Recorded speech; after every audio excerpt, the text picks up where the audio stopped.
and stuff there, but we also have an island out over here. If this takes a little bit more of an easterly trajectory, this airport over here could be underwater and buried in sand.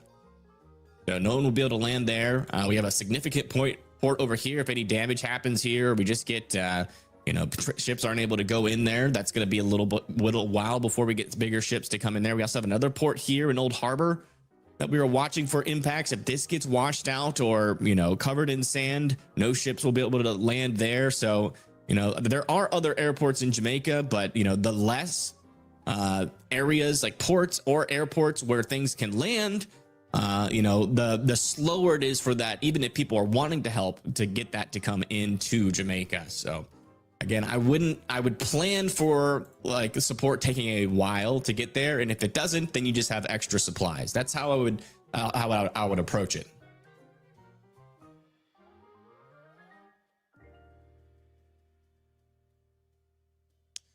An aircraft carrier, yeah, that would work.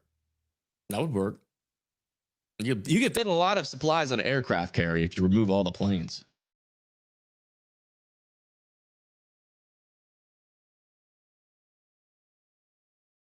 Look at where that plane is located. It's not going to handle the storm surge. Yeah, that's something I talked about in my video today.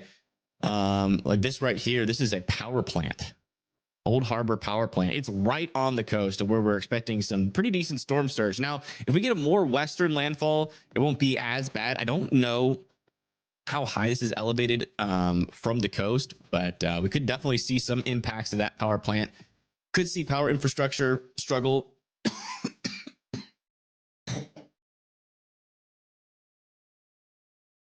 Sorry, had some phlegm. Or fail away from the power plants. Let's go check like other parts of the coast. I haven't really looked. Here's something out over here. This looks like another port of some sort. Yeah, this is another port that's closer to where the landfall will be. We got Alligator Pond. Seeing really much infrastructure near the sea, but Alligator Pond is one of those areas that should probably, evacuate or move further away from the coast. That's going to be pretty close to some of our latest model runs. Over here near Great Pond. Over there near Treasure Beach could get pretty hectic. And there is not really a whole lot of infrastructure on that span. You got Crane Corner, decent amount of communities there.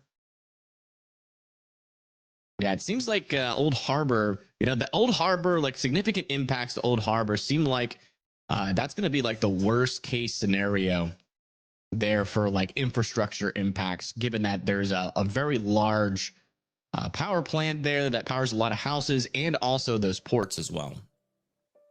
It's like the further west you go, the less of coastal infrastructure that there is. Why will it speed up if it hits landfall? Will it, by the way? Yes, it should speed up.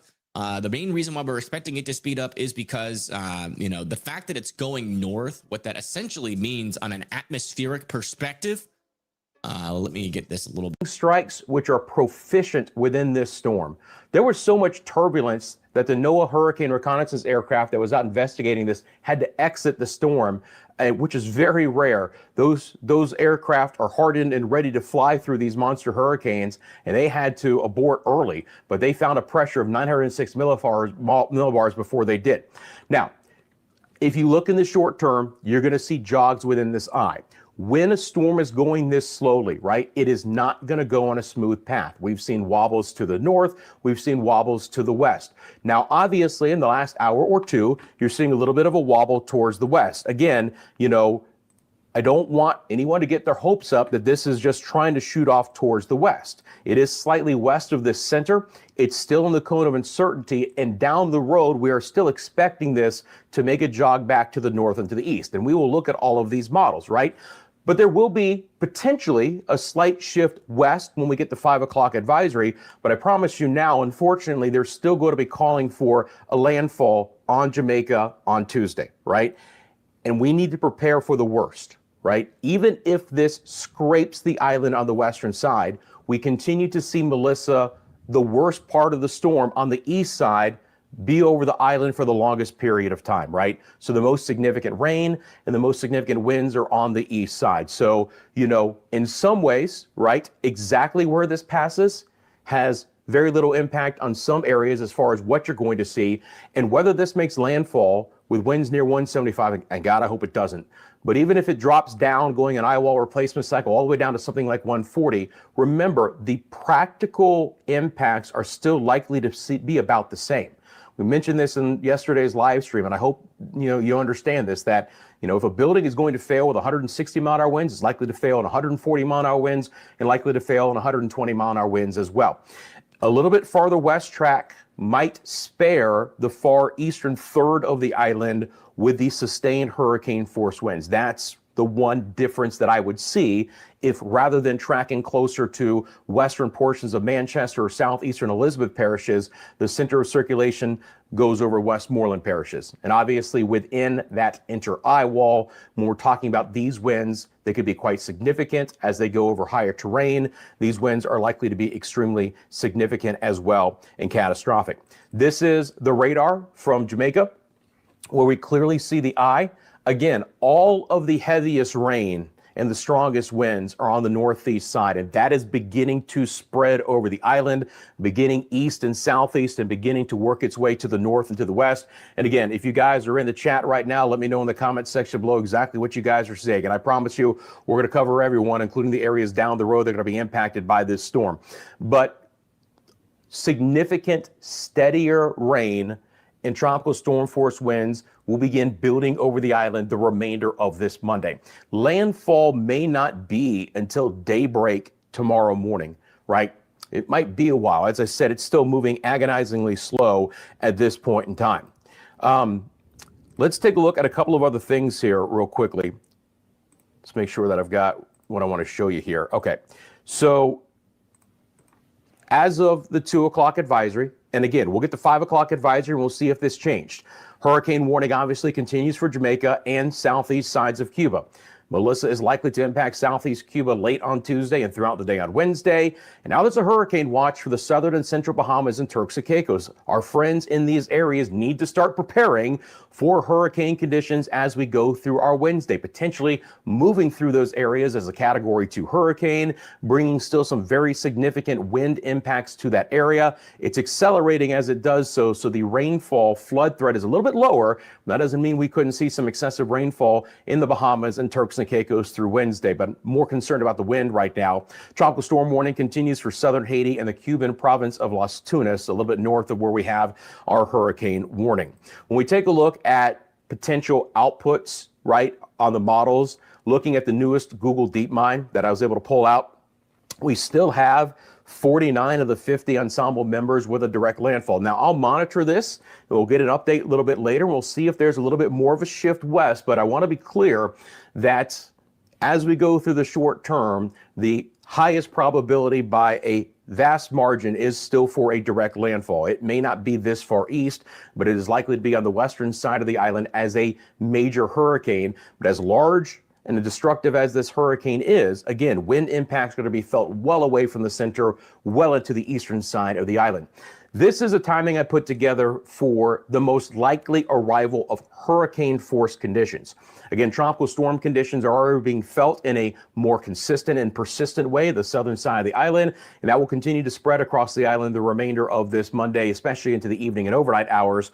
But by very late tonight and overnight, we'll start to see the first hurricane force sustained winds begin to impact the south central and the southwest sides of the islands. Places like Clarendon and Manchester, St. Elizabeth, Westmoreland parishes will likely feel the hurricane impacts first. The storm surge will be very significant near the center and off to the east. Friends, we're talking like 9 to 13 foot storm surge and higher in some locations. That's above ground level, not even putting into the equation the wave action and the swells and the breakers that will accompany this. There is likely to be a significant and life-threatening wall of water that accompanies Melissa as it moves on shore. Anyone who lives along the southern coastline needs to take that very seriously. If you're told to evacuate, you feel like you need to evacuate, you need to get to higher ground away from the coastline. That is certainly a worthy idea to do. that should have already occurred. But again, you always follow local government and local official messaging on that. And then the storm is likely to turn a little bit to the north and east as it moves across the island through the day on Tuesday, likely exiting the island sometime late afternoon, early evening. The timing is still a little bit up in the air. Again, if it jogs even a little bit farther west for the short term, that's a longer duration before it begins to swing back into the island. So farther west equals pushing the time frame back a little bit farther. If it tries to track more due north in the short term, we'll likely have a little bit earlier landfall on the island. But it's still a bit up in the air. I could see it anywhere from, the wee hours of this Tuesday morning and even a little bit after daybreak on Tuesday. Again, if you live on Jamaica, here's what you need to know. Catastrophic, life-threatening flash flooding has occurred in a couple of spots already and will just become extremely widespread across the island. It is the flash flooding that will be most prominent across the island. The most people will feel the impacts from the flash flooding. The storm surge for the southern coastline along the path of the storm and east will be extremely significant, but even west of that center, it is likely to be exceptional. And again, if we have landfall near the western tip of the island into Westmoreland Parish, that means the vast majority of the southern coastline is on the east side of the storm with the onshore winds for the longest time and the most significant storm surge. Extensive infrastructure damage is expected when you're talking about a hurricane right now that has sustained winds of 175 miles an hour. If I were to, when I was working in Oklahoma City, equate this to a tornado, that is bark stripping off of tree kind of winds. All right. So extensive infrastructure damage is likely. Long duration power outages and communication outages for days, if not weeks. Significant landslides and mudslides into low-lying areas. This could wash away roads and obviously lead to isolation of communities in some areas. So the most extreme impacts are expected across Jamaica, beginning very late tonight and then throughout the day on Tuesday. When we look at the potential impacts, I haven't changed this from yesterday, my friends.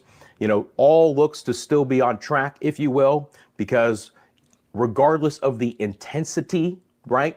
Whether it comes in 150, 160 or slightly higher, we're probably going to get that 130 to 160 as far east as the Kingston area. Now, farther west track would put the Kingston area in the lower band of that and potentially even lower than 130. But I'm still expecting hurricane force gusts at the very minimum to get as far east as Kingston and St. Andrew parishes, even if the storm moves into the western side of the island, farther west than what's tracked at least at this point in time. Then you get to the northern side of the island, St. Anne and St. Mary parishes, you're looking at about 120 to 140 mile an hour winds. The rainfall in the eastern side of the island is going to be the most significant, 15 to 30 inches of rain. I hope we don't go higher than that, but I have seen some potential for locally up to 40. I will say the good news is, there's not much good news to glean at any of this, guys, but the European model has backed off a little bit in the maximum rain, but it's still dumping over 2 feet of rain, over 24 inches of rain, right? Well over 500 millimeters of rain as a maximum through a lot of the southern and the eastern side of the island. And again, with this onshore wind, your storm surge is likely to be around 9 to 13 feet. Western side of the island, again, these numbers might have to be elevated. It just depends, right? Right now, expecting St. Elizabeth, Westmoreland parishes in that 120 to 140 range. But if the core of the inter-eye winds goes over that part of the island, those numbers will have to be up. Then it'll be the same situation for St. James and Hanover parishes and even east towards Triolani, where 90 to 120 is forecast right now. But I might have to up those numbers if we start seeing a slight shift west with this track over the next 12 hours. Rainfall totals on the western side of the island, 10 to 20 inches, locally up to 25. And again, even on the west side of the storm, a storm surge of 6 to 9 feet and higher is expected in some areas. So when we look at the European rainfall totals, again, through Jamaica, you see a lot of the 12 to 20 inch totals in those colors, those grays to purples to fuchsia colors with a maximum of 25 inches. Significant life-threatening flooding is also expected in southeast sides of Cuba, from Santiago de Cuba to the Guantanamo Bay area, moving up to the north to the east. Now, once we get into the Atlantic, the forward speed of Melissa should increase, and while we could see 4 to 8 plus inches of rain in some areas, especially the southeast Bahamas, and that will lead to some flooding concerns, the faster speed of Melissa will not put as much water into those areas, including Turks and Caicos, That being said, of course, we will have to deal with the potential for some significant wind impacts there. And again, east side of the storm, if you look at our winds, counterclockwise around the storm, that means it's all of an onshore flow anywhere east of the center of circulation. And that's why I expect the battering coastal conditions through a lot of Jamaica, starting now and through the rest of the overnight hours and into tomorrow morning. The interesting thing about this, if you guys have ever been through a hurricane that's been significant, is once the storm passes you to the north and the winds turn back out of the north, it actually takes all of the water and pushes it back out of all the bays. So you actually go from a significant flood to, in some areas, being just mud flats. I've seen it happen several times.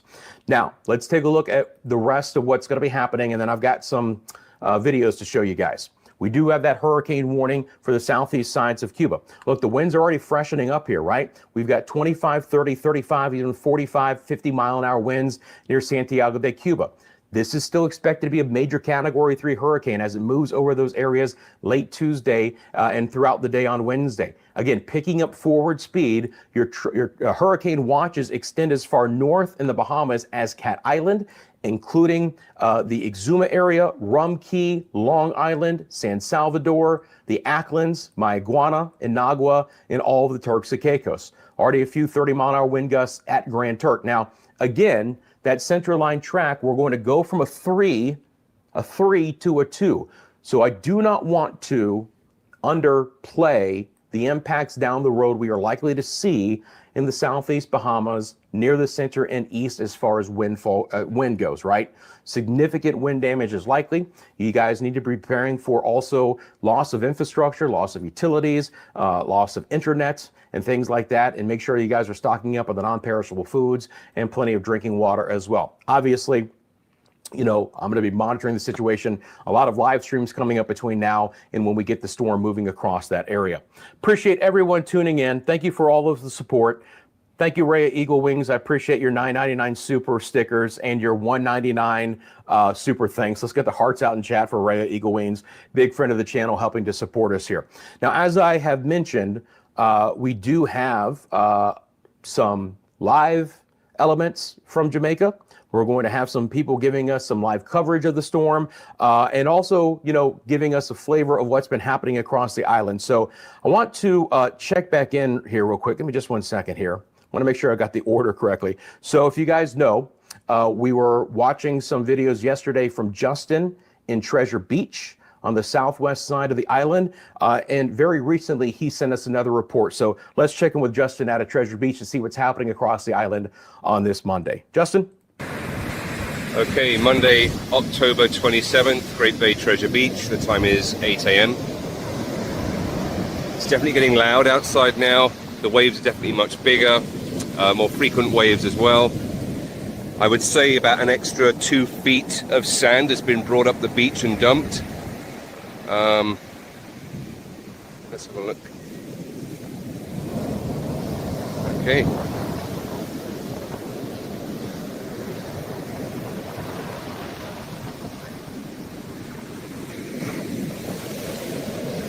Yeah, the frequency of the waves are definitely picking up here.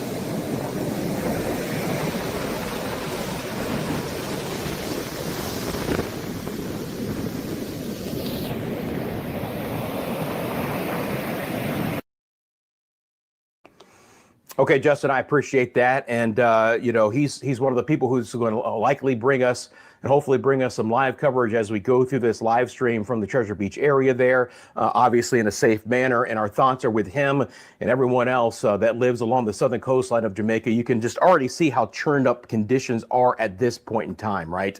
And this storm is still fairly far away. It's beginning that north turn in a very slow fashion, you know, while still jogging off towards the west. If we take a look at exactly how far away it is at this point in time, let me bring on my handy dandy measuring tool here, and we'll take a look at that. So from the southwest side of the island towards the actual eye right now, you know, it's getting a little bit closer, but it's still about 80 plus miles away, right? So the thicker part of the storm on the northeast side is beginning to spread over the southern side and the southern flank of the island right now. But obviously the core hurricane force winds, which extend about 30 miles from the center, are still well away from the island. So again, slow, agonizing progression right now of this storm.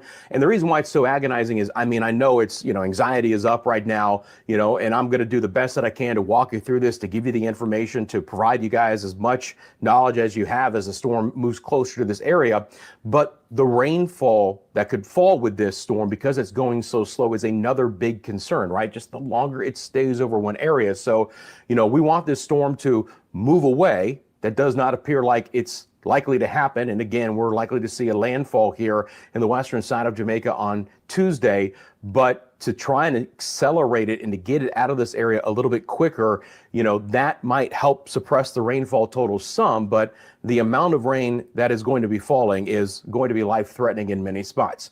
Okay. Others to check in with on the island as well. My friends, the Cameron family, they are on Old Harbor Bay, and they recently sent me this video again earlier from today. So let's check in with the Cameron family.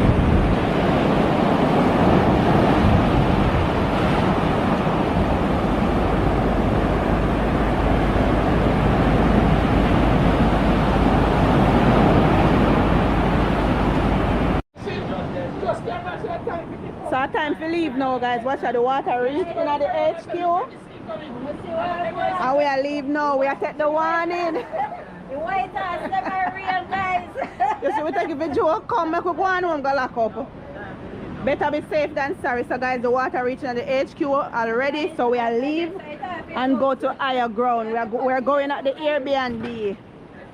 Watch ya. Watch ya. Tell me about. You what? How what? Me not looking on. I better left them out there. We are leave now, guys. No joke. The breeze and the rain are coming here now.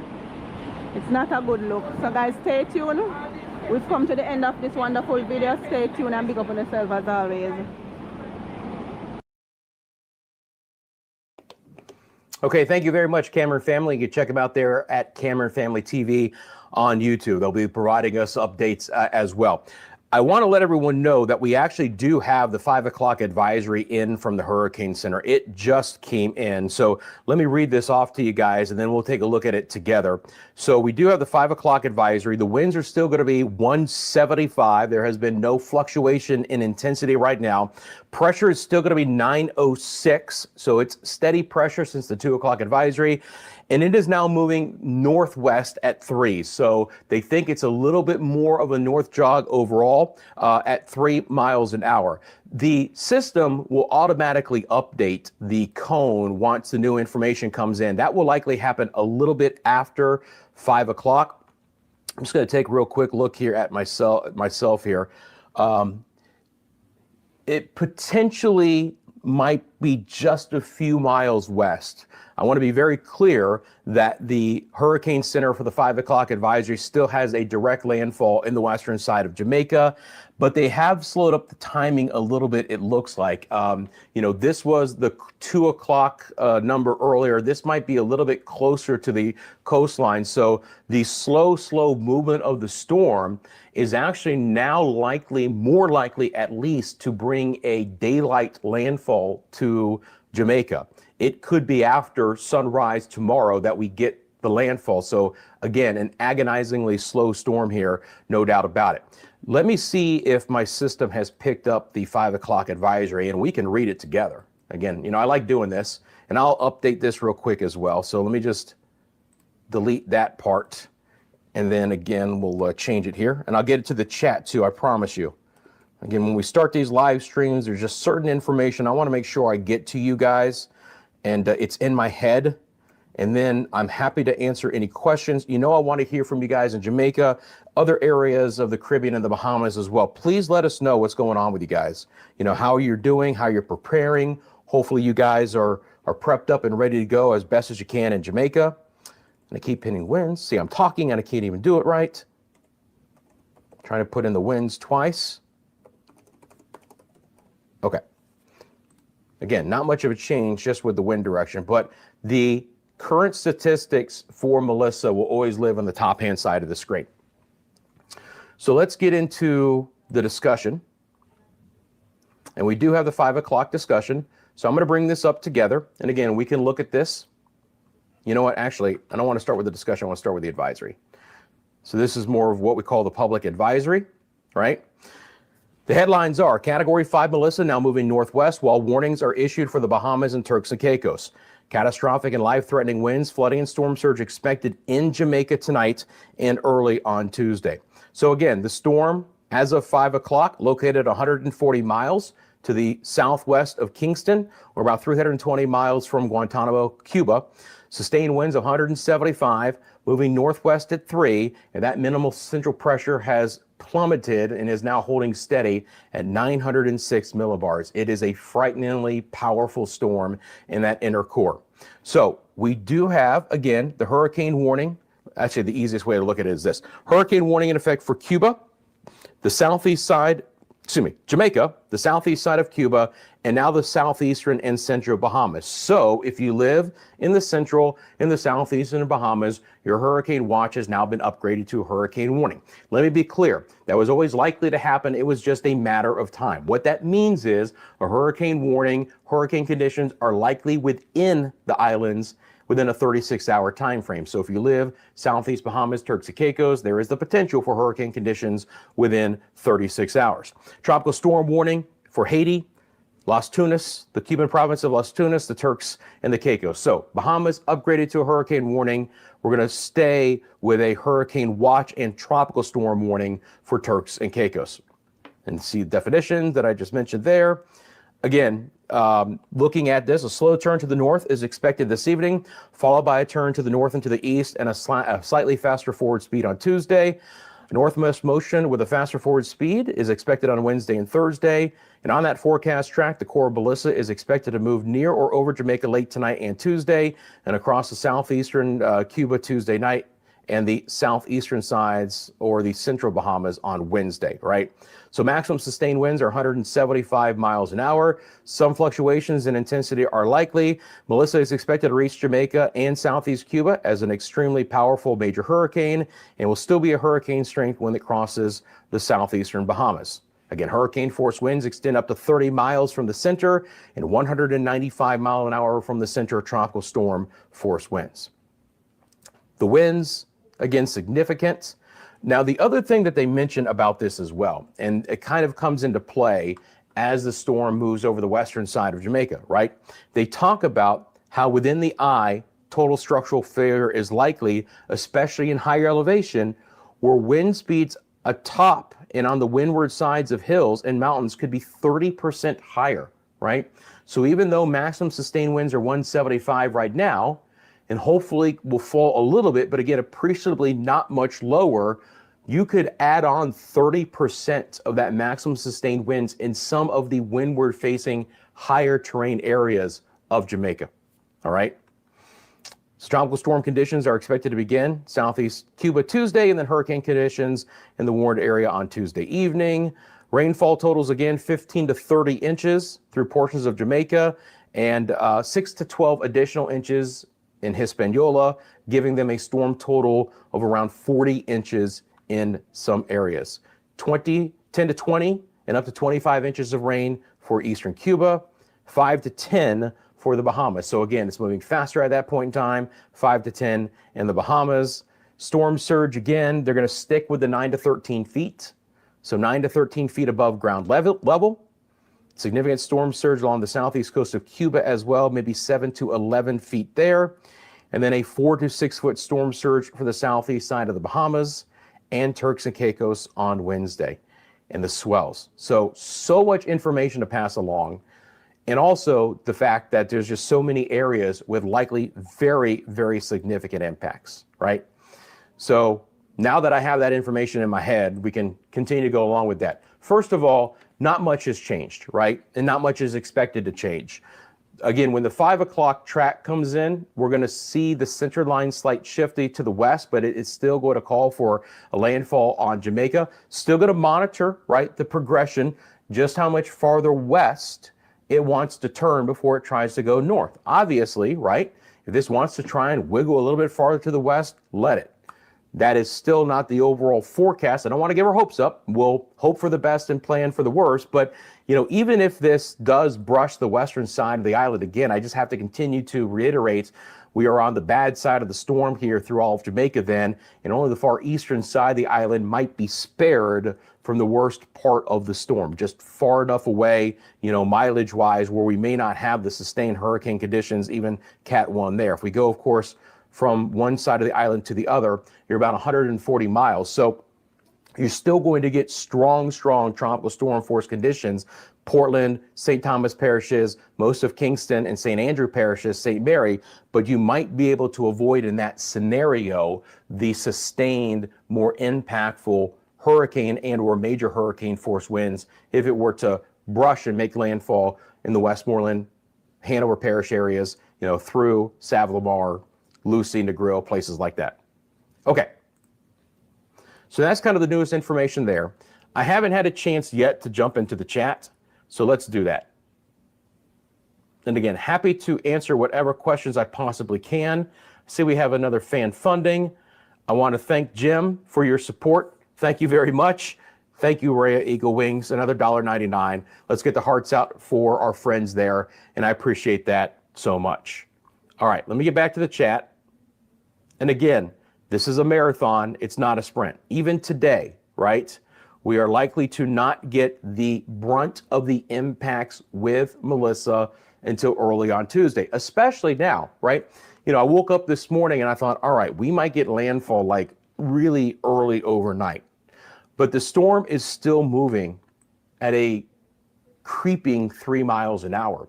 And any westward jog, whether that is a more sustained nudge west, or whether that's just a wobble, anything like that just puts a longer duration of time before it bends back to the north to the east. It's not the most direct route. So farther west equals a longer duration south of Jamaica and a more likelihood of a daylight landfall on Tuesday, right? So right now, based on what I'm seeing, and we'll monitor this, and there's the updated track, right? Did you guys see that that popped on? Not much of a difference. I mean, probably a couple of miles. So the center line track right now from the Hurricane Center is over the Black River area of St. Elizabeth Parish. So the landfall at this point in time from the 5 o'clock advisory is St. Elizabeth. The far western envelope of cone of uncertainty is a couple of miles offshore. So I'll grant you the brush with the island as a possibility. But again, at this point in time, the highest likelihood by a large stretch is a landfall on Jamaica. And I don't say that lightly, but we need to be prepared for what this storm is likely to bring. These are our spaghetti plots, our hurricane models that run. They're always great. Now, as I've mentioned several times, you're always going to get, you know, the dunce in the classroom that is just not picking up the storm properly, and it's going to feed it somewhere that it is extremely unlikely to go. We already looked at the Google DeepMind. All 50 ensemble members have this over the island with one brushing the western side, but the tight cluster, and this is the newest information, and all of these data points and these spaghetti plots update live in real time in my system. So whatever we're looking at right now, I promise you, is the newest information. Just like I didn't have to touch a thing to get the new track from the Hurricane Center, I don't have to touch a thing for this. And again, unfortunately, you have an extreme tight cluster where the center line is from the Hurricane Center. Now, this is just simply for where the landfall is likely. But as I continue to state, and I will over and over again, the impacts are going to be felt island-wide. And in some areas, these are likely to be historic impacts. I hope everyone on the island is taking this storm as seriously as you've ever taken any storm, as seriously as you've ever taken any messaging about a storm moving over the island.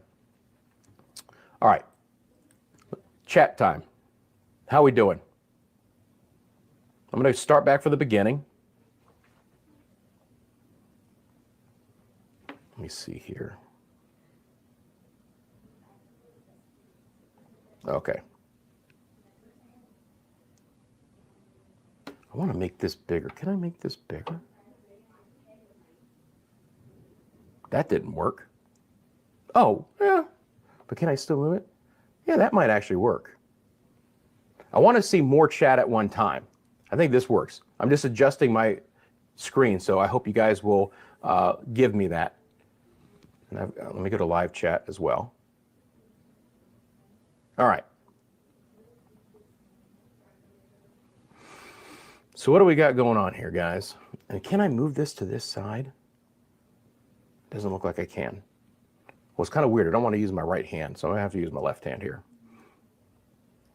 All right, here we go. Having rain now in eastern St. Andrew, Bull Bay. Thank you very much for that. Appreciate all the information. Hey, Blue Goose, how you doing? Is this starting the surge? If you mean storm surge, we're already starting to see some elevation of the tidal areas. And actually, I've got a video coming up from you guys, from Alex, who shows you some of that in the Palisades area of Kingston. Francis says wind and rain picking up now in Spanish Town.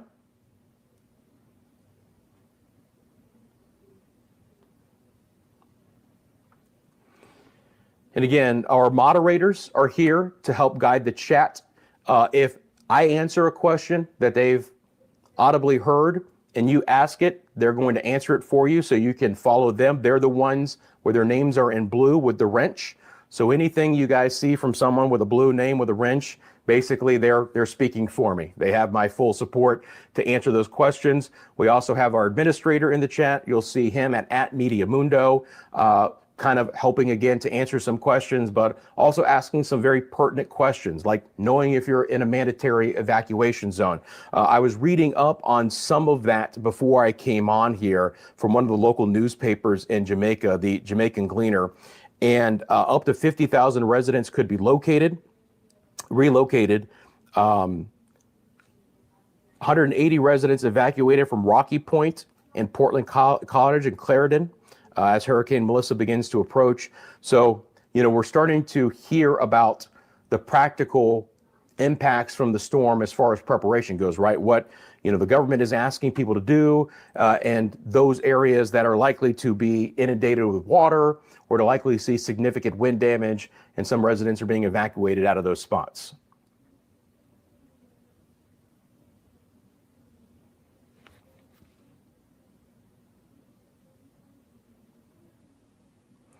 Kingston A area, no breeze, only light rain. Thank you very much.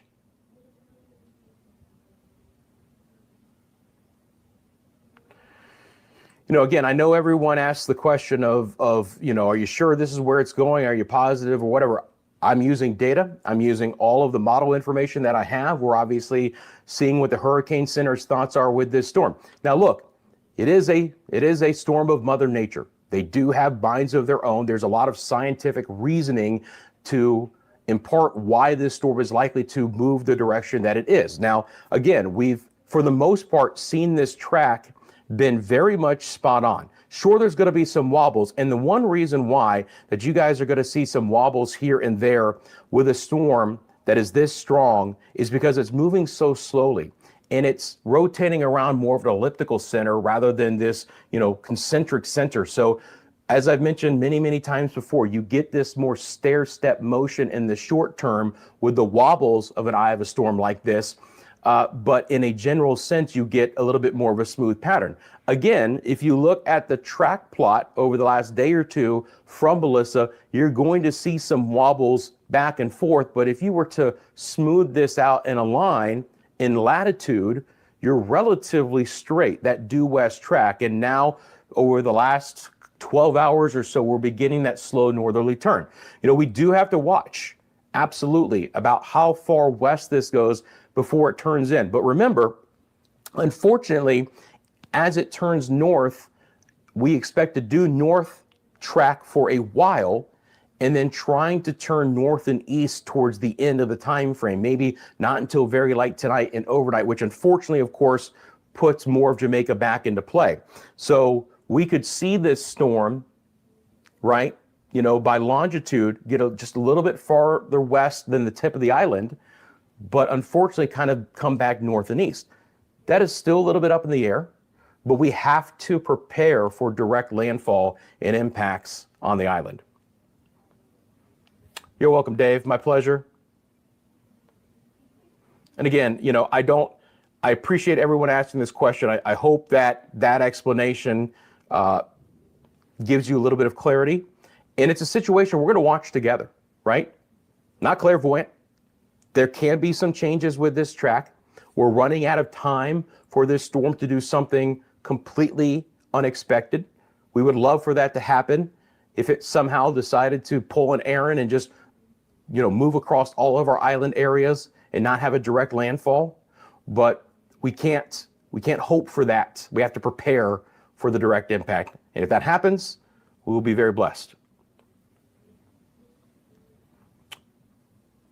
Cayman Islands are safe. Yes, I expect there to be some squalls and winds picking up from time to time, but based on this track and the weaker western side of the storm, they are unlikely to even get into sustained tropical storm conditions. They will get some gusts from time to time in Little Cayman and Cayman Bracket especially, and even Grand Cayman could see some of that as well.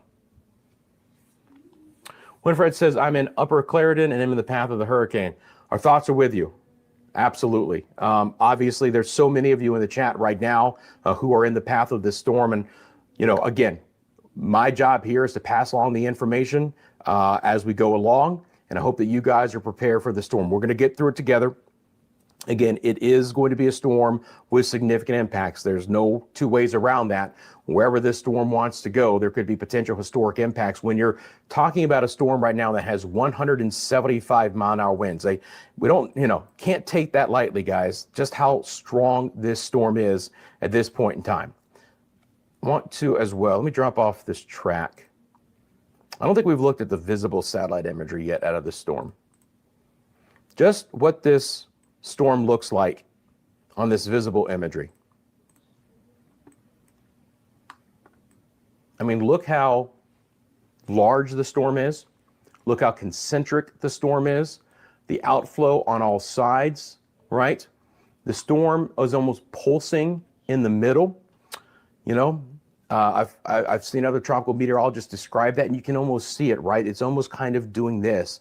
When these storms get to Cat 5 and they're that strong, and there's all that heat energy, right? And there's all that wind, 175 miles an hour rotating around that eye, you kind of do get this eye that does this.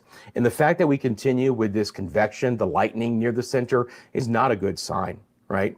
Nothing, unfortunately, that I've seen as of right now shows that this storm is weakening at any point, and there is no apparent eye wall replacement cycle occurring.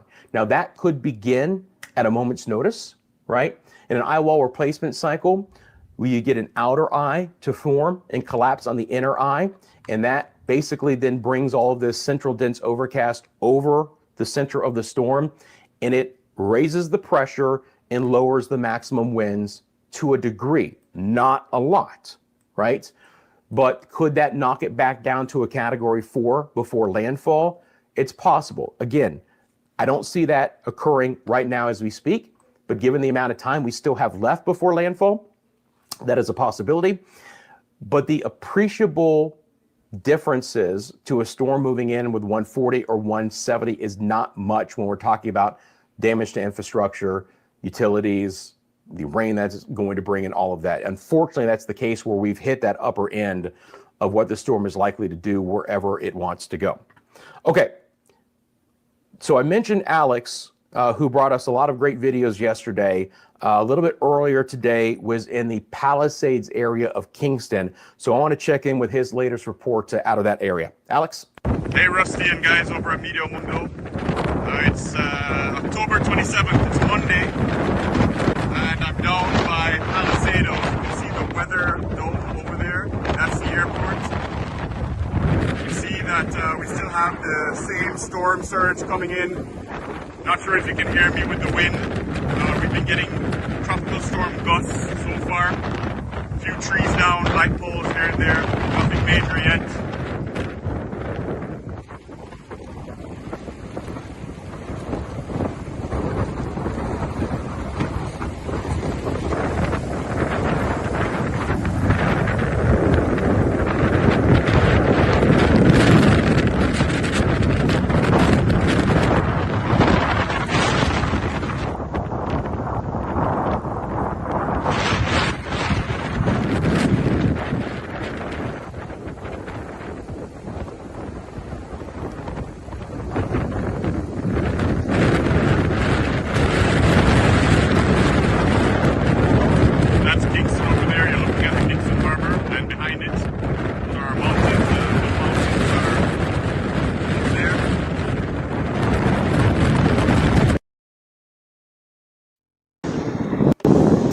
Alex. Appreciate that report. We're going to hear again from Alex a little bit later on. Obviously, you know, covering the storm, trying to do that in a very safe fashion for us. Jimmy sent me in this video a little bit earlier. This is from the South Field area in St. Elizabeth Parish, where again the winds are just starting to freshen up and becoming more steady and more consistent, and obviously these squalls will begin to move in throughout the rest of this Monday, and conditions across the island will just continue to go downhill. But you just see that moisture laden air just sitting off the shoreline, just trying to roll into the island. So again, appreciate Jimmy sending in that video as well. Also keeping an eye out on other areas here. This is going to be from the Sea Jamaica YouTube channel, and keeping a close eye on that one for you here at this point in time as well. And again, sorry about that. Looks like we might have, I have to, you guys can see it just fine. Okay. There's a little bit of a back end issue here. But anyway, Sea Jamaica, a YouTube channel. You can always go to Sea Jamaica on YouTube for updates. Keeping an eye on some of these cameras as well, where again, it's wet at this point in time, some breeze here and there, but as someone mentioned, even in the Kingston area right now, things are fairly quiet. There's a live look to the Maypen area, again, where we've had some rain, and it's good to see there's not many cars on the roadways and there's not many folks walking out and about. Everyone on the island right now should be prepared and ready to go. Let's see here. What did I do?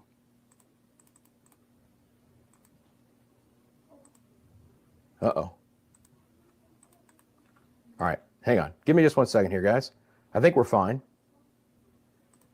Yeah, okay. We're good. Sorry. Hit a button on the back end. You never like to hit the wrong button, but I think we're fine. All right. Let me get back to the chat. You know, a great idea as well is to secure those outside furniture and the objects around your home. Anything that is lightweight, anything that is in moderate weight is likely to be picked up with these kinds of winds, right? So anything lightweight that can be brought inside, and they're not flying objects around. We just don't want flying projectiles, because again, flying projectiles can, you know, damage your home as well if they're coming from other areas. A plastic chair that's picked up, even a metal table lifted in winds that could be well over 100 miles an hour in many locations. And again, the maximum potentially in that 160 plus range are going to take light and moderate weight objects and throw them around like beanbags, right? You can almost think of the winds associated with Melissa as a very powerful tornado. That kind of wind field is expected near this storm.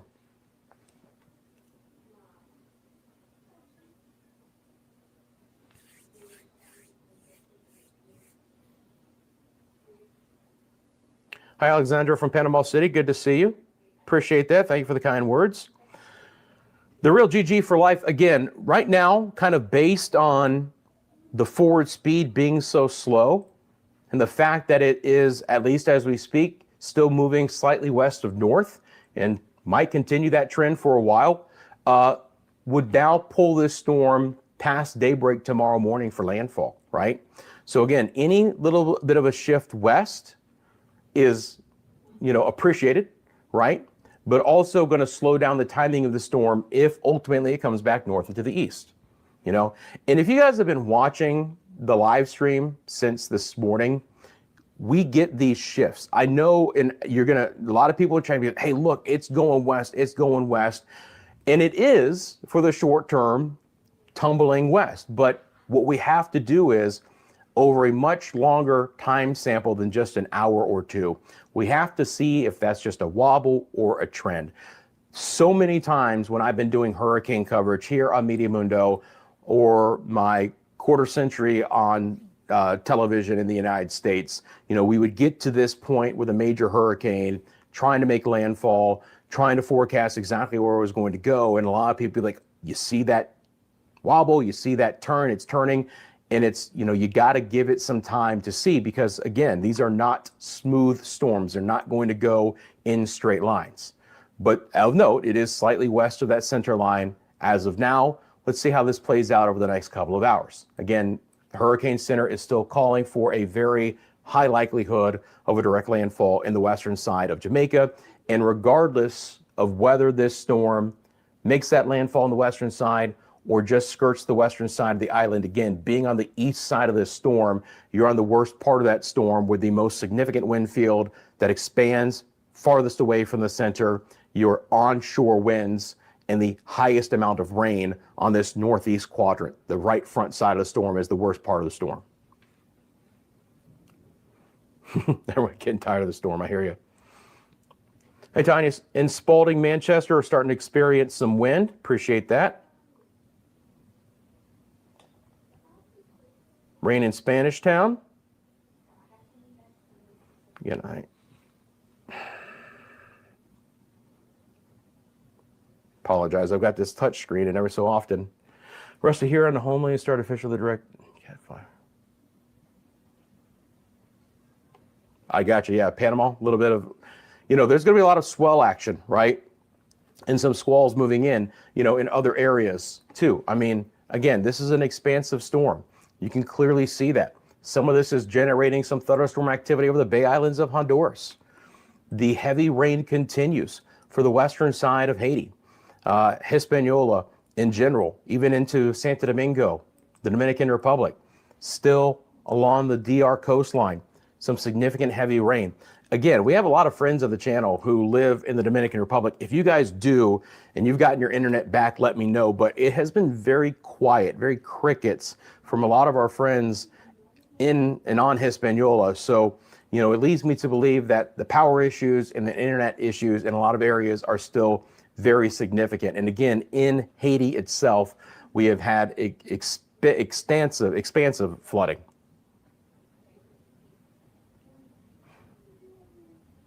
What is the current speed over land? As far as winds right now, they're freshening to be pretty consistent in the 40+ mile an hour range over the southern side of the island, Noble Pills.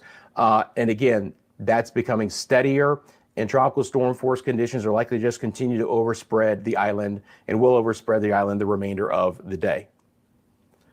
So far, no rain in the grill. That's good, right? We need to keep the rain away as long as we possibly can, knowing what's coming. I would expect Spanish Town to be significantly impacted. Yes, look, the entire island is likely to see very significant impacts.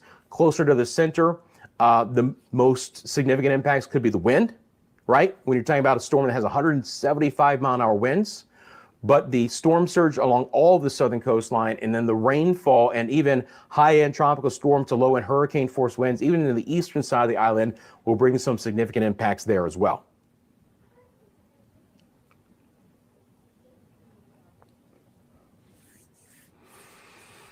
Rural Hill in East Portland, Jamaica, little rain and a breeze. Thank you very much for that report. Starting to get some tropical storm winds right now and some light rain in Santa Cruz. I appreciate that. Petro Green asks, is the storm coming or what? Again, very slow movement, but yes, that is the forecast, that the storm will be approaching Jamaica, and it's begun the north turn, right? There is still certainly a west component to its movement, but from here on out, it is going to get closer and closer to the island. It just might be agonizingly slow as it tries to do so. Rain with a light breeze in Sav-la-Mar.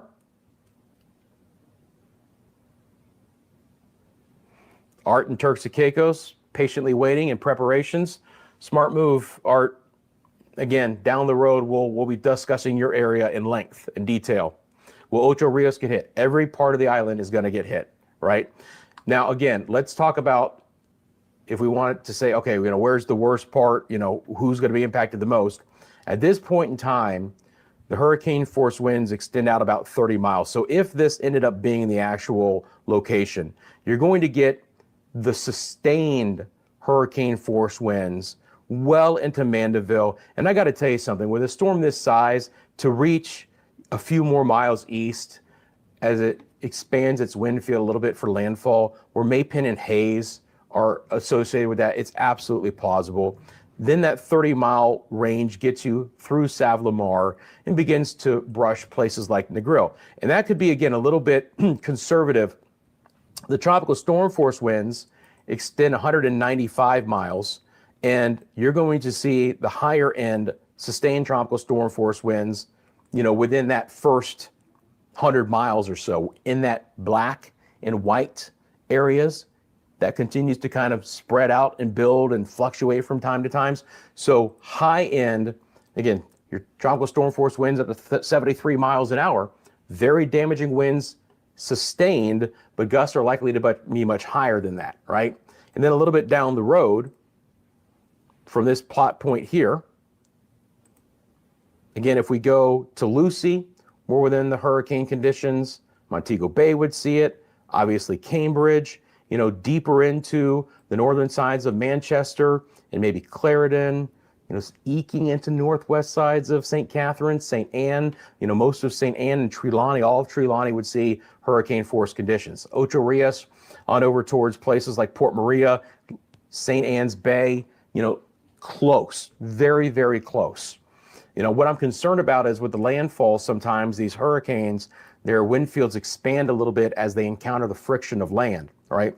We can see that inner core winds expand a bit. And although the maximum winds come down a touch when that happens, the unfortunate circumstance of that is that the hurricane force winds extend outward in a larger area. And when we're talking about these kinds of winds, they're all going to be destructive. So it's not a good thing if that were to happen. Again, we don't want to focus so much on the highest wind speed.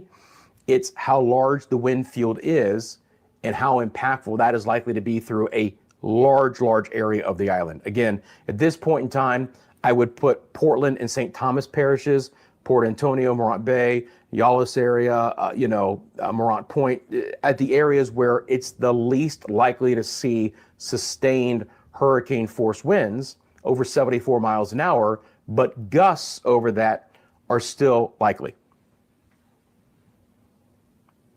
Yep, 175 is sustained.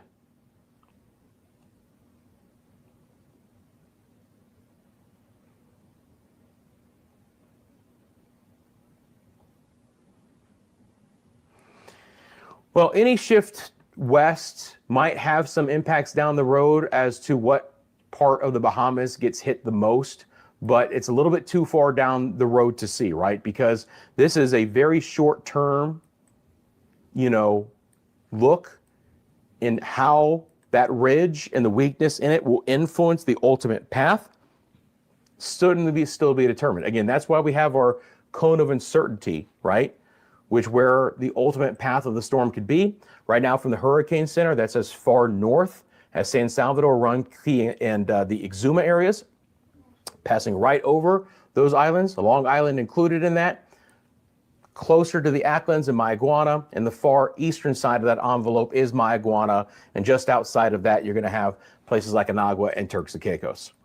But, potentially, but we're a little bit too far away to see if a west shift continues with a farther north track overall. Jimmy saying hopefully it weakens. I hope it does as well, but again, I'm not expecting it to weaken to practically change the impacts to the island. I think that's the biggest thing, right? To practically change the impacts. You live in Southeast Cuba, you need to get ready. Absolutely. Ms. Petit says the temperature has changed in Mo Bay, getting really chilly.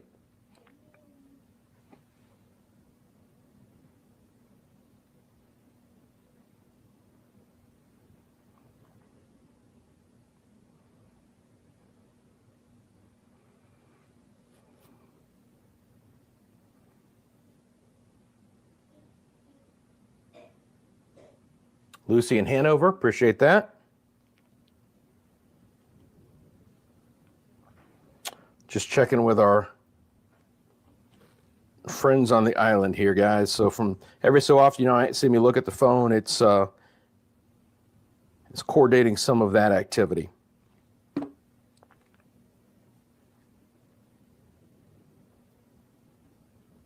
Hey, Garrett, how are you? Hope you're doing well. Andrea asks, 175, is that a history-making storm? I believe there has been a couple that have been slightly stronger, but not much. And, there's a difference between how strong a storm gets in the open waters and how strong a storm has been at landfall. And obviously, sometimes these storms peak prior to landfall, and hopefully that's the case with Melissa as well. But this is about as dangerous of a storm as I've ever discussed in my entire career. The impacts are about as high end as I've ever had to discuss for one location, considering that we're looking at 3 different impacts that could all be life threatening, right? The wind impact, I mean, substantial, right? I don't know if anyone has been in a storm where the winds have even been near 100 miles an hour, right? You know what that kind of storm can bring. The fact that we could be, 1.5 times that or more, 150 plus at landfall is somewhat unfathomable, really, just to think about what that wind could do in that inner core as it moves on shore, or even if it brushes the island again. Now, the storm surge impacts 9 to 13 feet, right? Think of an average size human being, little under 6 feet. So put 2 people on top of each other, and that is the likely wall of water that is going to be coming into the shoreline along and east of the center, which again, the farther west the storm goes, that opens up more of the south coast for the onshore southerly winds to the southeast. So you have that kind of wind storm surge pushing up, and that doesn't even account for the breakers. It doesn't account for the swells and the overall wind action, which could be even more significant than that, right? Adding on top of the 9 to 13 feet, and then the 10, 20, even 30 inches of rain. Again, that amount of rain in a short amount of time, catastrophic flooding. To note, guys, I live in Central Florida. We had some 12 and 15 inch rainfall totals ourselves yesterday. It has washed out roads, okay?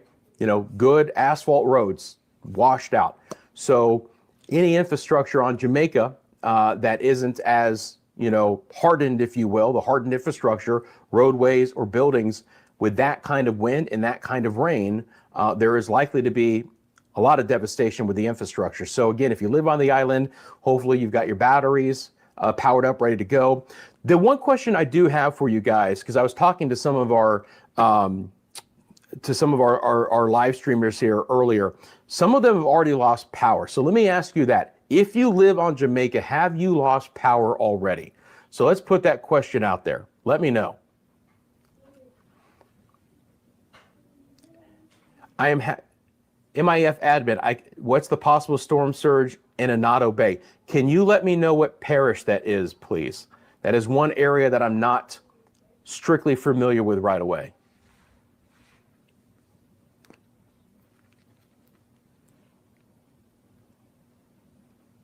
Got to remember your animals, absolutely, right?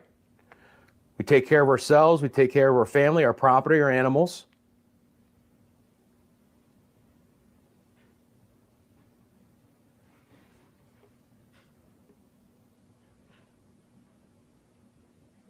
Hey, Charles, how are you? Southeast Bahamas under order of evacuation. Okay. I will dig into that. Thank you for that. Yeah, I mean, again,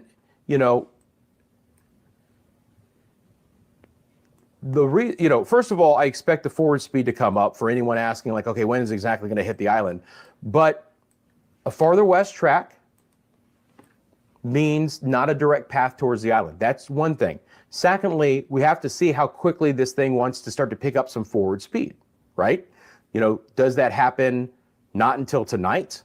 Then that puts it even a little bit deeper into Tuesday. At this point in time, based on everything that I'm seeing and what the Hurricane Center has discussed, we're not likely to get landfall until at least daybreak tomorrow morning. So the timing is coming pushed back a little bit with the slower speed. So I'm not expecting a 1 a.m., 2 a.m. local time landfall right now. It's still going to monitor the situation, but we're, still 80 plus miles away.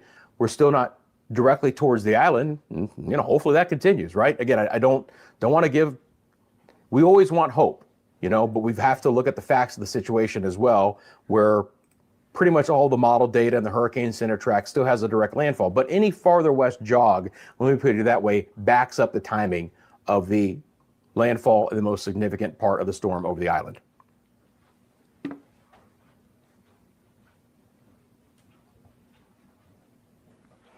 Lulu, so we just got a 5 o'clock full update from the Hurricane Center. So all the information that you guys see on this screen is as of the 5 o'clock advisory. That was a full advisory from them.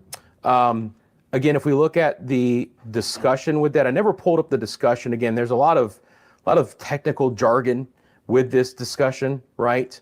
You know, but to show you this, you know, they do expect it over the next 12 hours, so by 5 a.m., to still be a Cat 5, slightly down to 165.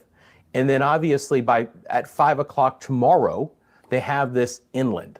So it gives you an idea that they've backed up the timing as well, right? So likely a daylight landfall, if that were to occur, and that is still the most likely scenario, and then tracking across the island during the day, and then exiting the coastline probably late afternoon or early evening tomorrow. Picking up some forward speed as it does. Excuse me, and then again, you know, the 110-ish here, and then that 100 to 90 mile an hour potential over the southeast Bahamas.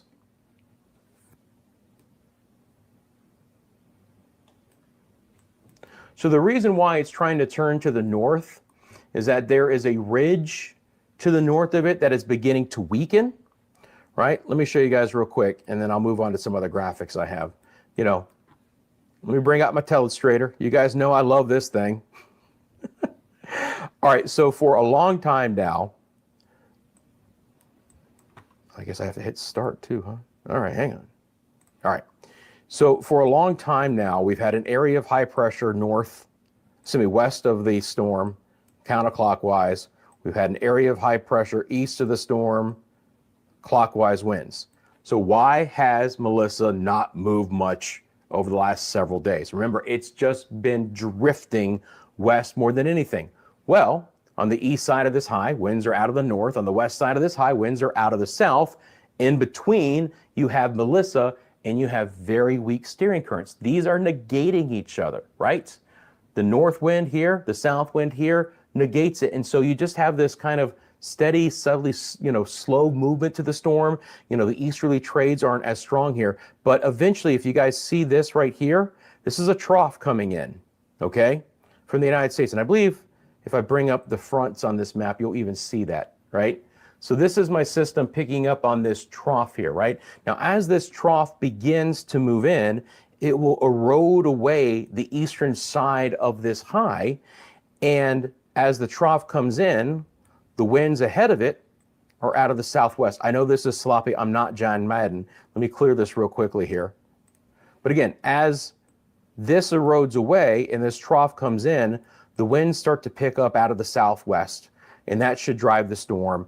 And as it gets under more influence, as it gets closer to it, it picks it up even more, and it goes faster and faster and faster. That's the science behind why it's expected to do so. But there's been clear science as to exactly why it hasn't moved much in the short term and why it is forecast to finally do so beginning today. You know, again, the track has been pretty spot on the last few days, right? You know, the slow progression west, the turn to the north beginning today. We've certainly seen a turn north. Now, it's still driving slightly west of north, but you can see that that turn north has certainly occurred. It is getting closer to the island. I think the only question we have right now is, you know, does it come right over the western third of the island, or is there a brush scenario with the western edge? Outside of that, there's not a lot of agreement, if you will, with any of the models trying to show something much different than that. Again, if I bring on the spaghetti plots, which are always updating in real time, just take off the satellite data so you guys can see a little bit more clearly. You have a huge cluster of those still over the same area, St. Elizabeth Parish, right? A couple over a little bit east. You got your few stragglers west. You're never going to have 100% agreement. And we've seen that from time to time. If you guys notice, and again, I mentioned this yesterday's video, I'm not even showing the GFS. It's just been so out to lunch with the entire storm. You know, so we can start to, you know, use our brains a little bit and dismiss some of the solutions that are being presented. All right. This is our radar out of Jamaica. Clear eye still being seen in that. Again, look at all of the heavy rain on the northeast side, right? Just really significant, big wall of water, yellows, oranges, higher reflectivity, more consistent, heavier rainfall beginning to approach and spread into the island. And that will just slowly occur, but consistently occur deeper and deeper into this Monday. Just farther in time that we go throughout the rest of this late afternoon into the evening, all that heavier rain will just continue to spread into the area.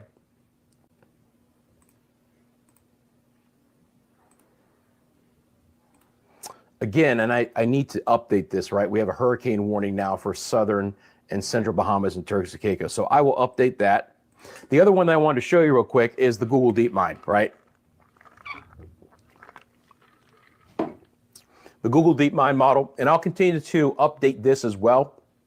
Again, latest that I was able to pull before I came on is an ensemble product, just like the European and the GFS. There's 50 members running of this, 50 iterations of the model. 49 of them have a direct landfall. The farthest west one is a couple of miles west of Negril. But still, even if you brush the coastline, the inner core winds will still be over Western, Westmoreland, and Hanover parishes, even in that scenario, right?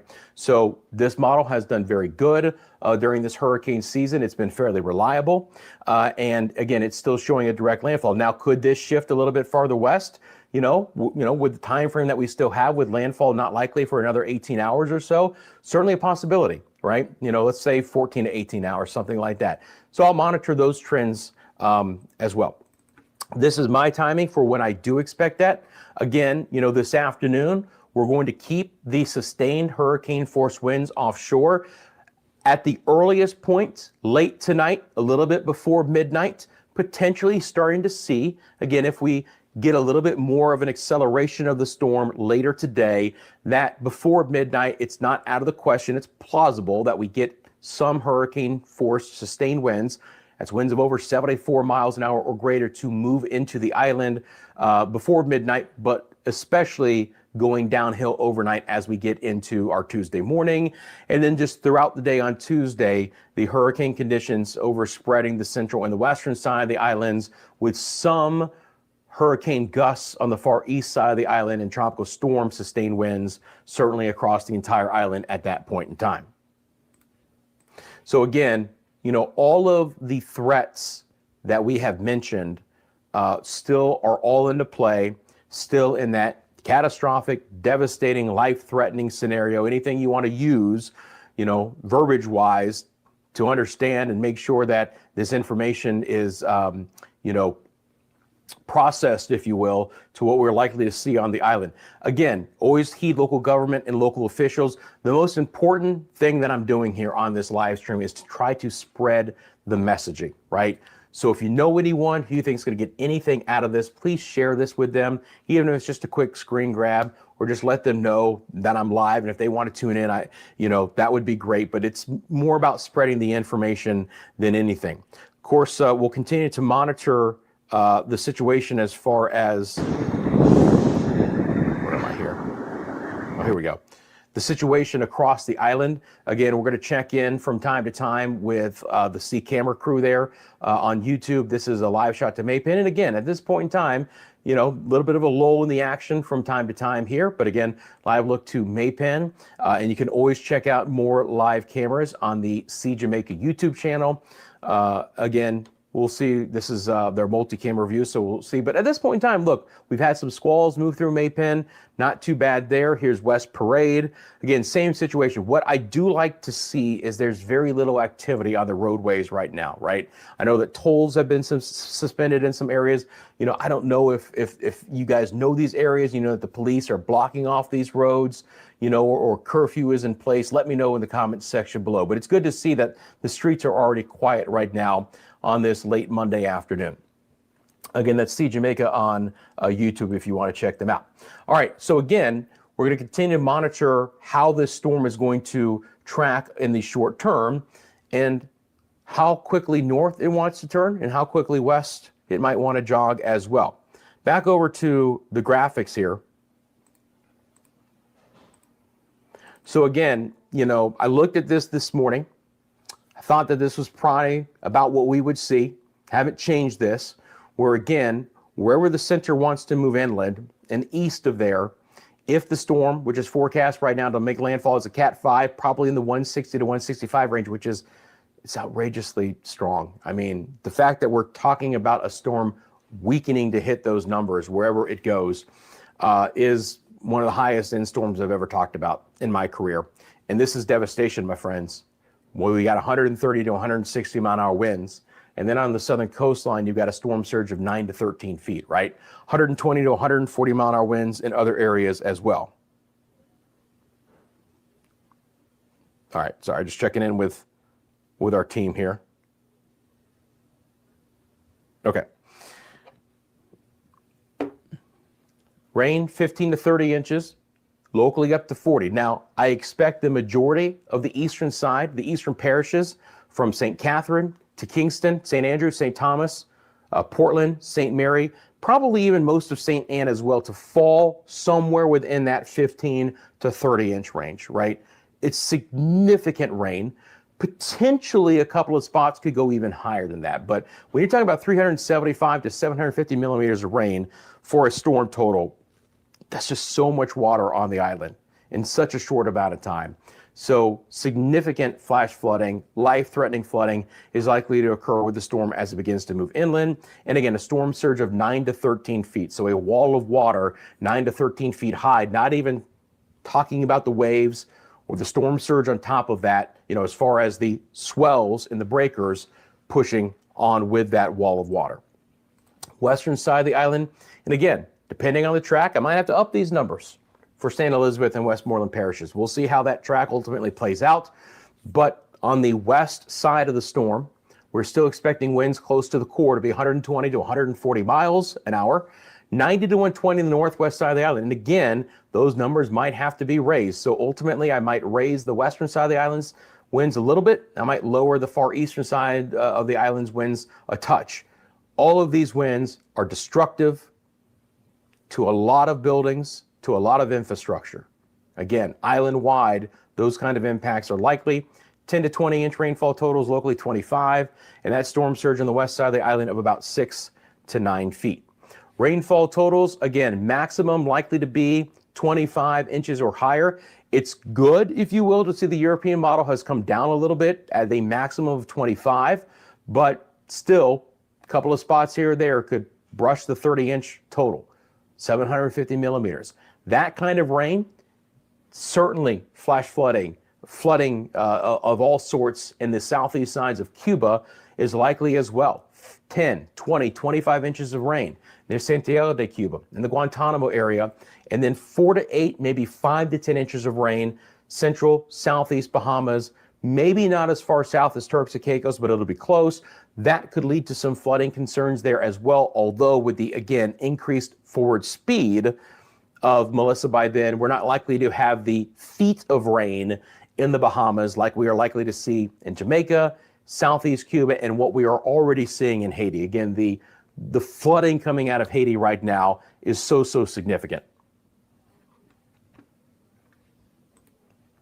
And again, your storm surge, as I've mentioned several times, should be clear at this point. Hurricanes are areas of low pressure. That means winds wrap counterclockwise around the storm. So if the center is here, all of the winds on the east side will be out of the south, which is going to push all of that wall of water right on shore. That's the problem with having a storm farther west, is more of the southern coastline now gets into the highest storm surge possibility, which again, in some areas is likely to be 9 to 13 feet and locally even higher.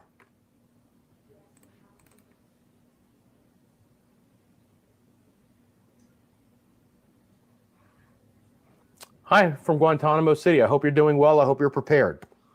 Appreciate you tuning in from Cuba.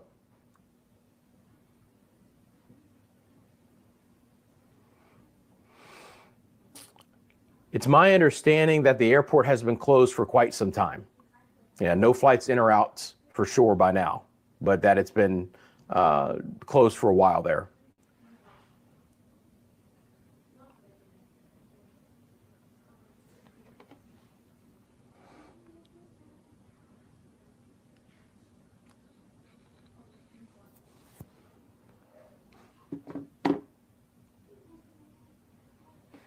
Key cities is just a little rain in Kingston. No curfew. Okay. And Otto Bay is in St. Mary. All right. So again, if we're looking at the northeast side, it is a little bit harder to forecast, right? Because it is going to depend on exactly where the storm goes. So let's talk about that real quick. Anyone who lives on the northern side of the island, right? So let me double check. St. Mary Parish, right? Okay.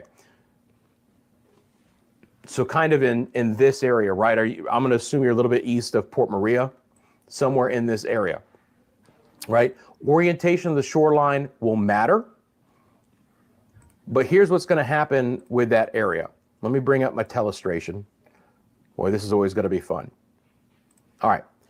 So we have to assume that the storm is going to go here now. Again, subject to change. We know that, right? So initially, to begin with, all of the winds on the east side of the island are going to be like this, okay? Which means for that area, there could be a little bit of paralleling, or depending on the orientation of the shoreline, pushing some of that in. As the storm progresses offshore, right? Now all of these winds are here, and the winds actually start to turn out of the southwest and eventually out of the south, and it pulls all the water back out, right? So the water will begin to recede in these areas as the storm pulls away. Ultimately, a pretty good average is that we would see about half of the storm surge to what the southern coastline would see out of the storm, but it is a little bit harder to forecast. Again, there's no high resolution tools as far as the storm surge products available in the United States, unfortunately.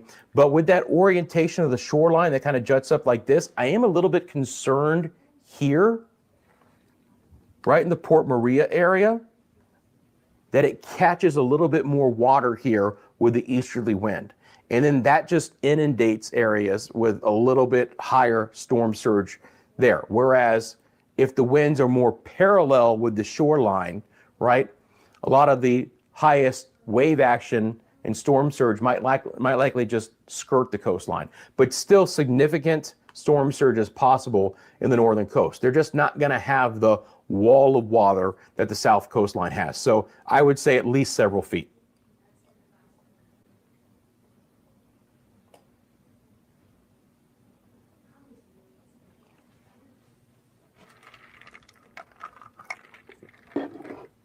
Little downpour in Kingston.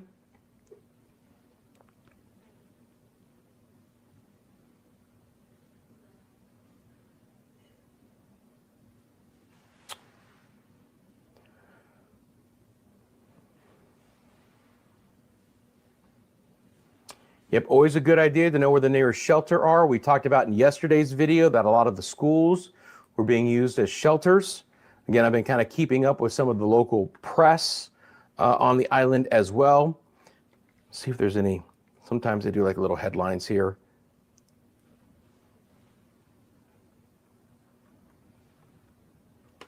Port Royal is urged to evacuate.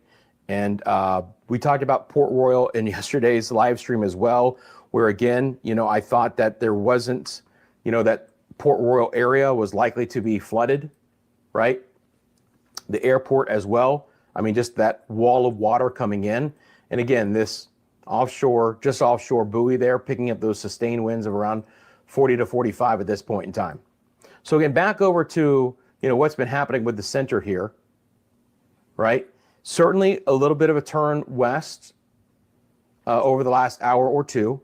It's still gaining latitude, so it's still going to the north. And again, we have to watch this over, a long duration time as to whether this is just a bit of a wobble or whether it really wants to continue to track a little bit more to the west. That would, of course, be good news for some areas of the island, but western sides of the island still likely to feel the full brunt of the storm, even if, and I think right now this is best case scenario, the eye skirts the island on the western side. Got my Lean Law tumbler, got my diet green tea. Raining off and on here in Clarendon. I appreciate that. Little breeze in Savlamar as well. So the next update from the Hurricane Center will come our way at 8 o'clock Eastern Daylight Time or 7 o'clock local time in Jamaica. Dean says winds and rain picking up now in Mandeville. Yep, so Hurricane Hunter reconnaissance aircraft, there are all different forms of them, and the Navy is involved in this as well. They'll be interrogating this storm almost consistently, right? And again, as you guys know, I have access to the live aircraft reconnaissance data if they want to transmit and if I can pick it up. The latest that we're seeing is way out here. And let's see if we get a time fix on that. And that is current. So there is a reconnaissance aircraft on the far southeast flank of this storm. I mean, far away, but it is beginning to move in. So remind me, and from time to time, I'll check in on that data and we'll see what the newest information is. Again, the fact that we continue to have lightning being observed near the center is not a good sign, you know, for any weakening of the storm. Let's look at our visible satellite imagery here before we lose that. I mean, look at this monster. Again, visible satellite imagery has to have daylight, so it starts to fade, but you get these shadows right at the end of the day that really show you where that deeper convection and those higher cloud tops are. Just take the lightning off so you can see that. Can you see the depth of that eye, my friends? With these cloud tops at about minus 80 to minus 85 degrees Celsius, that's how high up in the atmosphere they are. But that eye is something. The depth of it is quite amazing. Concentric, about 10 nautical miles wide. Very classic storm, unfortunately.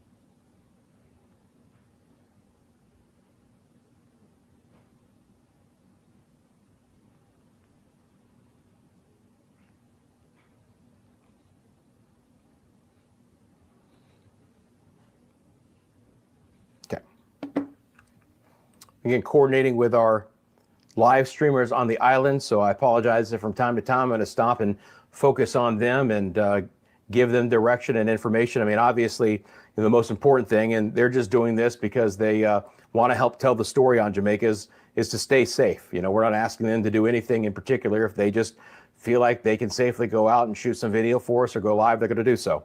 You know, it's important to help tell the story on Jamaica, both before the storm, as much as we possibly can during the storm, and of course after the storm as well.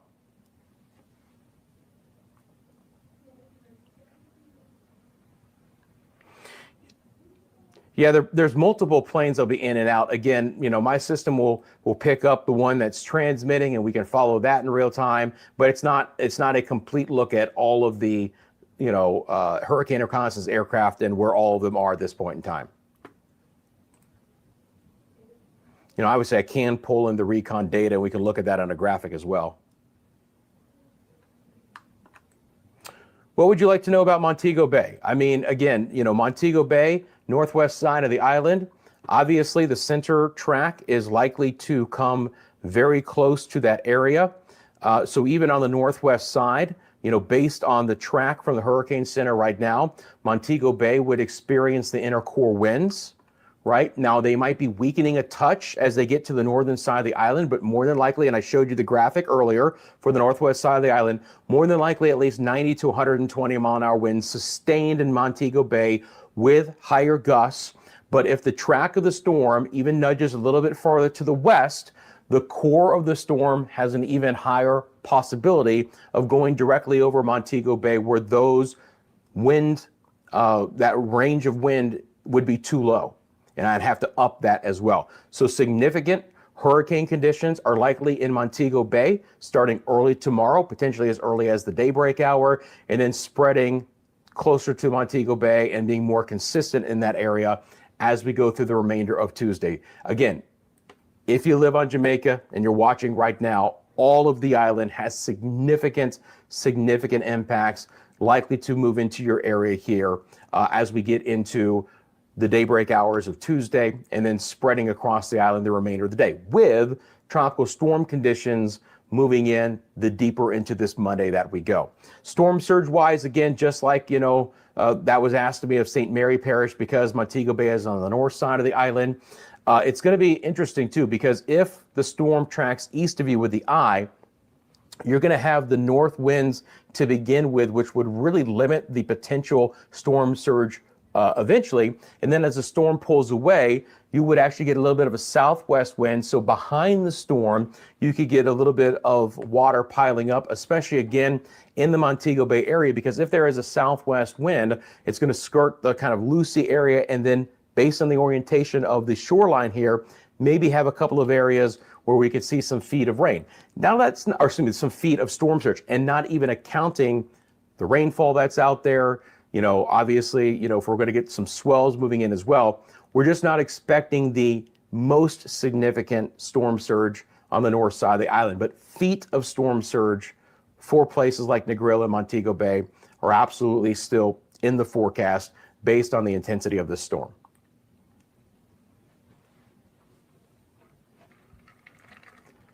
Brownstown and St. Anne, tropical storm force winds have moved in. Okay, thank you very much for that.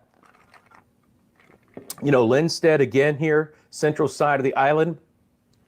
Again, based on this track, we would likely get right on the edge of hurricane force winds sustained over 74 miles an hour or greater, but gusts that could be much higher than that, well over 100 miles an hour. So significant wind impacts would still be felt even as far east as Linstead. And I would put Kingston in this as well. Spanish Town, Portmore, Halfway Tree, Old Harbor, Hayes, Maypen, anywhere within this cluster.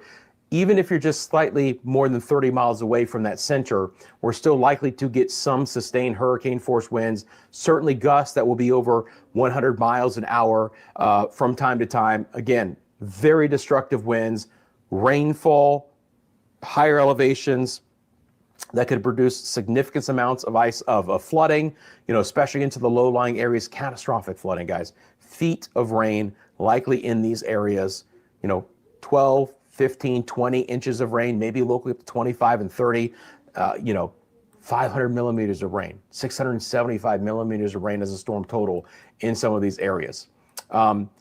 If the storm were to track slightly farther west, potentially, we could be talking about lowering the maximum wind here in the Linstead area. But, at this point in time, we're close enough to where that core is going to be where, we are likely to see at least some borderline hurricane force sustained winds of over 74 miles an hour, and certainly gusts that would likely still go above 100.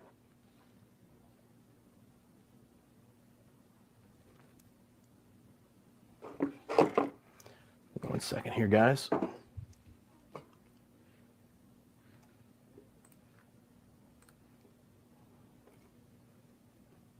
As I said, we're working with our friends behind the scenes.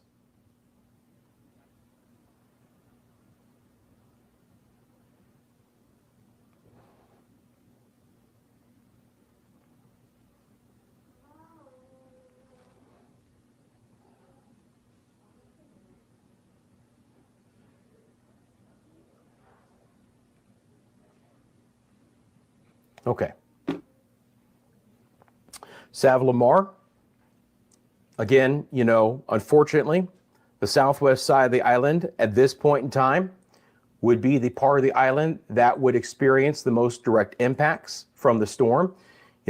With the track trying to come back into the southwest side of the island.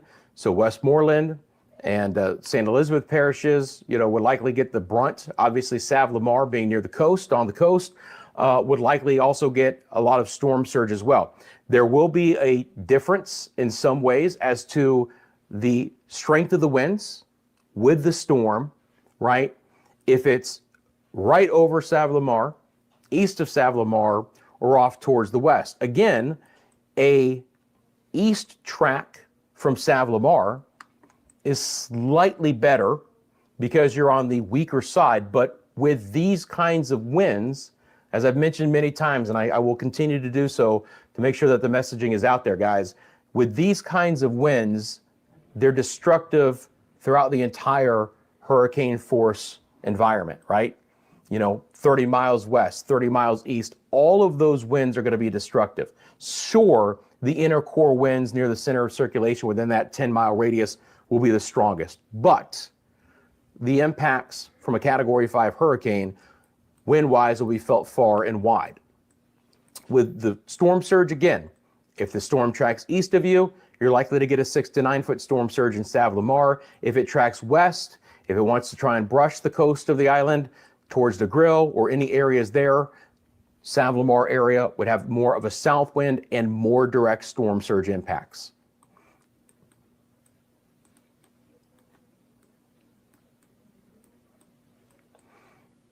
In the short term, there's absolutely been a little bit of jog west, right? But again, these storms, they bobble, right? And I've been watching this all day, if you guys have as well. We've had bobbles and turns and twists because the storm is moving so slowly. Erratic movement in the short term is expected, right?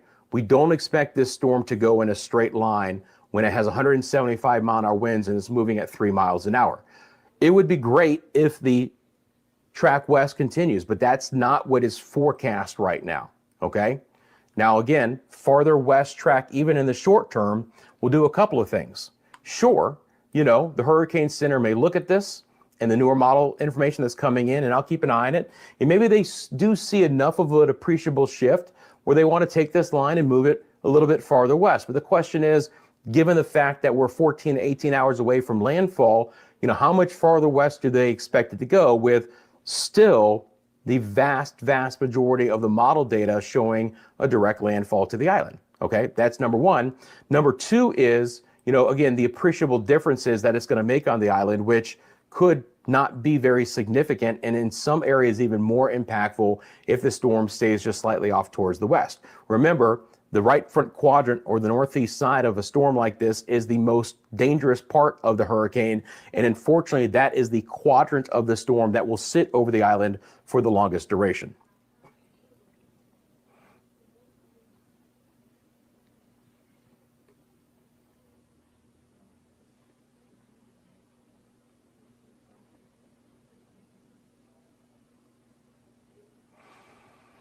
Hi, Fiona. Thank you so much for your $1.99 super thanks. Big friend of the channel, moderator, is always here helping things out. Let's get the hearts out for Fiona, for Rhea Eagle Wings, who also went nuts with the super stickers and the super thanks, and Jim as well. Thank you, Jim. Appreciate all the support of the channel. If you guys want to do me a favor and hit that like button for me, that also helps as well. The biggest thing I would ask you to do, though, is to share this information with anyone who thinks going to get anything out of it, right? Let them know about what we've been discussing, whether that's just letting them know or giving them a link to the channel and saying, hey, if you want to join in, this is what I'm watching right now as far as coverage of the storm. So I appreciate you guys for doing so. So, and I keep getting the same questions, and I absolutely understand why. And I'm going to do my best to continue to answer those. And again, our chat moderators can jump in. Timing wise for the storm, any jog west, right? Even if it's just a short-term jog west, is likely to back up the timing of landfall, because now it's farther west and doesn't have a direct route rather than going due north, right? So that's the shorter time frame to get to the island. A west and then turn to the east and northeast is a little bit longer duration. So my feeling, based on what I'm seeing right now, is we're likely to not have landfall until we get into the early morning hours of tomorrow morning. More than likely, landfall won't occur until daybreak tomorrow morning. Again, if it does, still the highest probability. But, grant you that there is a plausible scenario where this brushes the west side of the island, right? Which again, that's better for the east side of the island but the west side of the island would still see about the same impacts. Again, the storm's massive, guys. We'll take a look at the size coming up. I want you to understand how large and how wide the destruction is going to be with a storm of this magnitude. It's probably hard to fathom, right? Just because you're 50 and 75 miles from landfall, you are likely to see destructive impacts from this storm. But this is the arrival time for the hurricane force winds. At the very earliest, it's late tonight and more than likely during the overnight hours. Again, hurricane conditions will move in before the actual eye approaches. We are forecasting, the Hurricane Center has discussed this, an increase in forward speed to some degree starting later tonight and especially overnight. So this timing is based on the fact that it's creeping at 3 miles an hour right now, but it is likely to pick up a little bit of forward speed in the short term and especially overnight. Then traversing the island throughout the day on Tuesday and more than likely exiting the island, on the northern side sometime late Tuesday. Again, give or take a few hours here. Part of that is just based on how far west that it wants to track before it, ultimately is forecast to come back to the north.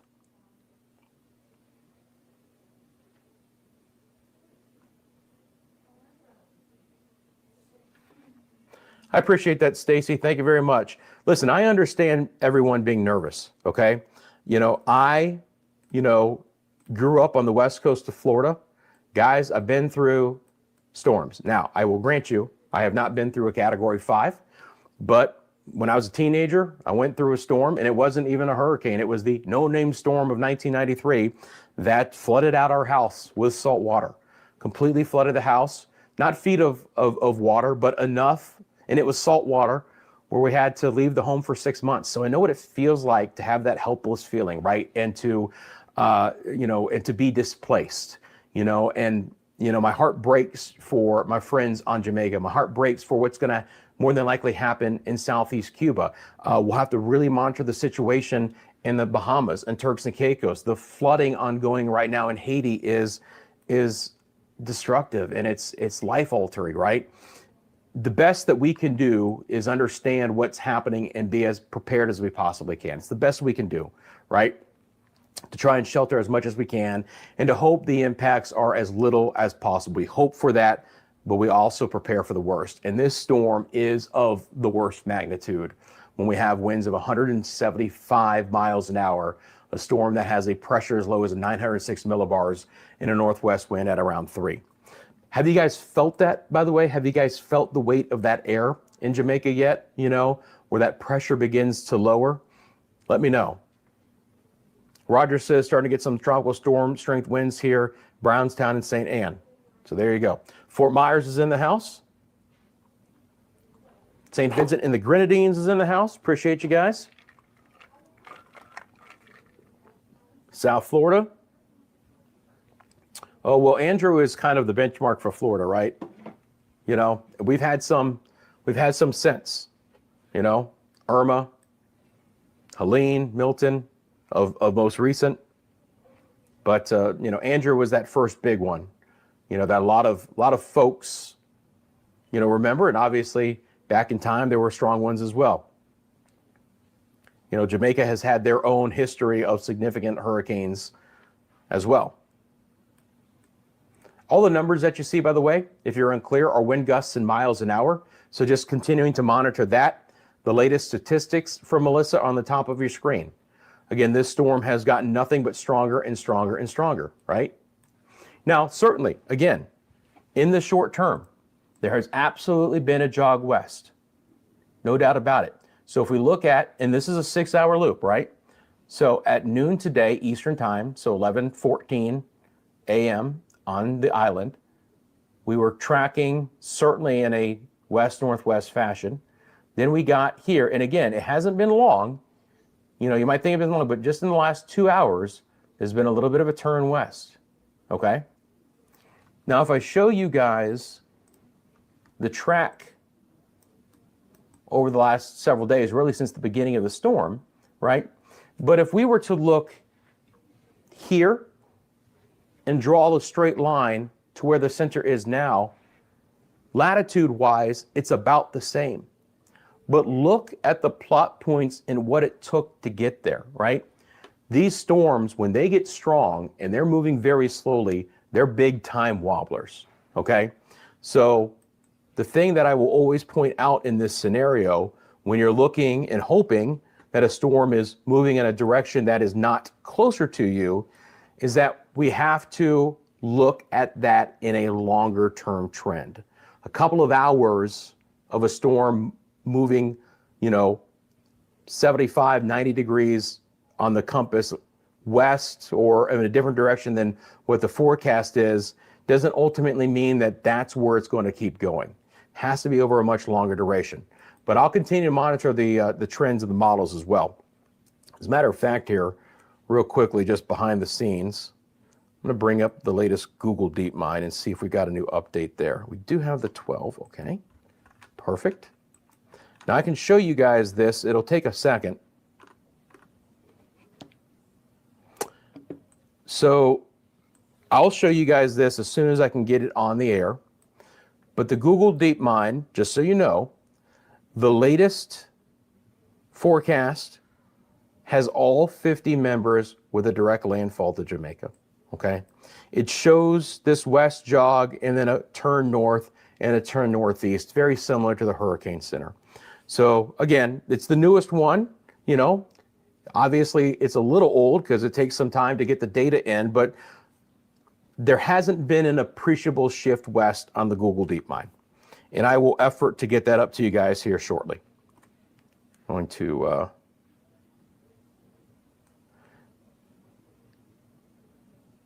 one thing I do want to look at here real quickly.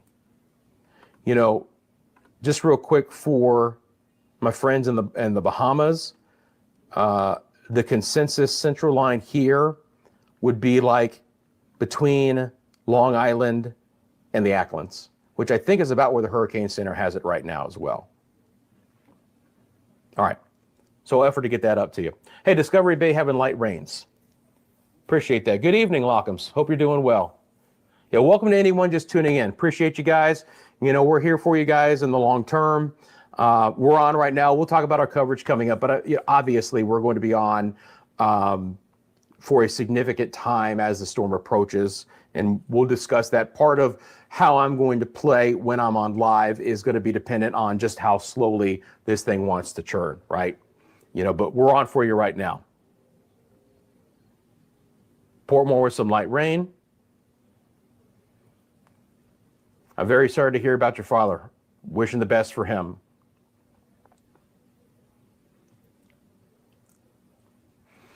Yeah, well, the temperature drops a bit as the extra cloud coverage and the rain begins to move in. So sure, I mean, it is part of the situation with these storms because there's just a lot of moisture coming in, and things will be a little bit cool from time to time. That breeze can be on the chillier side as well.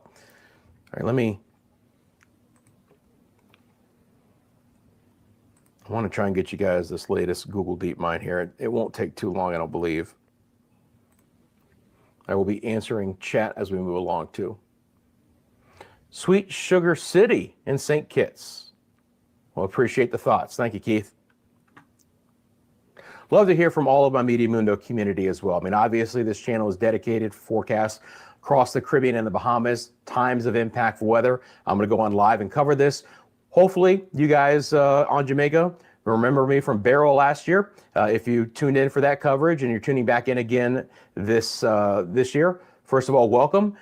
Please join us at quieter times as well. We generally have a lot of fun on the channel, so we hate to do only just the worst times. Come join us during the daily forecast updates and drop some comments as well. But appreciate all those who have found the channel either previously or very recently during this storm. Again, we're going to get you covered here. We've got some live reports on the island to come your way, monitoring the situation for Jamaica and other areas down the road, including Cuba and portions of Hispaniola, Turks and Caicos, and the Bahamas as well. Yeah, throw those hearts out in chat. I appreciate that.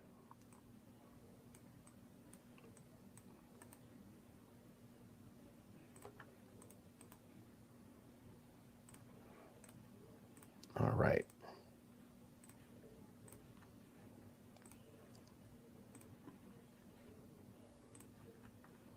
Give me just one more second here. I'm going to throw that into my system.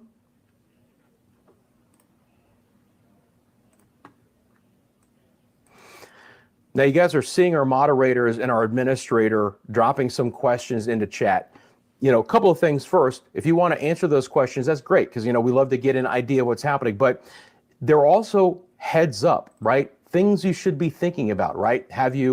Do you know where your nearest shelter is? Do you have an evacuation plan? Have you secured the objects in your yard? Things like that. Maybe you weren't exactly thinking about them, or they weren't top of mind, but you're seeing them ask us questions here. Maybe that's a nice reminder.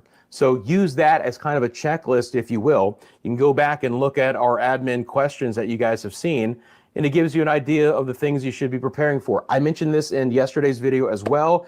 I hope that everyone who is on daily medication has a good supply of that, right? Because again, when this storm hits, right, we're going to lose communication, we're going to lose internet, we're going to lose power, we're going to have roads that might be impassable for days, right? Depending on the amount of water that floods those areas, the debris that could be over some of those areas, and even some roadways that could be washed out. So traveling could be impeded or not even possible for days and days and days. And, businesses could continue to be closed.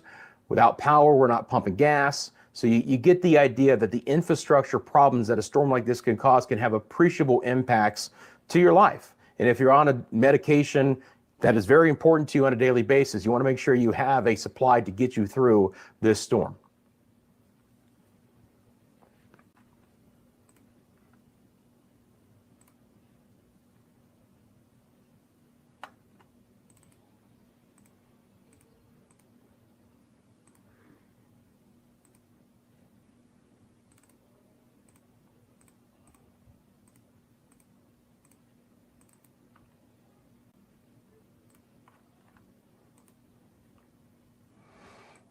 All right, hopefully we'll get that in just a second. Let's check back in with Jamaica. Again, you can find them on YouTube. Just looking at a quick shot of what they've got. This is from Flatbridge. Now this is, again, an area where we'll start to see the water level rise and debris that could, clog up underneath that flat bridge. And certainly the water level could go over that bridge, and there could be debris, and the bridge could be closed, and all that is, a possible scenario here. This is a live look to Halfway Tree, I believe. And again, quiet right now as far as the winds go. Not much of a breeze there at this point in time. Obviously, things are wet, but we don't really have a significant squall right now. And, some folks on the roadways, hopefully things will be, okay there in the short term. A little bit quieter overall, but not a lot of activity on the streets, was what I like to see. Because even though things are quiet right now, we want to be sheltering in place, right? We don't want to have a lot of active, activity outside, because, we just don't know when that next squall might want to be approaching. So the Halfway Tree Transport Center there. Again, see Jamaica on YouTube if you guys want to check out a little bit more of live cameras there across the island. All right, so let's see if we got our new Google DeepMind up here.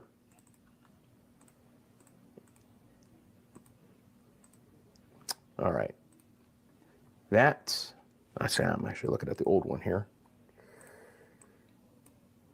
Try and force it in.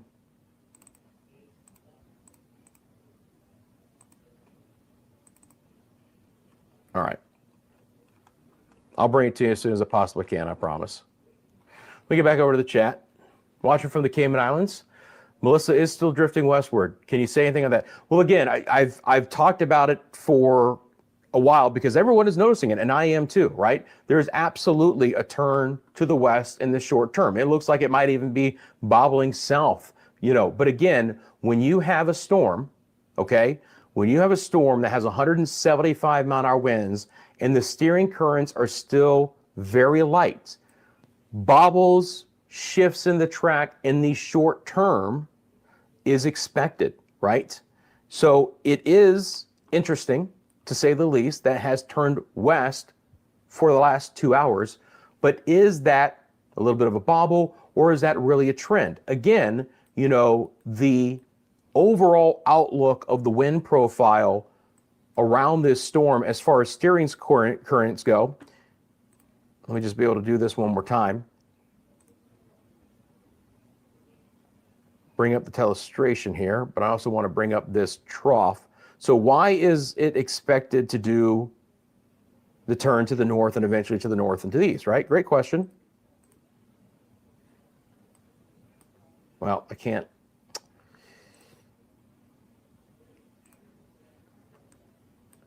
All right. I'm going to get one of those little pins is what I'm going to get. What I wanted to do here is I wanted to give you a little bit broader view first. All right. We got a trough coming in through the eastern side of the United States. Okay. Let me show you the surface winds associated with that. So I'm going to bring on surface winds. Okay. We'll walk through this together. Understanding, right? Understanding that, you know, funky things can happen. But do you notice that in the Gulf, the winds are beginning to turn out of the north now, right? And that you notice that we had an area of high pressure here, but now the wind field is beginning to get a little bit more muddied on the east side as this trough moves in. There is here, and if I go over to, you have to give me a little bit here. Do this. I am working on the fly here.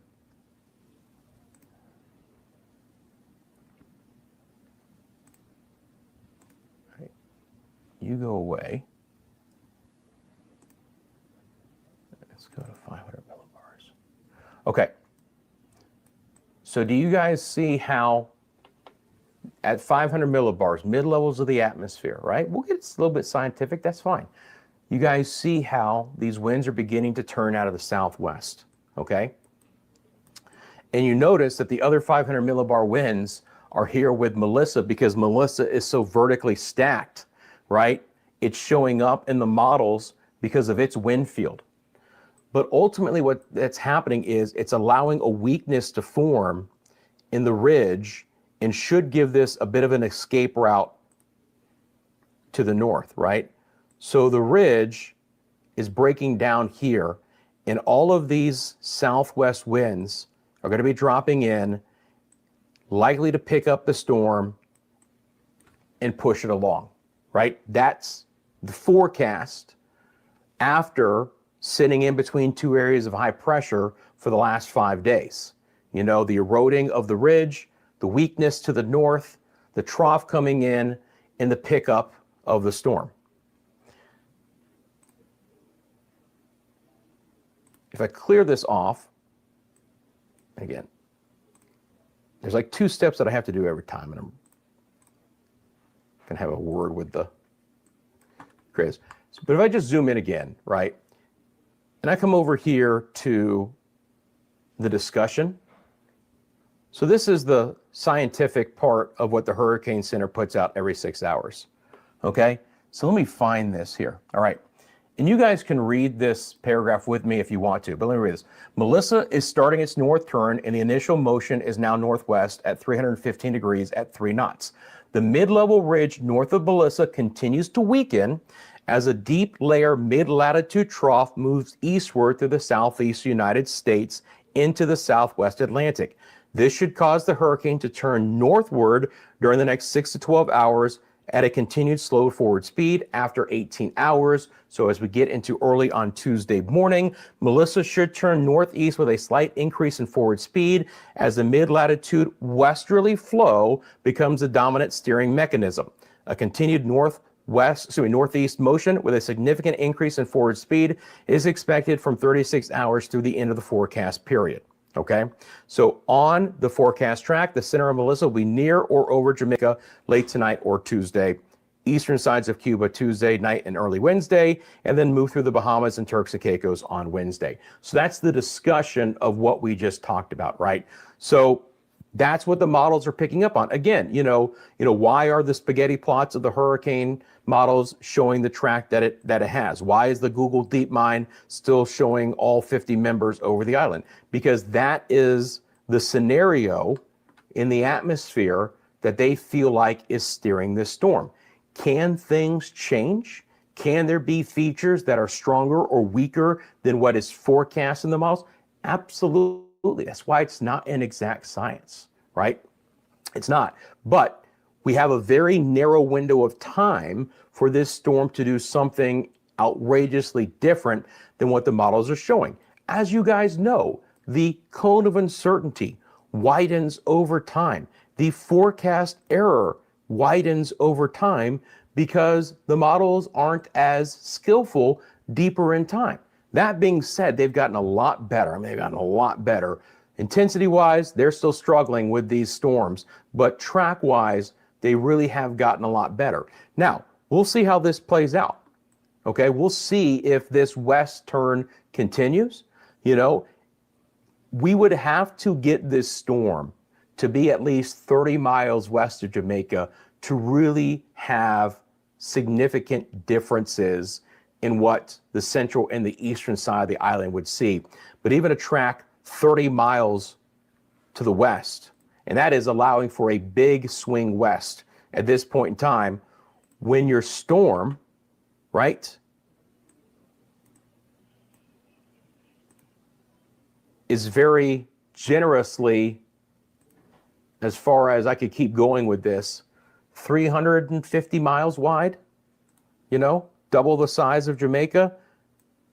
The tropical storm force inner core winds, which are likely over 100 miles an hour, are 157 miles wide, right? You know, so you get your sustained hurricane force winds, hurricane force winds out 30. You get your, 50 to 74 mile an hour winds, probably in this 150 mile an hour range, right? 150 mile range. That's basically the width of the island. So you would have to have a storm that really goes much farther west for us to be talking about lower impacts out east. And even in the central or the western side of the island, still very significant impacts. Unfortunately, this storm is just that powerful. It's just that strong. It's just that big. Does that make sense to everyone? Let me know. If that explanation, was understood, please let me know. I'm happy to continue to talk about it. Hey, Vancouver, how you doing? Obviously, there's all kinds of structural infrastructure on Jamaica, concrete buildings. We do have some wooden frames. We have metal frames, metal roofs. There are different varieties of infrastructure, but even the most significant infrastructure with a storm of this magnitude is subject to extreme damage, right? Whether that's complete structural failure or not, with some of the strongest, hardened infrastructure, that's not likely, but a lot of the other areas it is.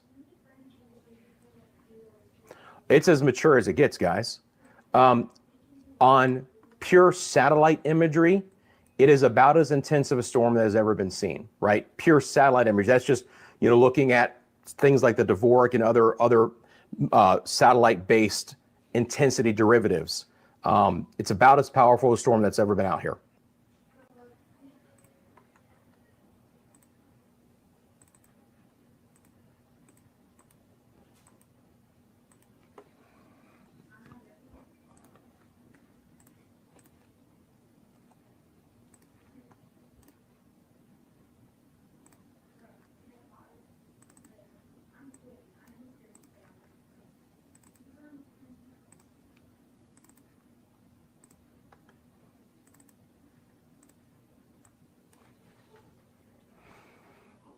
Thank you, Farah.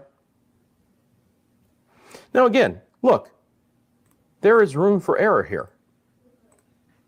And that would be fantastic. But, there's the science behind why it is likely to do what it's forecast to do. But these storms have certainly done things that we don't expect. I am interested in this west movement with you guys as well. I'm curious to see how long it will go. It does look like you almost see it here. You see these purples? It does look like the eye is contracting just a little bit, and even deeper convection is developing along it. So it is a very interesting look to the storm in like the last hour and a half. Again, even a slight wobble south, but nothing that I've seen has this trying to turn to the south. Again, wobbles. If you look at this last 6 hours, even just a little bit on the drunk side. But again, 3 mile an hour motion. There's nothing consistent about the storm with its motion right now. Just so weak. The eye just looks like it's shrinking a little bit. For most of this Monday, it was a very consistent, on average, about 10 nautical miles wide, which is indicative of a high-end hurricane. Consistent there. It does look like potentially a little bit of a contraction of the eye in the very short term. We'll see if that's just a little bit. And there's still a ton of lightning around this storm too, the eye. Ton of lightning.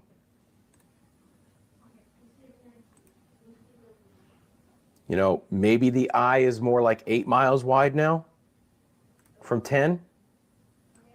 If I go back out here, it's probably shrunk by about 2 miles.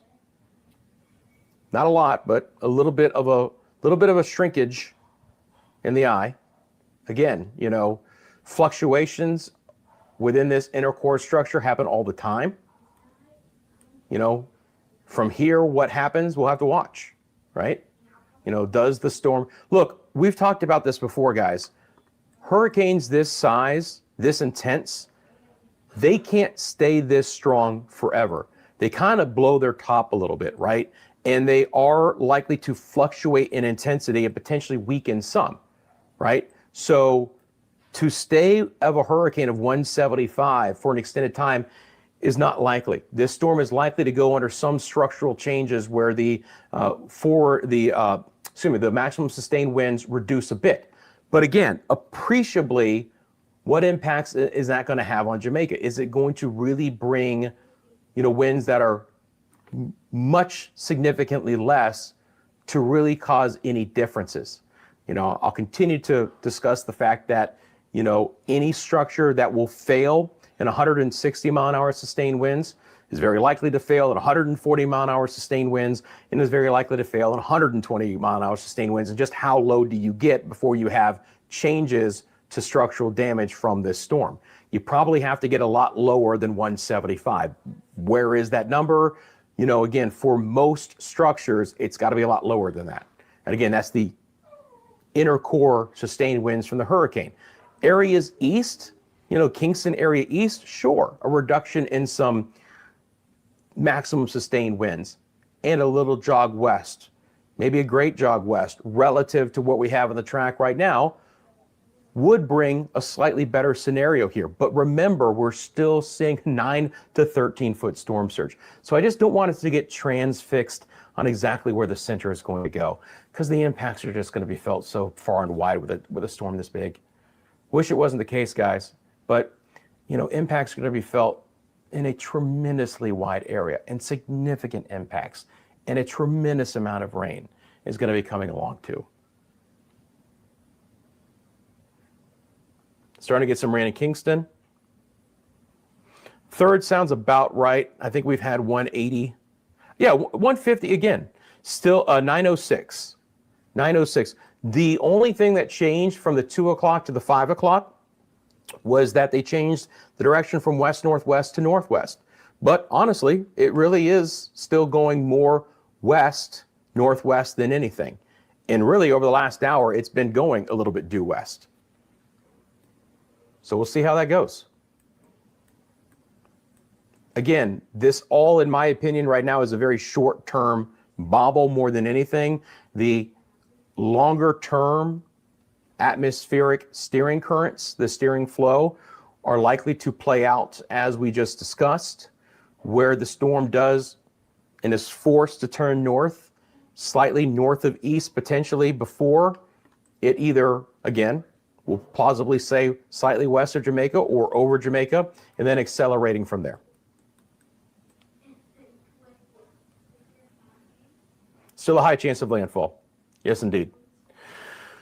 It is forecast right now to make landfall as either a low-end Cat 5 or high-end Cat 4.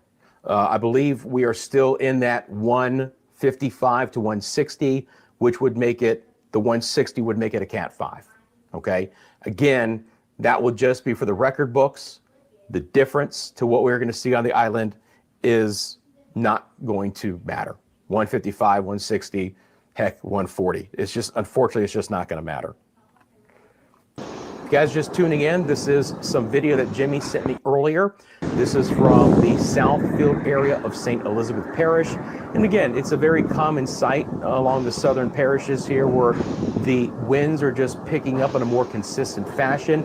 You know, we've had some squalls and there's been some decent rain here, but you know, at this point in time, you know, you can just see that that wind, even at 30, 40 miles an hour, whatever this might end up being, it's still dancing these power lines. You know, these power lines aren't going to hold up for much longer, unfortunately, here.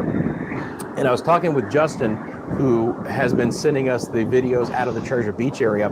They lost power probably around noontime, maybe even slightly earlier than that, which is why I was asking, and let me ask it again, you know, if you are on Jamaica, do you still have power? Thank you, PCPA. Says, love the more detailed explanation and technical side of it. Just found your channel. Did the Melissa sub? Well, I appreciate that. And I appreciate y'all taking a quick second hitting that subscribe button. Again, you know, we've been doing this for a couple of years, but we're a growing channel. We love your support. The biggest thing, the reason why we're on is to get this information out, right? To pass this information on so that those who are in harm's way can take this information and make the best decisions that they possibly can.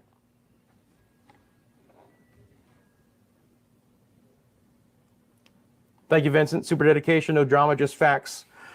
That's what we try and do, you know. Feeder band started to roll on and off with some wind gusts. Power is in and out on White House, Westmoreland. Okay. So far western side of the island there. Power in and out. Yes, Hayes and Clarendon. Still have power in St. Catherine.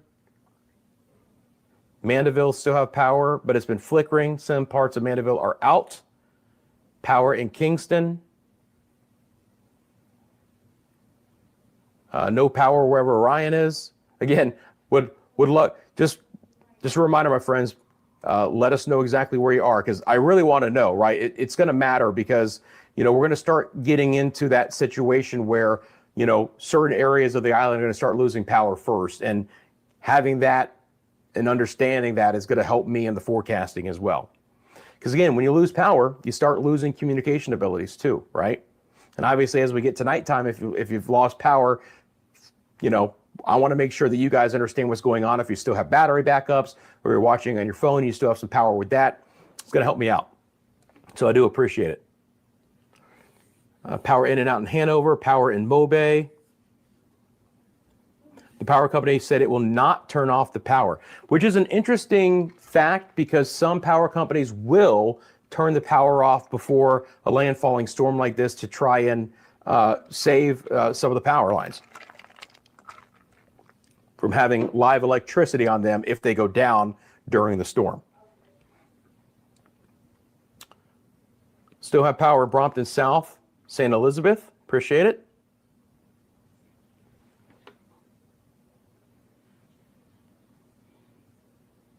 Power in Westmoreland, power in and out in Clarendon, power in Portland on the east side of the island. Is it starting an eye wall replacement cycle? I reserve judgment is what I would say. It is interesting that the inner eye wall has contracted by about 2 miles, and that could be a plausible explanation for the erratic movement in the last hour or two, but we'll wait and see. But that is a plausible scenario. And again, these storms, they just can't stay this strong forever. I've seen storms like Irma, and we saw it with Helene in Milton. You know, they reach this upper echelon, and then they do kind of blow their top for a bit. And by blow their top, I mean they lose some wind, and they lose a little bit of the deepest pressure, but they're still extremely strong, powerful, destructive hurricanes. Westmoreland power gone and a lot of rain. So there you go. Starting to get bad in Westmoreland. Power in Planters Hill District of St. Catherine. No power in some parts of the north central sides of Clarendon. Appreciate it, guys. This has helped me out a lot. Power in St. James. Mandeville still has power. We could check out that recon. Yep. Trinidad in the house. Reyes Eagle Wings. Power in Freetown, Clarendon. You know, and we're going to start to see that Emerald Darts where, depending on what grid, right? Some of you might be without power. Some of you could be, you know. Where I live in Florida, just happenstance, we happen to be under a hospital grid. So we are priority, right? Even during Hurricane Milton last year, and I did that live coverage for my Central Florida channel, we didn't lose power because we were under the hospital grid, and a lot of other areas did. Again, just happen chance.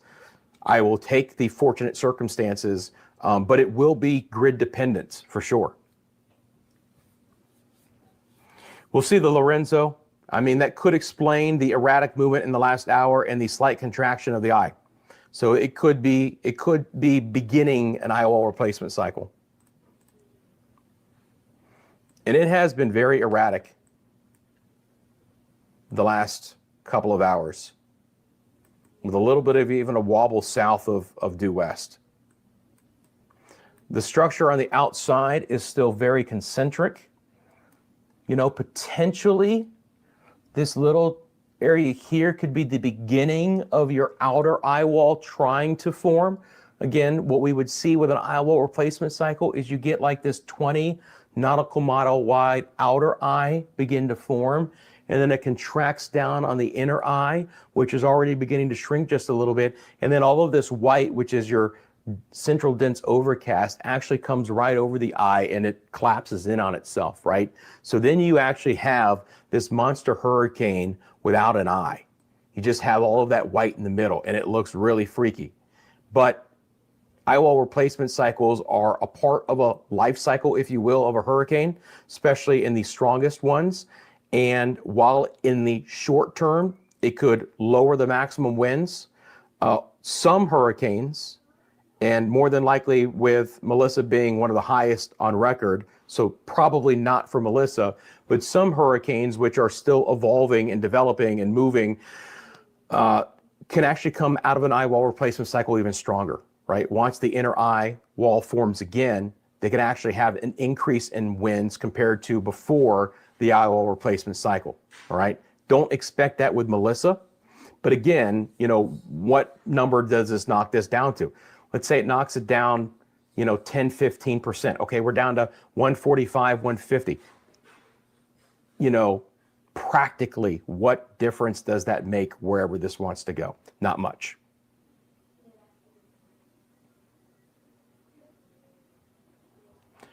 We got power at Savile Lamar. St. James still have lights. Got power at Falmouth. It's good. It's good to have many of you still saying you have power. Okay, Lucy has power. Now the water is gone. That's another thing, right? Thank you, Marlon, for that. Water gone in Unity Hills, St. James.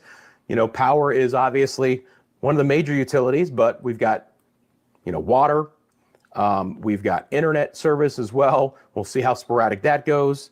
You know, Justin, you know, he's got Starlink where he's at, you know, so luckily for us, he might still be able to send us some updates, even though he's lost power, and even if the internet goes down in the Treasure Beach area.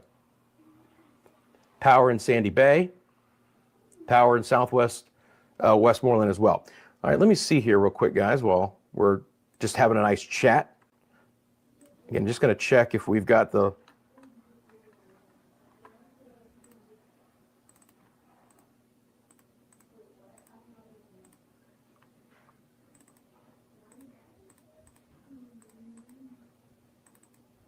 fortunately.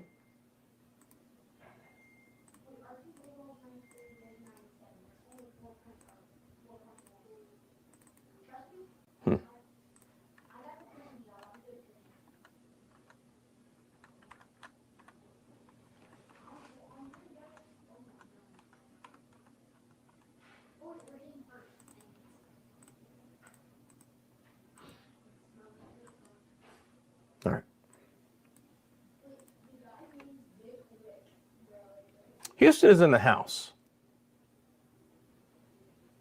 Eduardo from Belize, good to see you as well. Power in Santa Cruz. Still a Cat 5. By the way, the numbers that you see are the latest update from the Hurricane Center. That was a full update at 5 o'clock. Winds are 175 right now, okay? An impressive monster hurricane. Pressure's down to 906. The official movement at 5 o'clock was northwest at 3, but we can all see with our eyes that there has been a big wobble with this storm to the west and even slightly south of west as we've gotten into the 6 and 7 o'clock hours here, Eastern Daylight Time, 5 and 6 o'clock hours during the Jamaica time as well, so an hour behind Eastern Daylight Time. Old Harbor is in the house. Clouds starting to get really dark out there in St. James, I hear you. Again, we're keeping an eye out on all of our friends of the channel who are over the island. Want to take you again and show you that latest report from Justin in the Treasure Beach area here. Again, here's what was happening on Treasure Beach in the southwest side of the island just a little bit ago. Okay, Monday, October 27th, Great Bay Treasure Beach. The time is 8 a.m. It's definitely getting loud outside now. The waves are definitely much bigger, more frequent waves as well. I would say about an extra 2 feet of sand has been brought up the beach and dumped. Let's have a look. Okay.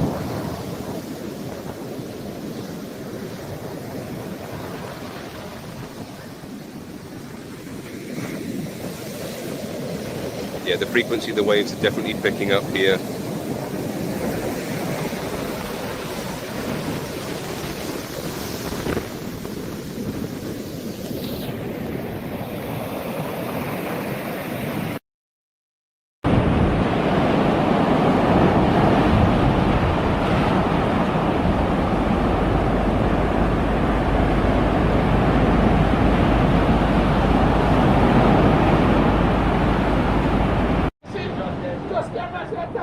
So time to leave now, guys. Watch out, the water reach in at the HQ. And we are leave now. We are take the warning. The white ass never real, guys. You see, we take a video, come, make we go on home, go lock up. Better be safe than sorry. So guys, the water reaching at the HQ already. So we are leave and go to higher ground. We're going at the Airbnb. Watch ya. Watch ya. Tell me, but you what? How what? Me not look, you know. I better left them out there. We are leave now, guys. No joke. The breeze and the rain are coming here now. It's not a good look. So guys, stay tuned. We've come to the end of this wonderful video. Stay tuned and big up on yourself as always.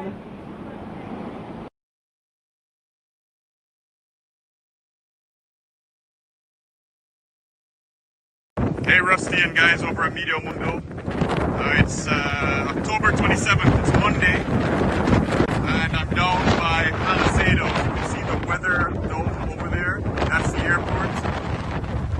You see that we still have the same storm surge coming in. Not sure if you can hear me with the wind. We've been getting tropical storm gusts so far. A few trees down, light poles here and there. Nothing major yet.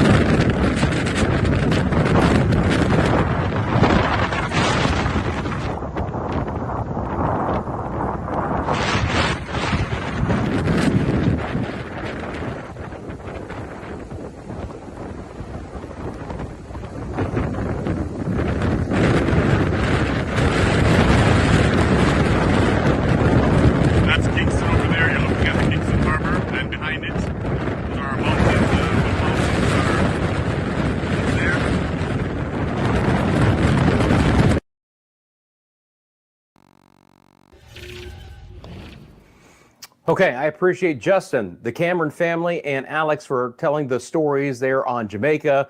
Again, Justin in the Treasure Beach area, the Cameron family, the Old Harbor Bay area, and Alex, for that video, he was in the Palisades area of Kingston there on the shoreline, just kind of giving you guys the flavor of what's happening. Again, you know, we're reaching out to those, trying to get additional live streams and updates. And obviously, again, you know, communication, even at this point in time, is a little bit spottier, but we're going to have some more from those three, and we appreciate that. And again, just trying to tell the story of what's happening right now. And obviously, as the storm begins to move a little bit more closer to the island, and obviously, if we do have direct impacts, which again is the extremely, extremely likely scenario with this powerful hurricane just offshore, you know, the aftermath of the storm as well. We're not just going to, you know, leave our friends here in Jamaica. I mean, obviously, this channel is dedicated to Caribbean and Bahamas forecasting. And, you know, we certainly discussed the aftermath of the storm. If you guys lived through Beryl last year, you know, a lot of the updates that we did from, you know, again, you know, how the recovery efforts were going there. I remember we did that in the Windward Islands as well. So we got you covered beginning, during, and even after the storm. And I do want to make note of this, that, again, if you're just tuning in, we'll continue to monitor what's happening with Beryl in the short term and this, you know, wobble west, we'll just call it that for now. But down the road, the fact that Southeast Cuba is under a hurricane warning, with likely major hurricane impacts and a storm surge of over 10 feet in some spots of Southeast Cuba, and rainfall totals that could be 10 to 20 inches and locally up to 25 for places like Santiago de Cuba, Holguin, and the Guantanamo area. And then moving into the islands here, where we, again, just to double check, I believe this has been upgraded to hurricane warning, right? I don't want to... Yeah, okay, so it has been. So again, hurricane warning now. Of our storm.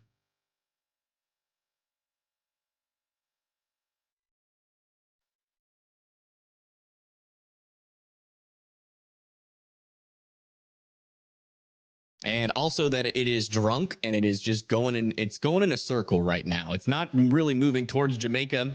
And in fact, you can make the argument it's moving away from Jamaica, but it's going to resume back to the track eventually, is the current thought process. Now it's kind of just stalled out right now.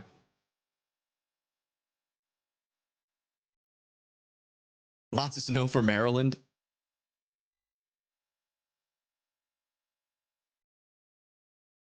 Yeah, I'll see. I'll talk to the weather manipulators. Maybe we can bribe them.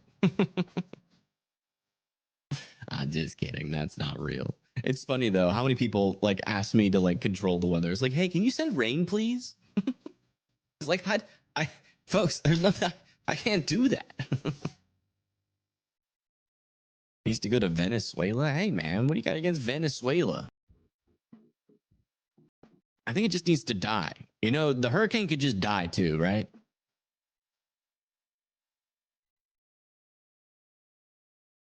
That's what I'm hoping. Had an earthquake in Maryland? What?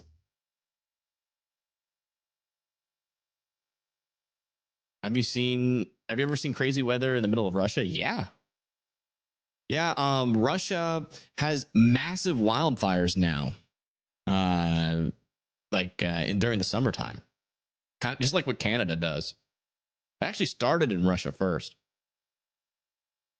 And then Canada, unfortunately, really started having those major wildfires in the summer as well. And now we just have two very large areas where there's a lot of tundra forestry that catches fire every summer and adds just a crap ton of emissions into the atmosphere. Weather sites crashing? Yeah, everybody's trying to access them at the same time. 2.5 isn't a real earthquake. Hey, if you've never felt an earthquake before, that feels terrifying.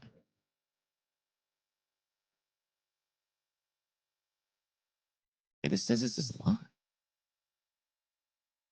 I'm so confused. Do I have two different Maypen Jamaicas? Or is that still... Hold on, I think I'm noticing something here. Maybe a slight problem. Let me check something.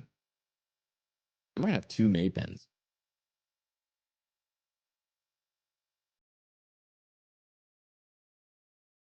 Or maybe one of them's not actually Maypen. Downtown Maypen. That's right. But then, whatever. I'm gonna replace this camera to the camera it's supposed to be. Dang it.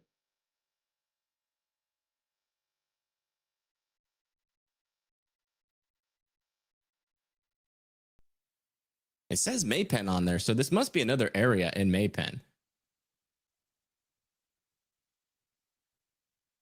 There we go. Now it's live. I don't know. This camera's being weird. Or the YouTube link to it's being a little weird.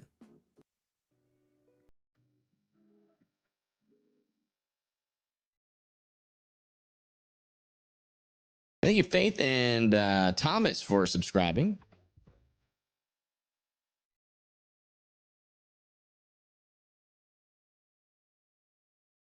Now you can see it's really raining in the Maypen area right now.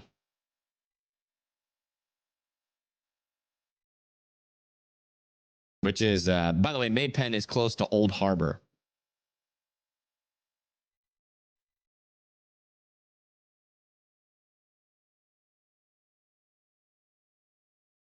Yeah, the camera's on a little pan. Like it pans left and right, and it's automatic. So I don't think there's anybody actually controlling it.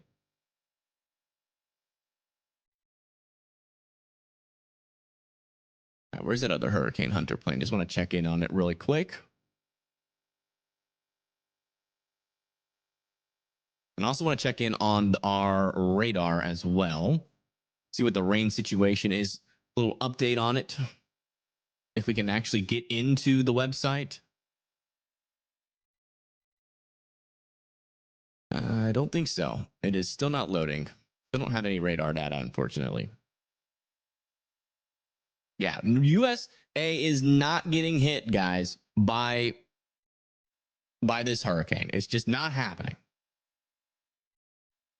It's also raining pretty good in Kingston, Jamaica as well.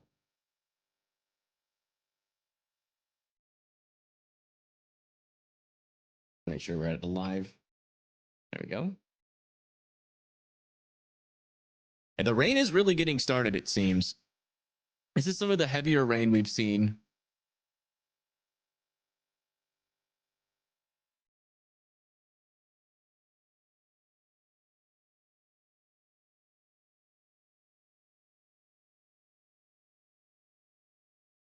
Oh yeah, look at the rain on the headlights near the Flatbridge River as well.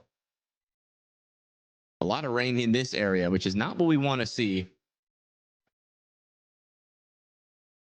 Stalled. I would say more doing like a loop-de-loop, but yeah, it's not really making any progress in any real direction. It went west for a little bit, and then it seemed like it went south a little bit. And yeah, it's definitely not going north. We know that for a fact.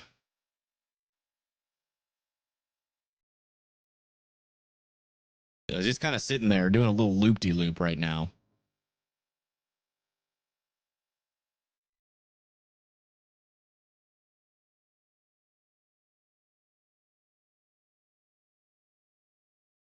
See, Jamaica has been great. Yeah, they've been doing amazing work. They always do amazing work. That's why we always use them when we're there. They have the camera set up where they need to be. But, you know, the more that you guys support them when these things do happen, as bad as it sounds, you know, because, you know, they're trying to, you know, give out these, you know, life-saving views. But, you know, during these hurricanes is when they spike in popularity. And the more that you support them during these bad events, the more that they're going to have to make more cameras or put more cameras out there. If you want to see their network expand, consider donating to them. Or you know it, there'll be cameras everywhere in Jamaica and there won't be a city missing. Is it mimicking Harvey? Yeah. Very slow moving storm, lots of rainfall on the eastern side, potentially up to 40 inches plus possible. Very well is mimicking that aspect of Harvey. Melissa has been chugging some Red Stripe and Overproof rum. Yeah, Definitely looks like it. Kind of seems like the flow has increased a little bit since earlier today. Could just be the nighttime giving us a little bit better of a view of that little stream of flow there, but that does seem just a tad faster. Right there on the left or the bottom left of the screen. Will Melissa most likely be retired? Absolutely, yeah. He'll definitely be retired. Okay, Michael.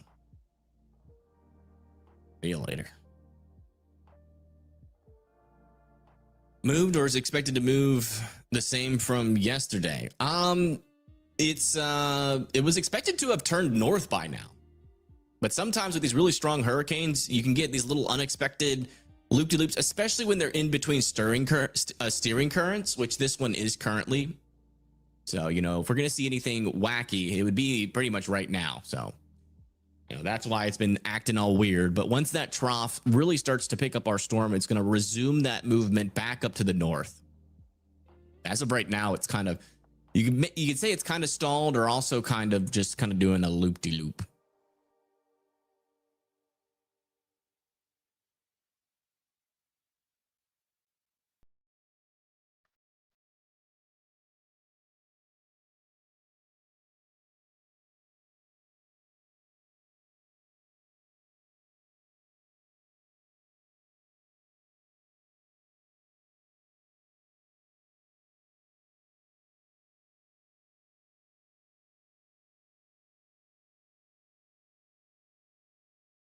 Inclusive. And so we're going to get started. This will be a shorter briefing. And so the man of the hour, Evan Thompson. Evan, you have to come and give us good news. This is the 7th briefing we have done. 7 is a very lucky number. Evan Thompson, come and talk to Jamaica. 7. Thank you, and I'm going to try to do this in 7 minutes. Good evening, everyone here in Jamaica, of course. Minister, I greet you. Mr. Chairman, sir, Mr. Sweeney, good to see you and all distinguished persons here. I greet the media and I greet the people who are watching online and those who are watching on television at this time. What we have facing us is a major Category 5 hurricane that is over the waters of the Caribbean Sea and moving closer and closer to the mainland of Jamaica. It is some distance, over 100 miles to the south of the island at this time, and it is expected, or it has already begun a slight turn toward the northwest. The movement over the past day or so has been westward, moving from southeast of the island to now just southwest of the island. It is moving now to the northwest, which would suggest that it's going to be moving away.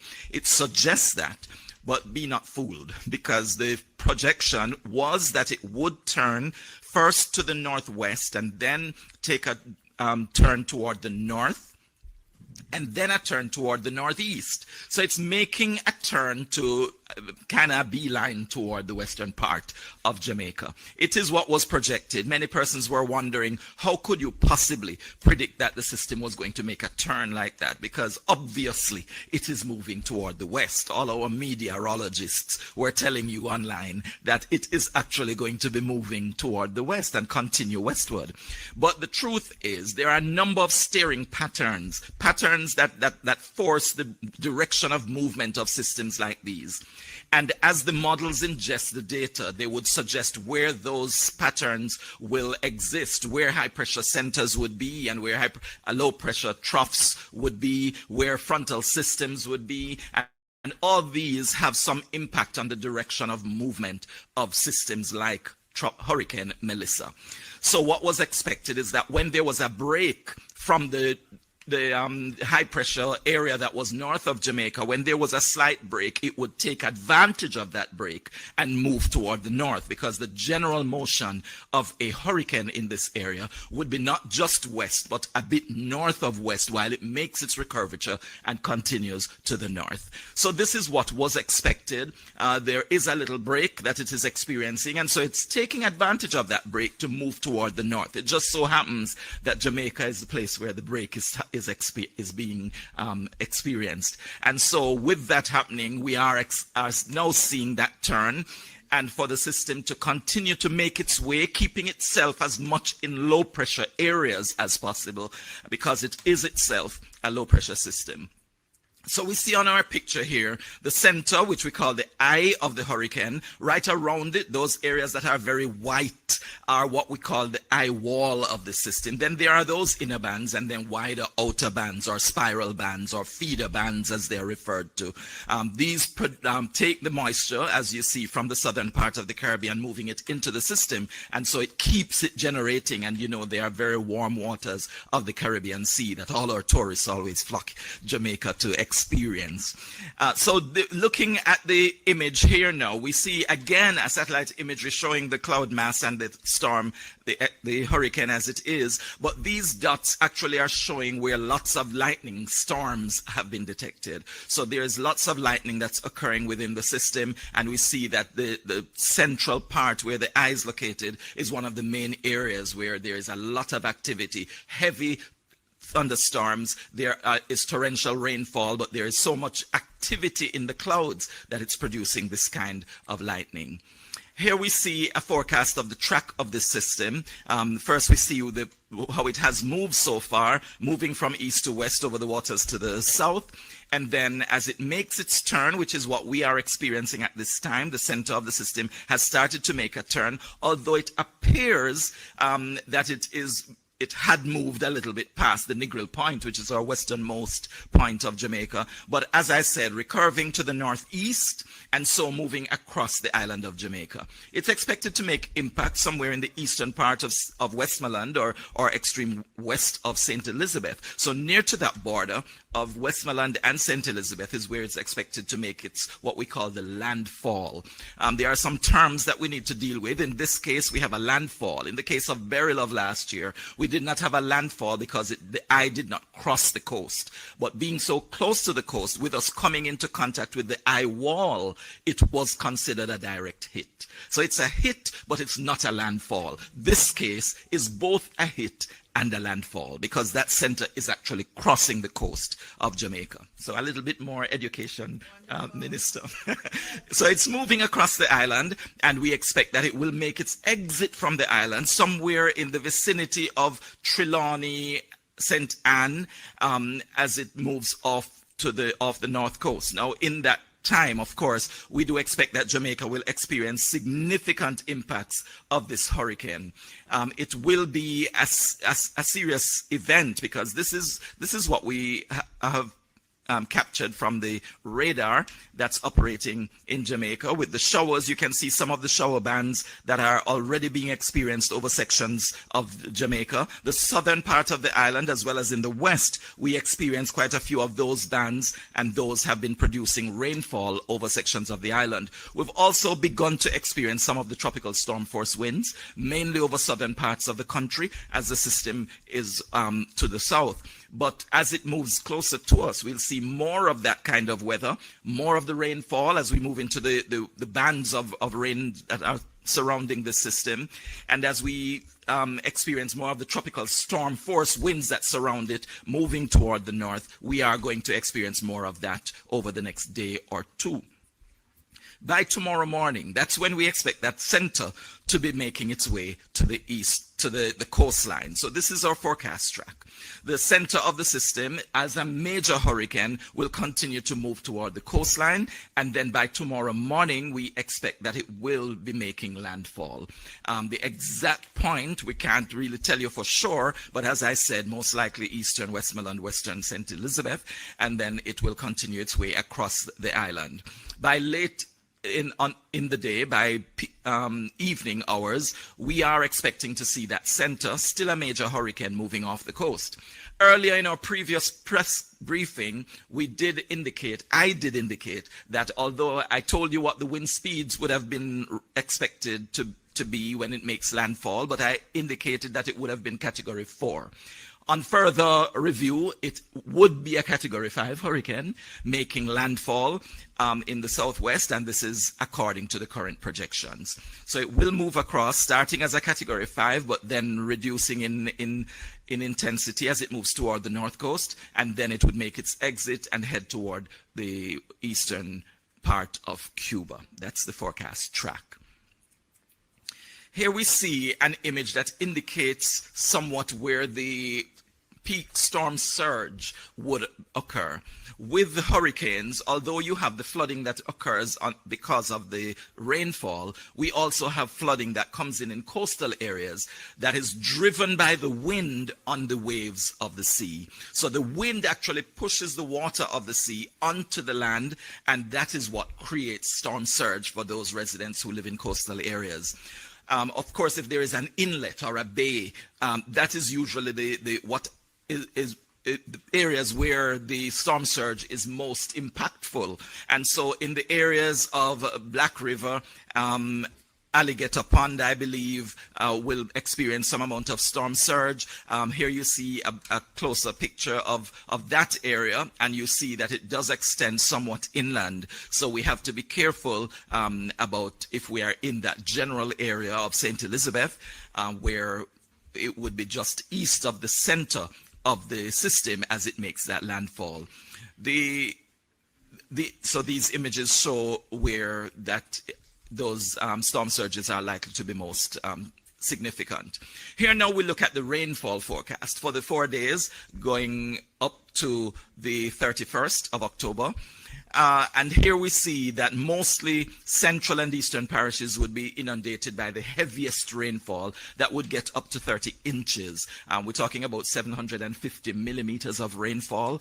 We're not accustomed to measuring that. I'm not even too sure if our rain gauges will fully be able to deal with that kind of capacity before they are renewed. But we, of course, will make every effort to provide the best data after the event as possible. But here we see the heavy rainfall producing significant flooding, and this will be over most of the island. The other areas of the island going toward the western end would actually be receiving more of the rainfall as well. But because the heaviest rainfall that is associated with this hurricane is going to be to the right side of the eye as it makes its way across Jamaica. So we're likely to see more of the flooding on the right side, on the central and eastern parishes, more so than in the extreme west, where we would then be on the left of the center of the system.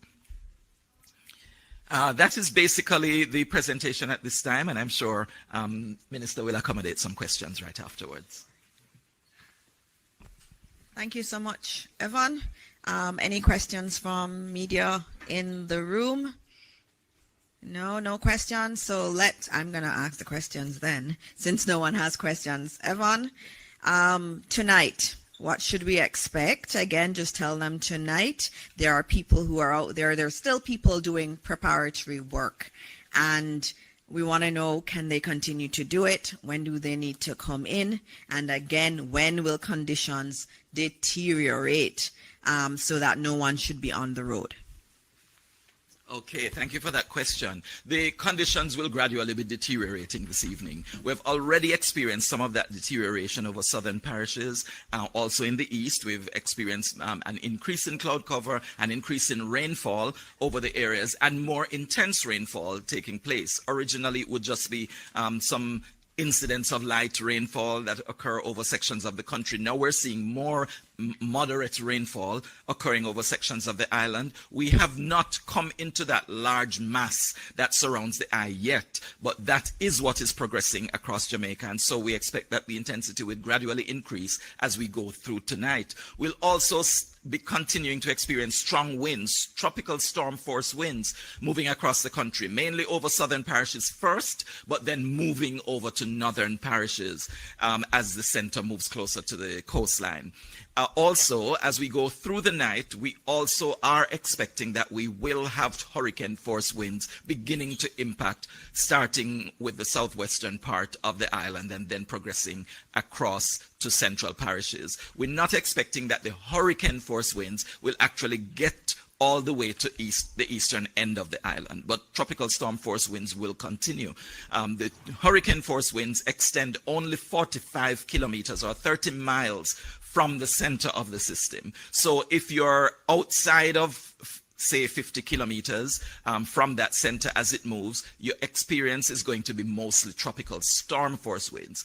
Don't take it too lightly. That can also produce quite a bit of damage. And the rainfall that's associated with the system will still be very much that you could have flooding in any area of this country. So expect all of that as we go through the night. The hurricane conditions will get, of course, increasingly intense as we get into the morning hours of Tuesday. Thank you very much, Evan. I don't see any other questions. You've heard it. It's still category 5. Oh, there is one question. Can we get the microphone to someone who never asks questions? Evening. Mic check. There we go. Evening, everybody. Mahir Stewart, Nationwide News. In terms of the path that this hurricane is taking, we know what to expect when it impacts Jamaica. But what's Melissa going to do after it passes Jamaica? Okay, that's a good question. And actually, because we are our brother's keepers and we have a number of neighbors in the Caribbean area that we need to pay attention to and also, keep their interests at heart. It's going to be moving really toward eastern Cuba as long as it continues on the path that it is projected right now. So after moving over our northern coastline, it is expected to continue over the waters between Cuba and Jamaica. There's only 90 miles of space there, so it will move quickly through that area. I should have pointed out that the speed of forward movement is going to be increasing as the center moves toward Jamaica's southern coastline and while it moves over Jamaica. So it will move a little bit faster than it has been, but it will continue to move and then it will get to southeastern Cuba. And then it is expected to continue over the southeastern islands of the Bahamas.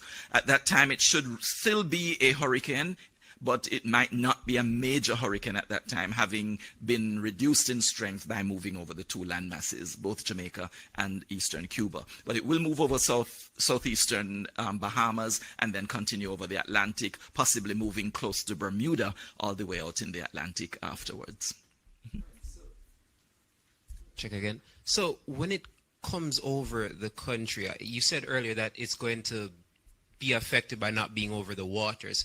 But once it comes over our land and goes back into the waters, is it going to then re-energize as it goes towards Cuba? Yes, that would happen, but as I said, it's really only 90 miles of water, and so the increase may not be that significant before it gets to Cuba, and then it would exit Cuba and then pick up more speed with much more water area than land area as it goes through the Bahamas and over into the Atlantic. It may pick up a little bit more strength, but then it would be again moving into cooler waters at this time where it wouldn't be able to get much stronger. We're not expecting it to again regain category 5 hurricane force. Thank you. Thank you, Evan. Earlier we were doing longitude and latitude, and we heard a word from Evan that I'm not used to hearing, and so I had to look it up using AI, of course, and it was recurvature. He said it many times, recurvature, so I had to look it up. It's a change in the path of a tropical cyclone from a generally west to northwest track. So remember, it was going west, and then it moves then to a northeast or eastward track. So that's what recurvature is. So it was going to the west, but now it's going to turn and go towards the east. So thank you very much for teaching me another meteorological term today on all of Jamaica, that term. And so now we are going to go to the other man of the hour, or Minister of Local Government and Community Development, the man who is responsible for disaster response and who does a tremendous job of it. He is non-stop. He is here through the night, all through the day. Minister Mackenzie, I do not know how you do it, but you continue to serve this country, and we're very grateful for it. And so please tell us where we are with everything under your purview.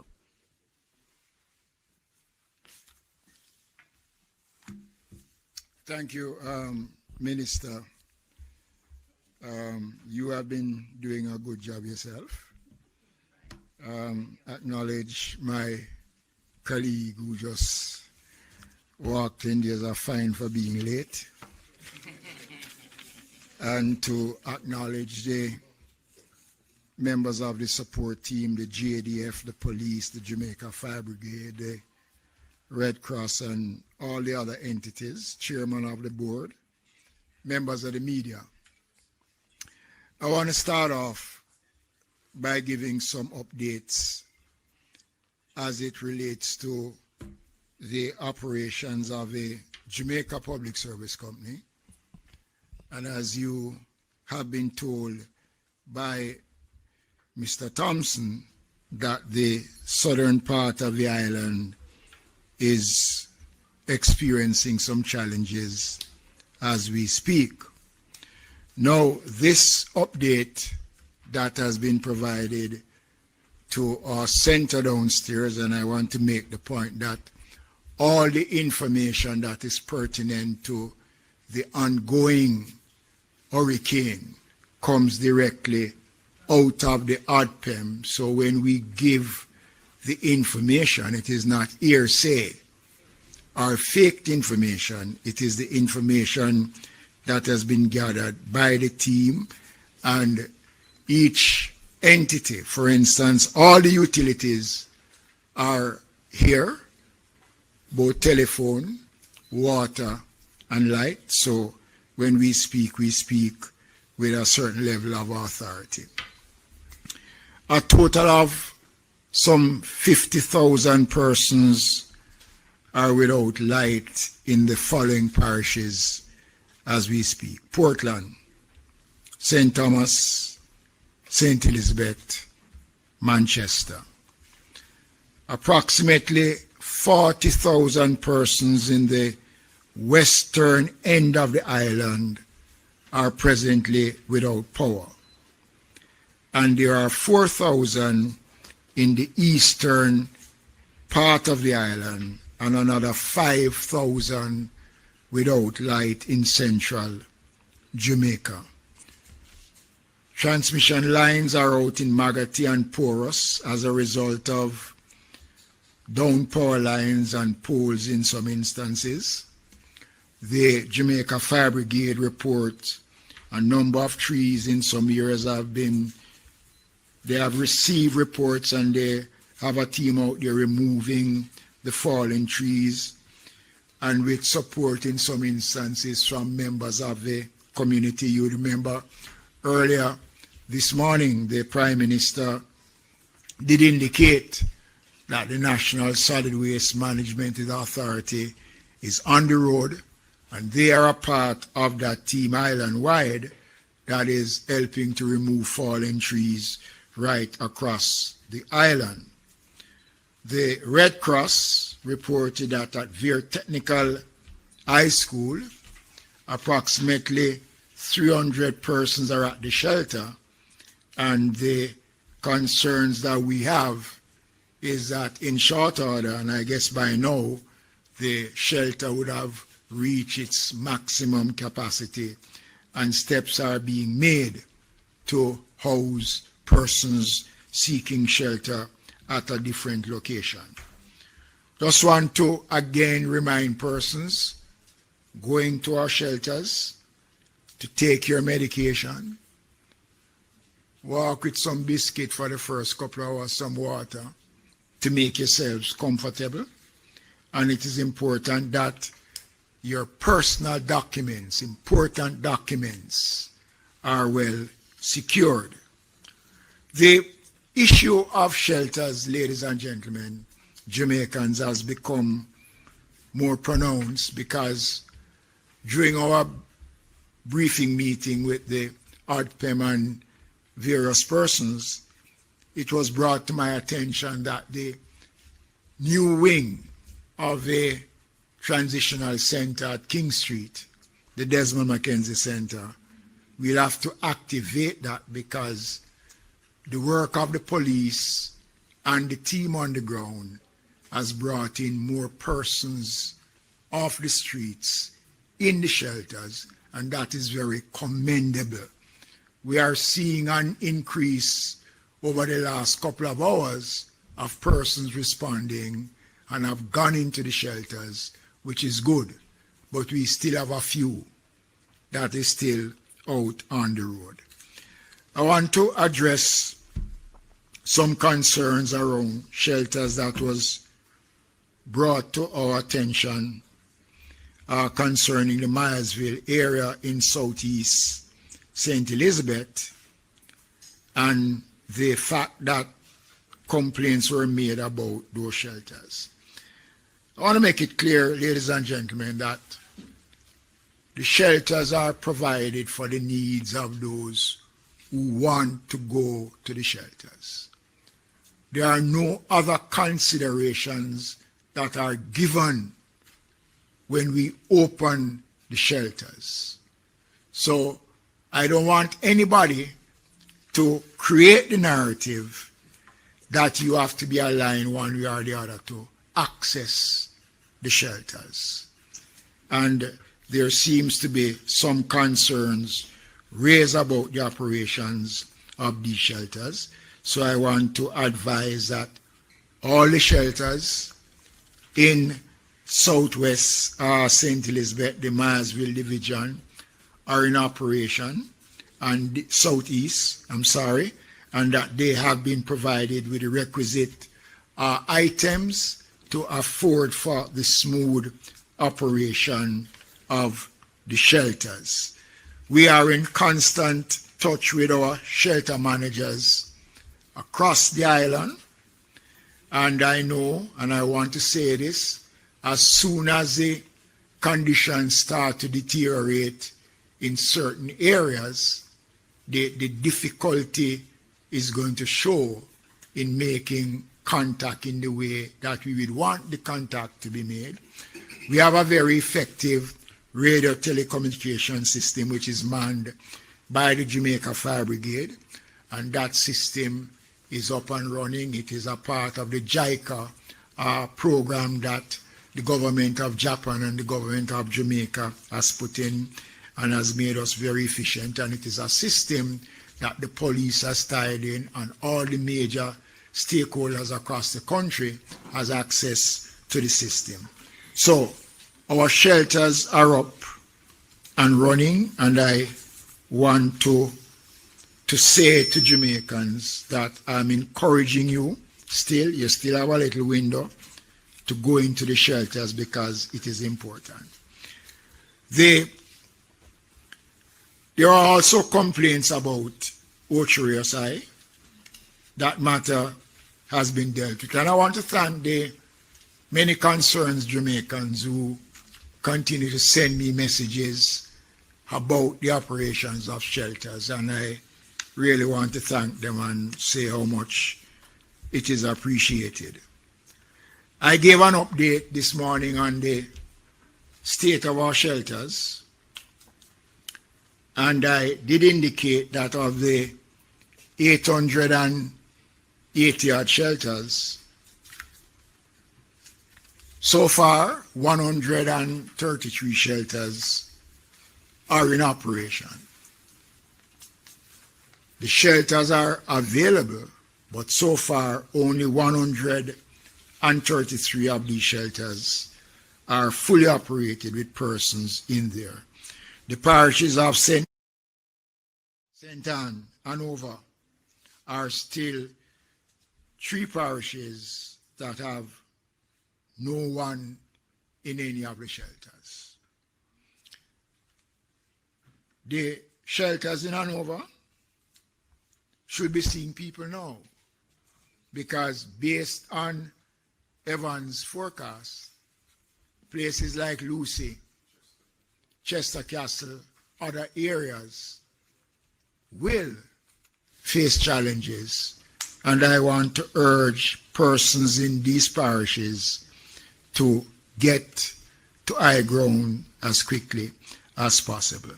Clarendon continue to lead the way. So far their numbers are 517, St. Catherine 254, St. Thomas 310, Trelawney 156, Portland 295, St. Elizabeth 182. I guess based on the other information coming in, that we will see an increase in the numbers of Jamaicans going to the shelters. As I said earlier on today, it is anticipated that more than 40 to 50,000 Jamaicans will be evacuated from certain areas, and we are expecting that number to grow. I want to again emphasize the importance of sticking to genuine information. Almost every minute now, there is something out there in social media that has nothing to do with what is taking place. There is concerns that persons who genuinely wants to go to shelters are being convinced by others that it makes no sense that they go to the shelters. And many people have been told that you are safer at home than in our shelters. My first experience of a major hurricane at this level was Matthew in 2016, just shortly after I became the minister. And it was a testing time.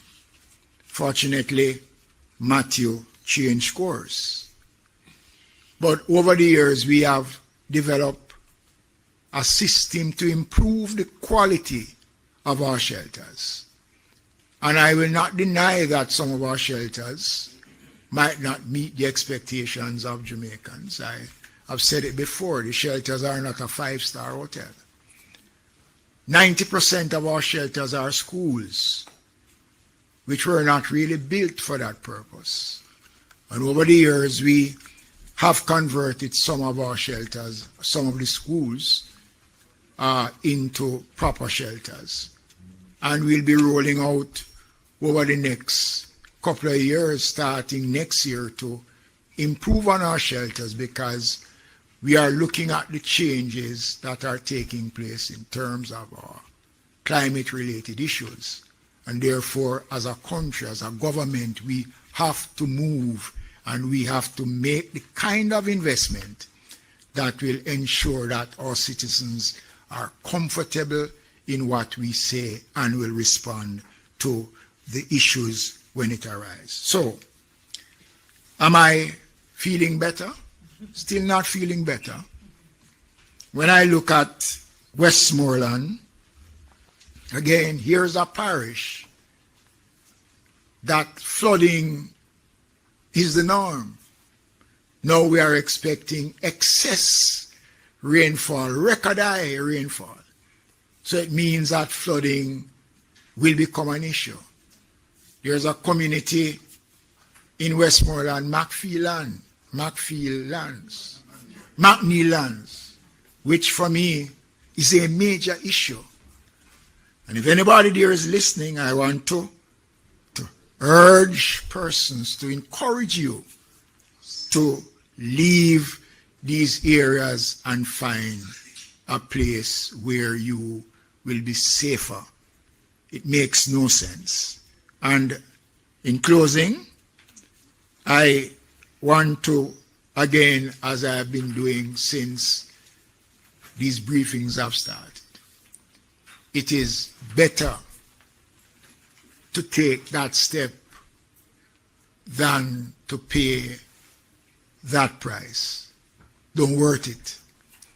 This government is committed to work with every single Jamaican after the passage of Melissa to help to restore your way of life, to rebuild. The Prime Minister spoke about the various layers of insurance and coverage that an understanding government has put in place over the last 4 years to secure the Jamaican people.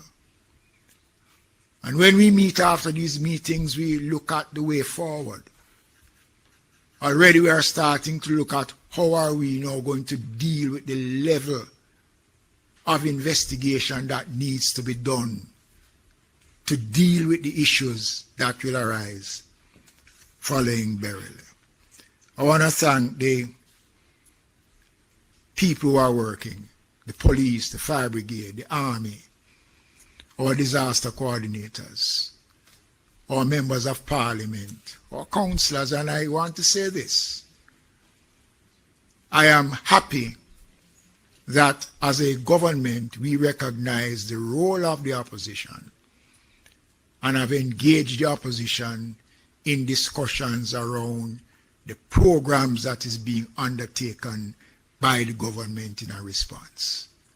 And we have been open, we have been clear, and if we are wrong, we are bold enough to say we are wrong. But all the decisions that we have taken to safeguard the Jamaican people, we stand by those decisions. It is the Jamaican people that have to work with us now to ensure that we minimize as best as we can whatever the outcome is. Thank you.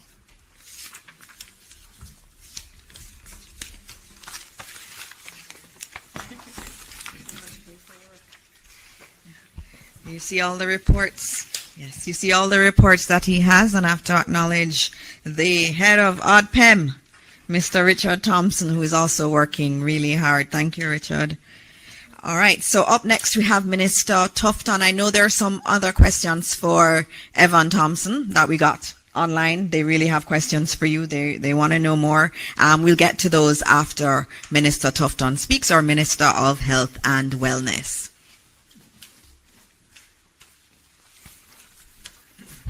Thank you very much, colleague Minister, and my apologies for being a little late, but my colleague and friend Desmond McKenzie understands, and I know he won't charge me. I want to just begin by recognizing my colleagues and other members in the room, the media, and of course the agencies. So a couple of things that re-update. Firstly, I was late because I was on a conference call with the health ministers of the Caribbean region, chaired by the head of CARICOM, who expressed the desire to support, and I gave them an update. And I want to just publicly thank my colleague ministers of health in the Caribbean who have offered to provide support wherever that is needed, including CARFA and CARICOM health ministers. So I got a little delayed because of that conversation. In terms of the updates, health centers remain closed as we had announced, but all hospitals remain open and all are prepared. I have done a number of visits over the past 24 hours or more, visiting some of these institutions, having conversations with the staff, and at the Emergency Control Center in New Kingston, headed by Dr. Dawkins Wright, who is here in the audience.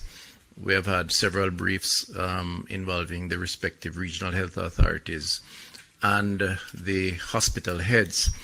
And from all that I have seen, we are prepared and ready.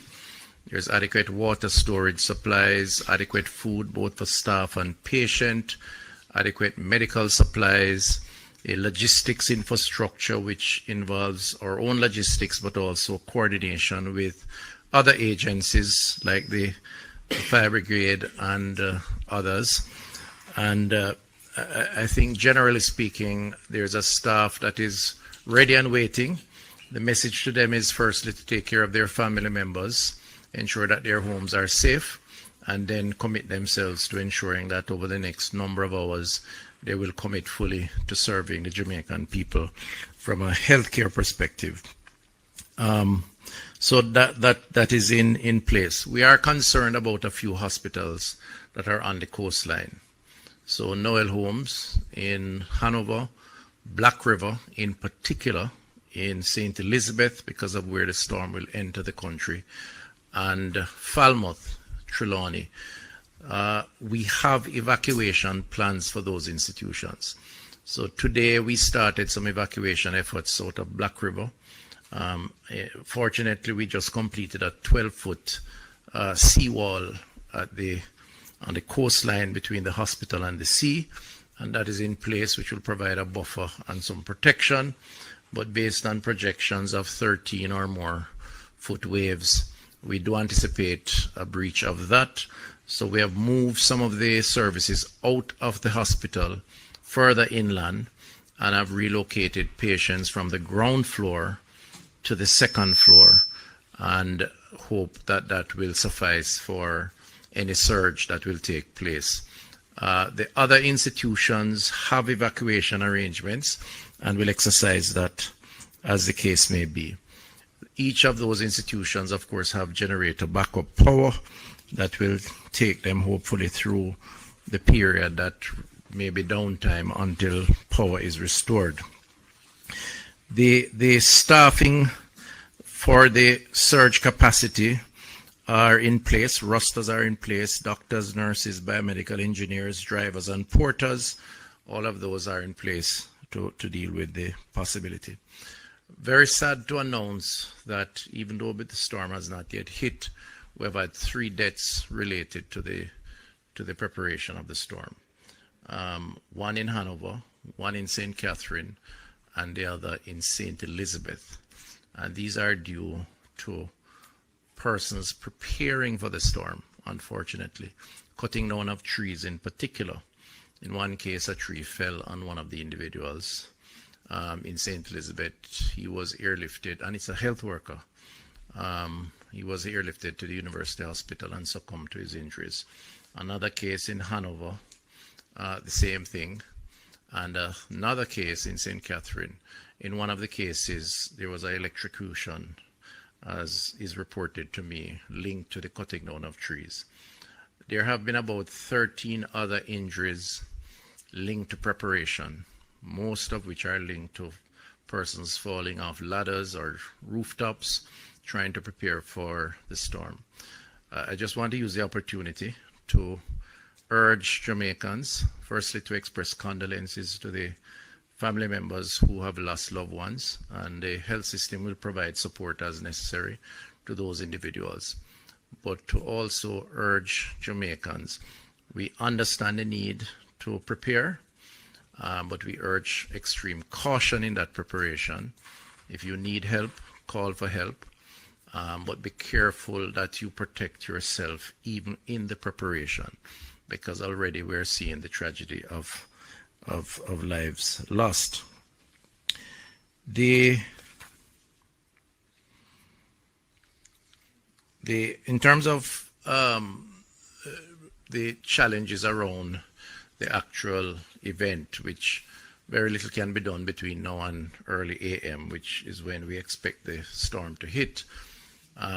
Outside of the preparation of the institutions, and we urge those home to ensure that they have adequate drinking water, because turbidity can impact quality of water. So to the extent that you can collect your water now while your pipes are still running, please store drinking water. The non-perishable foods, please be mindful of that and secure that to the extent that you have not already done so, and there's an opportunity so to do. We are aware that from a health perspective, post the event, there is the risk of contaminated water, contaminated food. The ministry, part of the discussion I had today with the public health team, we have just about 600 of them. These are the officers who go out into the field and visit, retail outlets, wholesalers, institutions, to ensure that the integrity of our food chain is maintained. They, under the law, have the authority to seize and dispose of foods that they suspect is contaminated, because a major consequence, if we get past the storm, is the ill effects of what happens after, and water and food are critical. So I just want to remind retailers, sellers of food, that they should put whatever is necessary in place to ensure that whatever is perishable is protected, but also to say that the team will be out in the field right after to examine and to ensure that the food supply remains intact, and they do have the law on their side to protect consumer safety. But the system will be ready to deal with that, but food-related diseases are very common after these types of events. In terms of our children, today I visited the Bustamante Hospital for Children. The key to our children is to provide them with psychosocial support during this period. The last major event we've had close to this one is 37 years ago, Hurricane Gilbert. And it is a frightening experience for those who have not experienced this kind of storm, wind and rain and flooding and so on. So we want to encourage our parents or adults or guardians to give our children some extra support, and where they need help, please give them that support. Guide them as it relates to the after event exposure to water. They're always going to be tempted to go outside and play into the puddles of water, which oftentimes may be contaminated because of the runoff. Solid waste will be an issue naturally because people throw things all over. The water will bring it to the lowest point, and there'll be a concentration of pollutants within that particular environment and space. The other issue is the mental health challenge within our society coming out of the trauma related to this. There are many persons who will be anxious, would be uncertain, be scared. We are beefing up our mental health facility. Just to remind you of our helpline, 888 New Life. That's 888-639-5433 and 876-838-4897. We're encouraging persons to use the lines if you need to talk to someone. We have members manning those lines on standby, and will provide whatever support that we can give. There are vulnerable populations in the society that we are mindful of. The older population who are chronically ill, those who require medication for their hypertension, diabetes, other forms of chronic illnesses. The NHF, I've had a meeting with the NHF. They are prepared to provide information and support. They're also prepared to deliver medication once the storm would have passed, and we're putting in place some creative ways to maneuver the obstacles that we would likely encounter after the storm. And what we would ask persons to do is to keep in touch using the One Love helpline, 888 One Love, for the vulnerable populations to be given whatever support they can. The final point I'll raise is the issue of persons volunteering to give support. So in disasters of this kind, because of who we are and the generosity of our diaspora, as well as just the globe, there's going to be a lot of offers to provide support.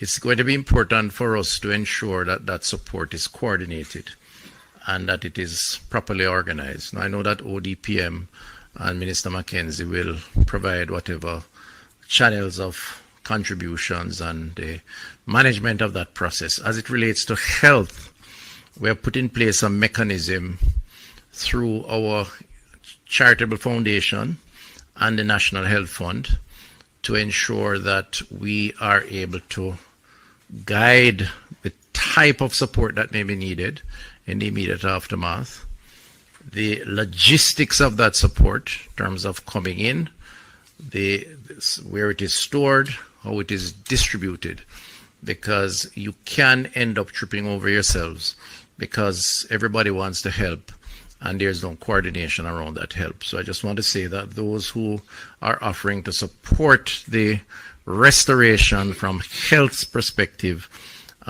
we will be happy to guide you and to provide you with the appropriate guidance as it relates to that. I want to close by thanking the healthcare workers. You know, they are not unaccustomed to emergencies and to going beyond the call of duty. They have been very resilient and have really demonstrated their commitment to protecting the country. So I want to just use the opportunity on behalf of the government to thank them and to just ask them to continue on this trajectory and that they have our support in delivering and protecting the Jamaican people. Thank you. Thank you, Minister Tufton, for that. You actually answered every question that we had in the chat today. There were mental health questions, what's going on with the hospitals. You've answered everything without us even having to go to questions. So thanks to you and to the Ministry of Health team for all the work that you are doing. I am going to actually stop before the question and answer. I have some questions here that we need to go. Most of them are to you, Evan, that I need to ask. And there's one more I'm getting, Minister Tufton, from you. You'd have heard us speak of the National Emergency Operations Center, which is here. There are a lot of individuals that are there and they're working really, really hard. They are they're coordinating with the parish coordinators. You see them down there with their radios. They have a lot of equipment where they can easily be deploying resources across the country. They have trained for this. They have worked really hard on this. And so you've been hearing a lot from the ministers, but there are some really great patriots that are here. They've worked really hard for this country. And I just wanted to bring up the lead of some of those entities that are in our Emergency Operations Center here at ODPEM. Of course, I'm going to ask you if you could please stand here so that the cameras can pan to you, because Jamaica wants to know who you all are. And as I say your name, you can come up. And I'm going to probably go in that order. Commissioner Stuart Beckford from the Fire Brigade. Hi, Commissioner. How are you? I know, but the Fire Brigade is going to be absolutely central to any rescue operations that we're going to be doing across the country. And so we want to acknowledge the Fire Brigade team that's downstairs in our Emergency Operations Center. We also have Marilyn McDonald, Manager, Community Renewal for JPS. JPS is also here. So we know when things are down, and JPS is coordinating with us. We have other entities like the NWA and other groups too. And so thank you too and your team for being here. We also have, and you can all stay up here, you don't have to come down. They can pan out to you. We also have Commander Alvin Gale from the Jamaica Defense Force. They are here. You see the JDF gentlemen across the building. They are being led by you, and you're doing a fantastic job and just working to coordinate all the areas that JDF will help with in any type of recovery effort. JDF will be central to it. And so they're already here and doing coordinations from now. We also have Dr. Ellington from the JCF, Superintendent from the JCF. The JCF is here too. They know what's going on. They know where there is danger. They're coordinating. They're getting their troops out as best as possible. The members of the JCF, the police force, will be out. They'll be deployed as necessary. So don't even think about it. I know what some people are thinking about the JCF. They are here. They're monitoring. They're out there and monitoring, and we can divert resources very easily. These are just some of the people that are working downstairs. Mr. Thompson, you should join them. ODPEM cannot do this without ODPEM. ODPEM is really central to all of this. And they all have families. Look at them. They have families. And this is just a few of them. Downstairs is full. It's a lot of people in the room coordinating, and they are here for us. And I would like to also add someone who is not willing to come up. Rohan, come on up. You see Evan here all the time, but Rohan is really doing a lot of work. Rohan is here. He is always here. and he is the one that comes in the room and tells me, okay, the storm is starting to turn, or it's still going west. And so we have up to the minute information right here, and it goes out to the parish coordinators through these lovely people who are here. We also have Dr. Dawkins. Can you join from Minister of Health too? We have a Minister of Health rep here all the time. They come in shifts, but there's always someone from the Minister of Health. We're coordinating. So if we know there's a problem in a particular area and that we need to mobilize resources in a hospital, we can do so. Look at their faces, all working tirelessly for Jamaica. And we want to say thank you, thank you, thank you. Thank you all. All right. So, having said that, and thank you again, we are going to go to the questions. And I see some from Emily Shields. I'm going to give you all of yours, Evan, that I have. The first one was, and this is from Emily Shields, she wanted to know that the system, you said that the system is 100 miles away or south of the island. And she asked if it continues to move at 3 miles an hour. Yes, that's very slow. I can walk faster than that. Does that mean it will be about 33.3 hours before it makes landfall? Or how close to land must it be before hurricane force wind is felt? And someone else was asking, why has this moved so slowly? They want a little bit of lesson meteorological class on why this would move so slow when we're used to hurricanes moving so fast. Evan? Okay, thank you very much for the questions, Emily. Let me explain first of all, the reason for the slow movement is that the steering current is weak. Basically, there are some currents in the atmosphere that would generally steer the direction of movement of these systems. And it depends on a lot of the other features that exist at the same time. I spoke earlier about the high pressure centers, the low pressure centers, frontal systems. If they exist, they tend to influence the direction and the speed of movement. So for instance, if there are two large high pressure areas that are north of the Caribbean area, and there is a frontal system that extends between the two, and they are, if the front is moving toward the east, it would tend to drag that system because it is a low pressure system. If there is nothing that is allowing it or causing it to be steered in that general direction, but you have the high pressure areas above it that are preventing it from moving, then it doesn't get a chance to move northward, which would be the normal recurvature that takes place, but it would continue to move west until it gets that chance to turn. So it really, the hurricanes generally move in that direction toward the west, but to the north, and making that recurvature. But if there is something blocking it, it will keep moving west, but not as decisively because it really wants to move north. And so that kind of explains it. So when it starts to move, it's because it gets that break. It gets a chance to move because what was blocking it is receding or moving out of the area. The next question was about the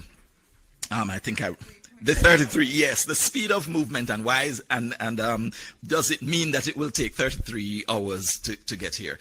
Really, I did mention it's moving slowly now, but after this turn, it's expected to move much faster as it moves toward the northeast. And that is because, again, the steering current is going to be pulling it in that direction because of another feature that exists that will allow it to be pulled to the north. So if there is a frontal system that is in the area to the north, then because that is there and it is taking advantage of the break between the high pressure systems, then that will pull it faster in the direction. And so it's expected to move faster. I tried to simplify these press briefings because I don't want to get too technical where I lose people who really need the information, but I hope that is made clear to you. How far out will we hear or feel the effects of hurricane winds? Oh, hurricane winds only extend from the center about 45 kilometers. That's about 30 miles. So when it gets 30 miles from the coastline, that's when you start to feel those winds. And then, of course, it will take some, you have to calculate the speed of movement, and as it moves toward the north, how long you will continue to experience those winds. But the center would have to have passed 30 miles from you again as it moves away before you start to move away from those hurricane force winds being experienced. All right, thank you. Thank you very much. I have a question for Minister Tufton. It's on what should pregnant women do if you're in an advanced state of pregnancy and this hurricane is coming. What do you do? Do you head to the hospital? Do you stay home? What do you do? I'm told the answer is to call Minister Tufton. That's what Minister Mackenzie says, but I think there's a better answer to the question.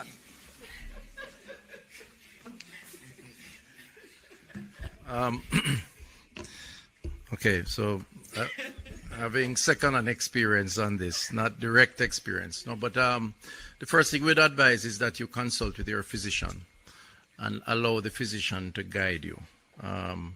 There's still an opportunity so to do. The communication channels are open.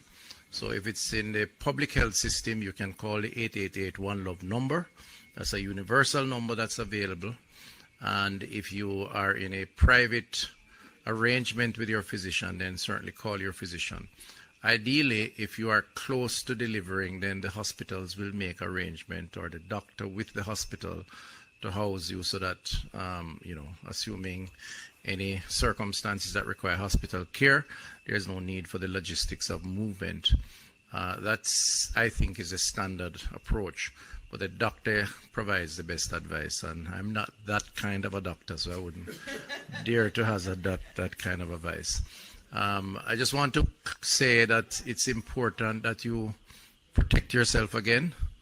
We can fix, as doctors, medical doctors that is, we can fix injuries, but we can't fix regret. And so it's important for you to just take care of your families and ensure that extra precaution is taken. Thank you.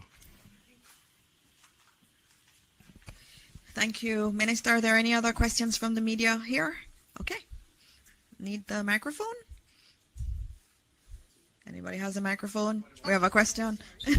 Microphone.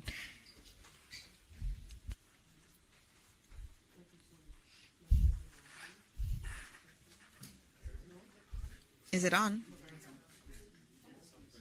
Mike, okay, great. Good evening, everyone, ministers in the room. My name is Twyla Whelan.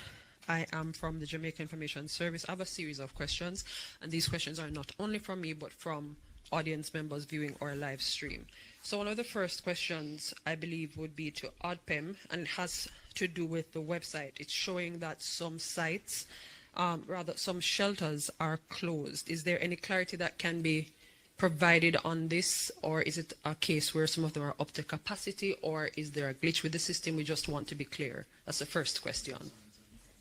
All right, he's going to answer. We're going to take the series together because we do know that some of our news stations need to break off now.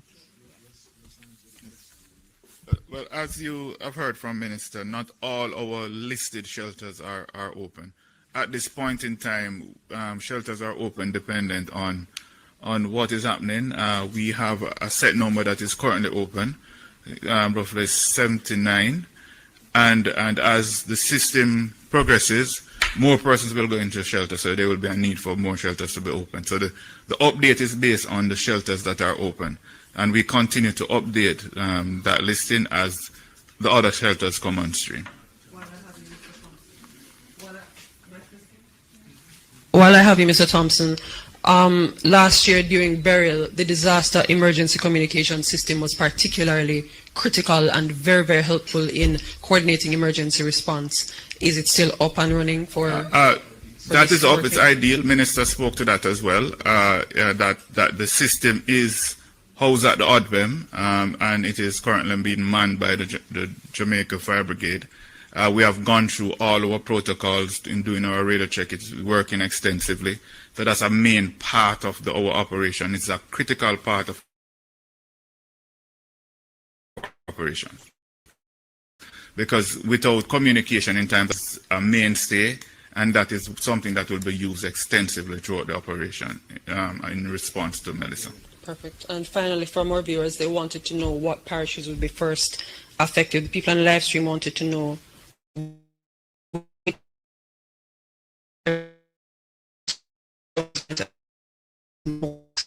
Mr. Thompson. Most.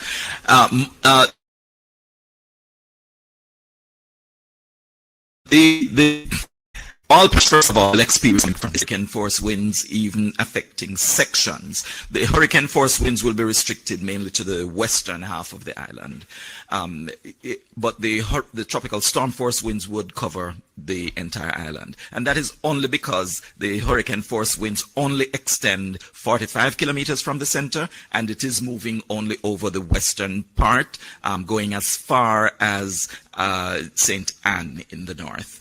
So we do not expect that sections of Portland and St. Thomas, Kingston, St. Andrew, St. Catherine would really experience any hurricane force winds at this stage, based on how it is. But the storm surge, again, there are specific areas, and that would be along coastal areas to the right of the center on the southern coastline and to the left of the center on the northern coastline. Okay, thank you all. There's just one last one, and I'll answer it because Minister had already answered it. It was, how are the evacuation efforts going in places like Rocky Point and Portland Cottage in particular? And those are actually going well. Minister Mackenzie had been monitoring those, and persons were in fact heeding the evacuation orders. And so we are encouraged by that, and we ask others who may not be doing the same to follow suit also. All right, so I don't see any other hands up, and so we are going to close this press briefing now. And I'll just say something. I was on an interview earlier with international media, and they asked me what would Jamaica want to say to the world at this time. And it was a hard question, but there was a flag, and I remembered our flag, and I remembered the colors of the flag, and I remembered we have, and also the gold, which is for the bright sunshine. And what I said to them was, we are a people that are resilient.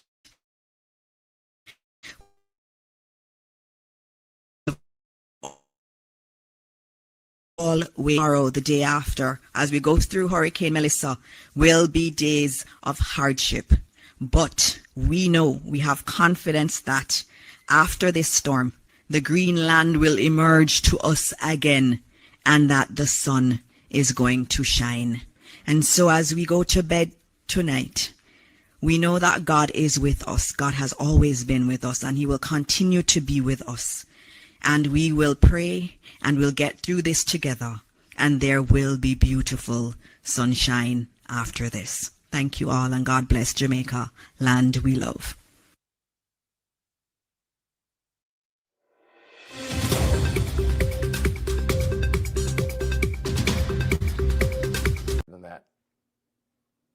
That's interesting.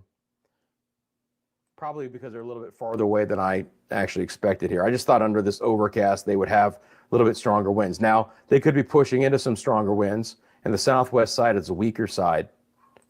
I think they're a little bit farther away than I expected here. Oh yeah, my bad. I thought we were a little bit closer to 30 miles away, but we're about 55, 60. Still expect there to be slightly stronger winds than that, but not as much as not.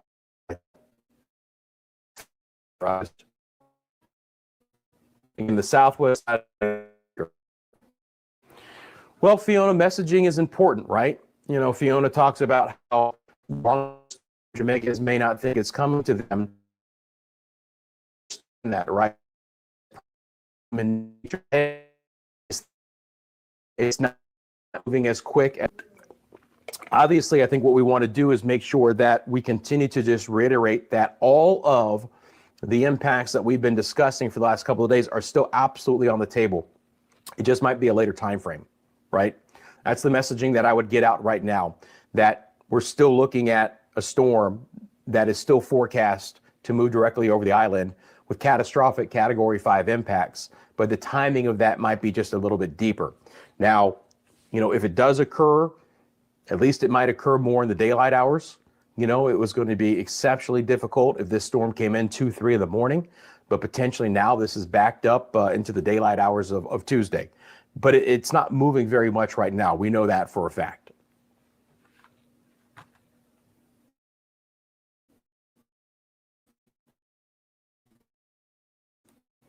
All right. With the cameras here from Jamaica, and just see, you know, Maypen was actually earlier had a pretty good squall, but again, it's not consistent yet, right? So we just don't have the consistent tropical storm conditions on the island yet. And if you guys saw from the last time I measured it, in the last 3 hours, the storm has actually dropped about 2 miles south. It's no closer to the island than what it was in the mid-afternoon hours, right? It's going to be West Parade. Again, it's good to see no one out. You know, even though conditions aren't appreciably horrible right now, you know, the weather is still likely to go downhill throughout the rest of the evening hours and overnight, and in some areas could go downhill in a hurry. So good to see everyone kind of heeding that and just staying off the roads. No reason to right now. And of course, the flat bridge camera here, be very interested to see, and unfortunately, just how high this water level is going to end up going. We know over Barrel, it was over the flat bridge. We know that there was a lot of debris flow here that clogged up the road, clogged up the span as well, and just took a long time to, you know, allow that to be passable again. And that kind of debris flow and some of the fast moving water is likely over many of the areas as well.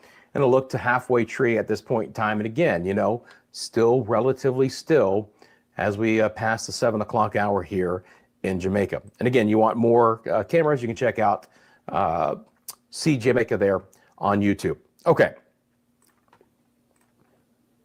So back to the weather computer here. I'm going to see if there's been any change. All right. So no cone yet out of them. I'm going to monitor that. So we're just, you know, what's happening is we're just starting a new cycle.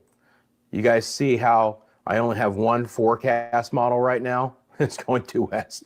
That's hilarious. But we're just starting to get some new information coming in.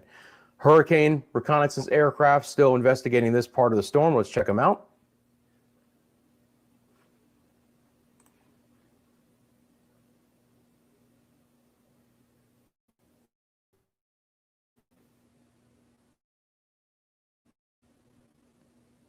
So very little wind overall here on the southwest side.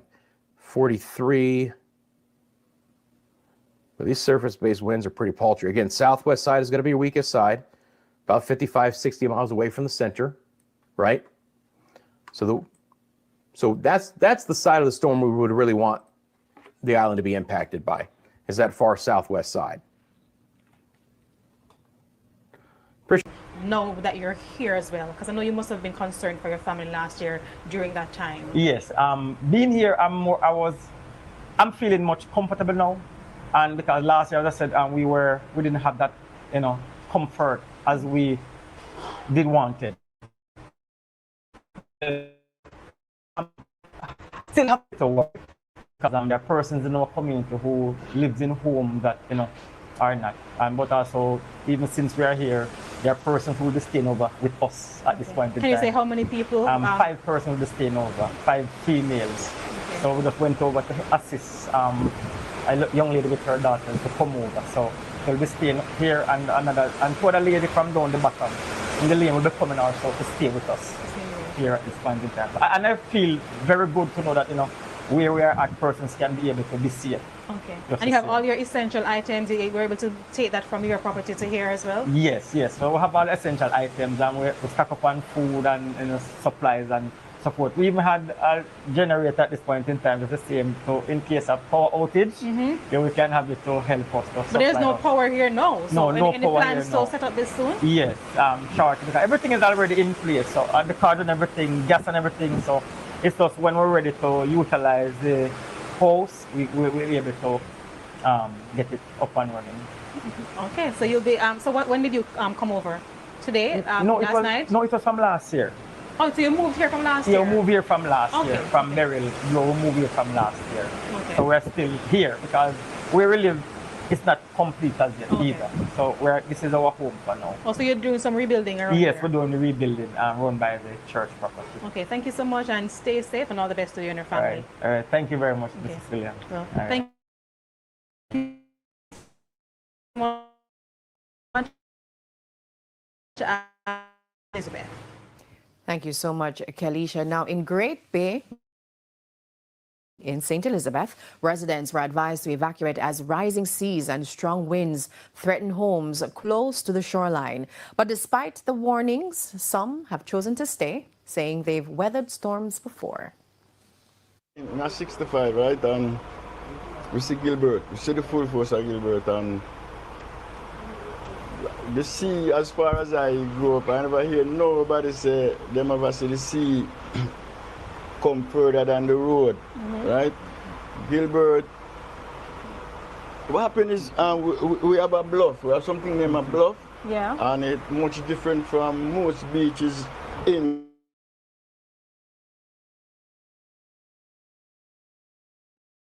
from beach that to our next beach we call Back Seaside. So you think that will be able to save you here? Yes.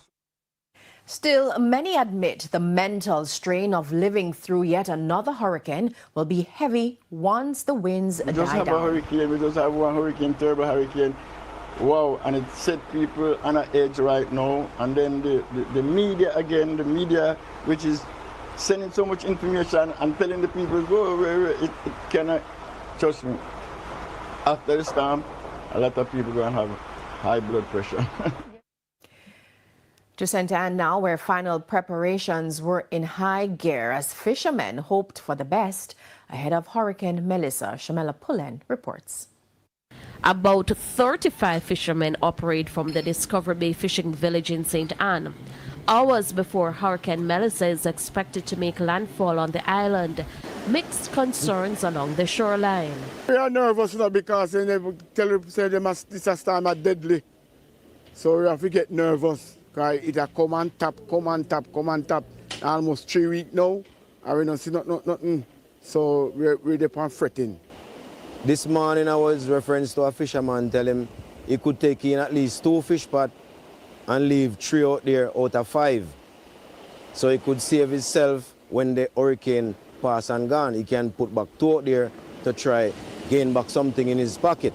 When TVJ News arrived, boat engines had been turned off and vessels docked. Some fishermen were seen making final preparations to secure their boats. They estimate that around 500 fishing pots remain at sea, and they are anxiously hoping their equipment and livelihoods will be spared. I hope it turn from Jamaica, give us what we can manage, don't give us what we cannot manage, because this country is a poor country and we need more proper structure in Jamaica. So we're calling upon Andrew Holiness to help us to build Jamaica the right way. Proper structure.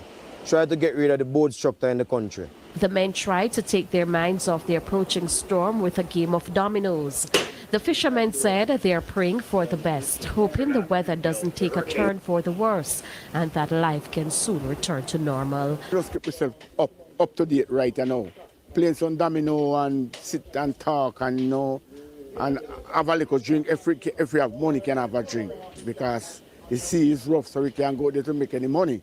So we just sit and watch, and so they go on. Maybe a friend pass by and say, see something, buy yourself a drink and sit and talk and watch what's going on.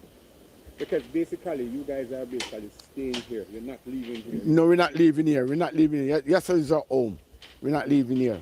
Okay, you can see it in the fisherman beach house here. A lot of people in the fisherman beach house where that are their shelter.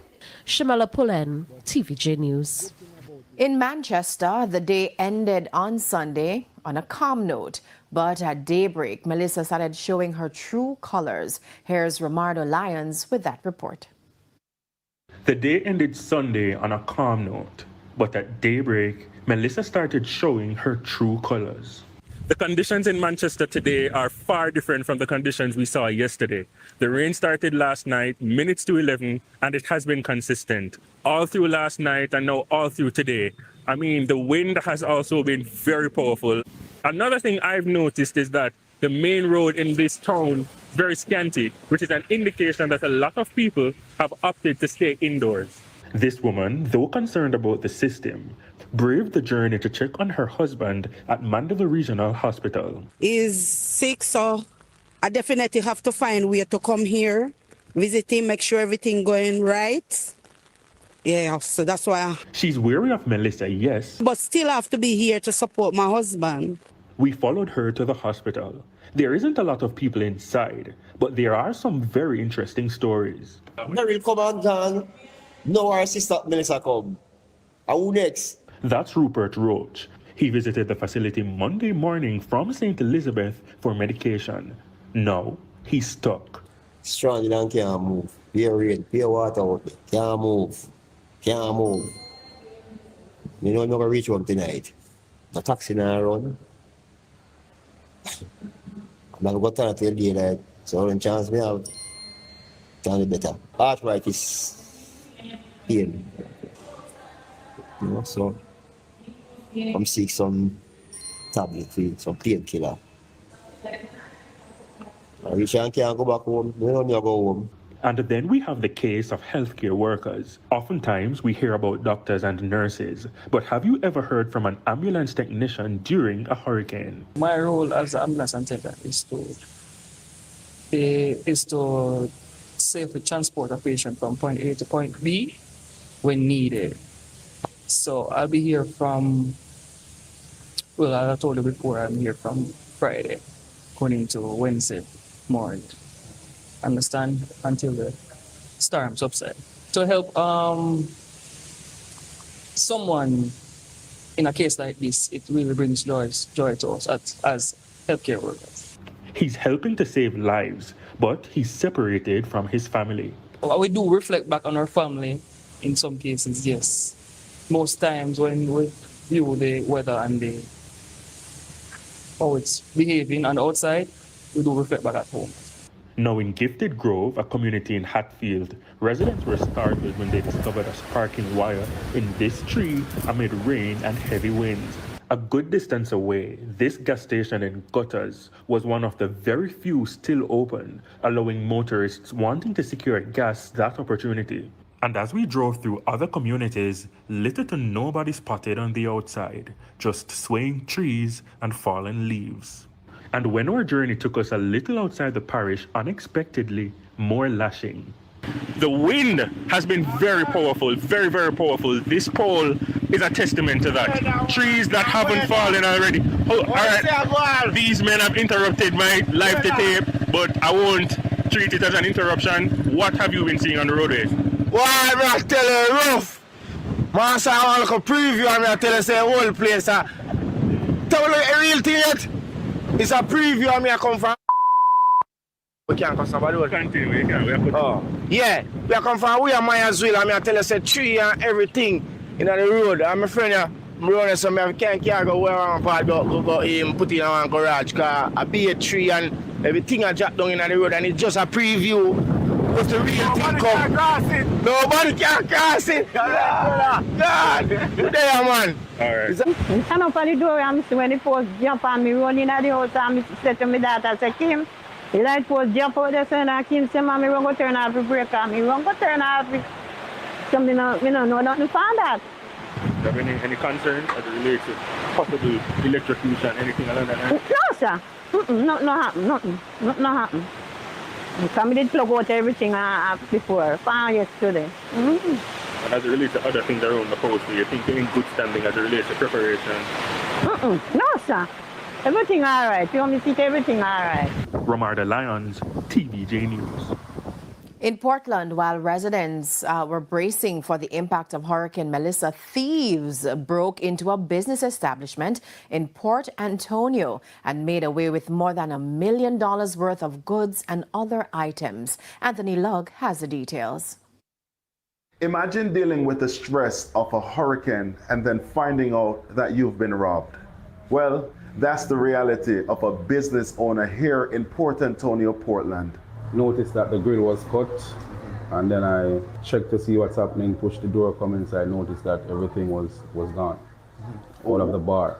It was like devastating. I couldn't really believe what happened. How much worth are things worth about? Right now we are looking at roughly 1.5 or even more. Look at the counter. Liquors gone. I'm gonna ask my videographer to walk with me to show you as well inside this kitchen. The robbers came inside here. They removed a microwave from off this counter. They moved a gas cylinder from around here. And if that was not already bad, they went inside the refrigerator and removed all the meat kind from outside. Stress level right now is over my head. The stress level is over my head. Knowing that Melissa is coming, and we don't know what damage it's going to impact on the country right now. And you never know if my house may be blown down. We don't know. No one knows what's going to take place. And knowing that you have this to deal with, plus you have your personal thing at home to deal with, it's just devastating. The matter has been reported to the police, but to date, no one has visited the scene. The owner of the establishment is hoping they'll do so immediately after Hurricane Melissa passes. Reporting from Port Antonio, Portland, I'm Anthony Lugg for TVJ News. Thank you so much, Lug. Our coverage on Hurricane Melissa continues after this break.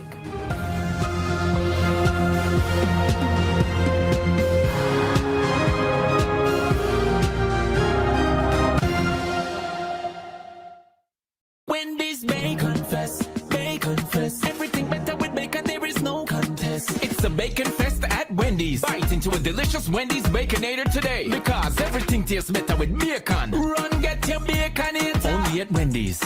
But I catch them, because you tire them boss. Before you do road, check your tire them first. If you no want catch Radam, drive good on TransJam. A message from TransJam Highways.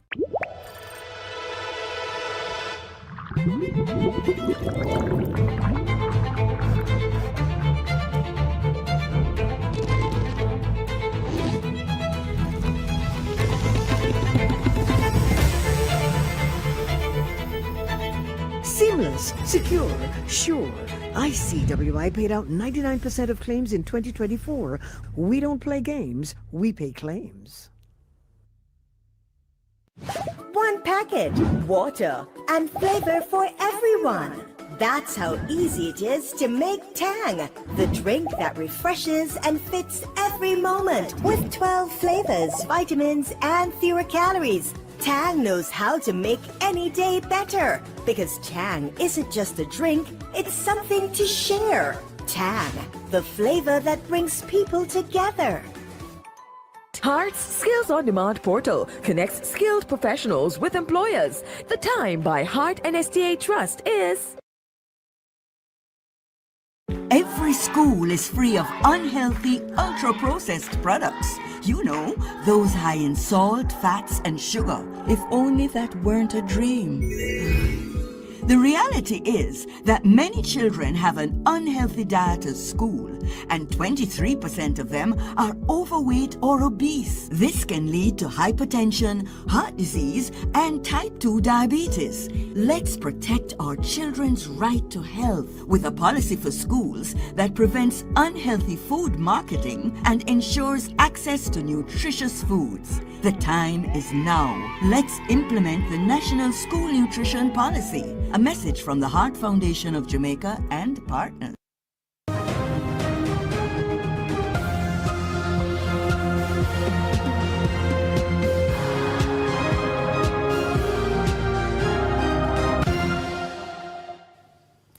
Welcome back and thanks for staying with us. We begin this segment with the latest out of Westmoreland. Kimberly Petty reports. These residents in Whitehall, Negril, Westmoreland want to ride out the storm at home. They're hoping these sandbanks will prevent major flooding. But Charmaine Martin has been trying to convince her mother to evacuate.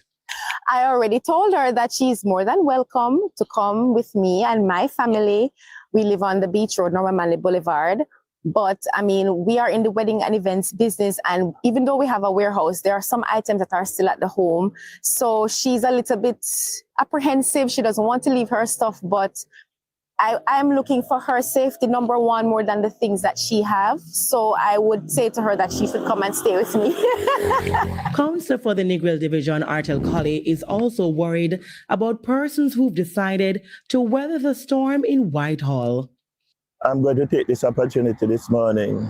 It is now 7:30. I want to take this opportunity to appeal to the persons in the Negril Division.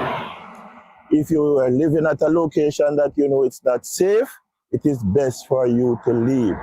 I'm appealing especially to the persons that live in the Whitehall area to move and move now.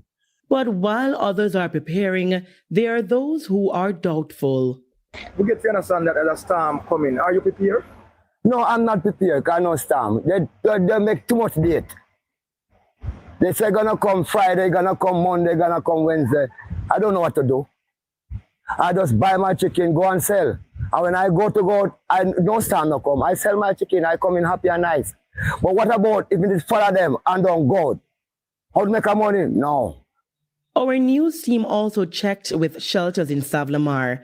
The Godfrey Stewart High School shelter has been activated as at noon Monday, over 53 residents were there. The shelter manager told our news team that most persons showed up today. Now, as we moved back to Negril, all gas stations were closed, but bike taxi operators had a booming business underway. They were selling gas in bottles and jugs. We spoke to the mastermind behind the business. Storm come, jug them empty, gas there, 10,000 for this. We don't pass more than 8,000, you see me? See there, we are run out. I want to try to get some more, you see me? Medicine comes, I want to hurry up and get some more gas. You see me? See there, everything done.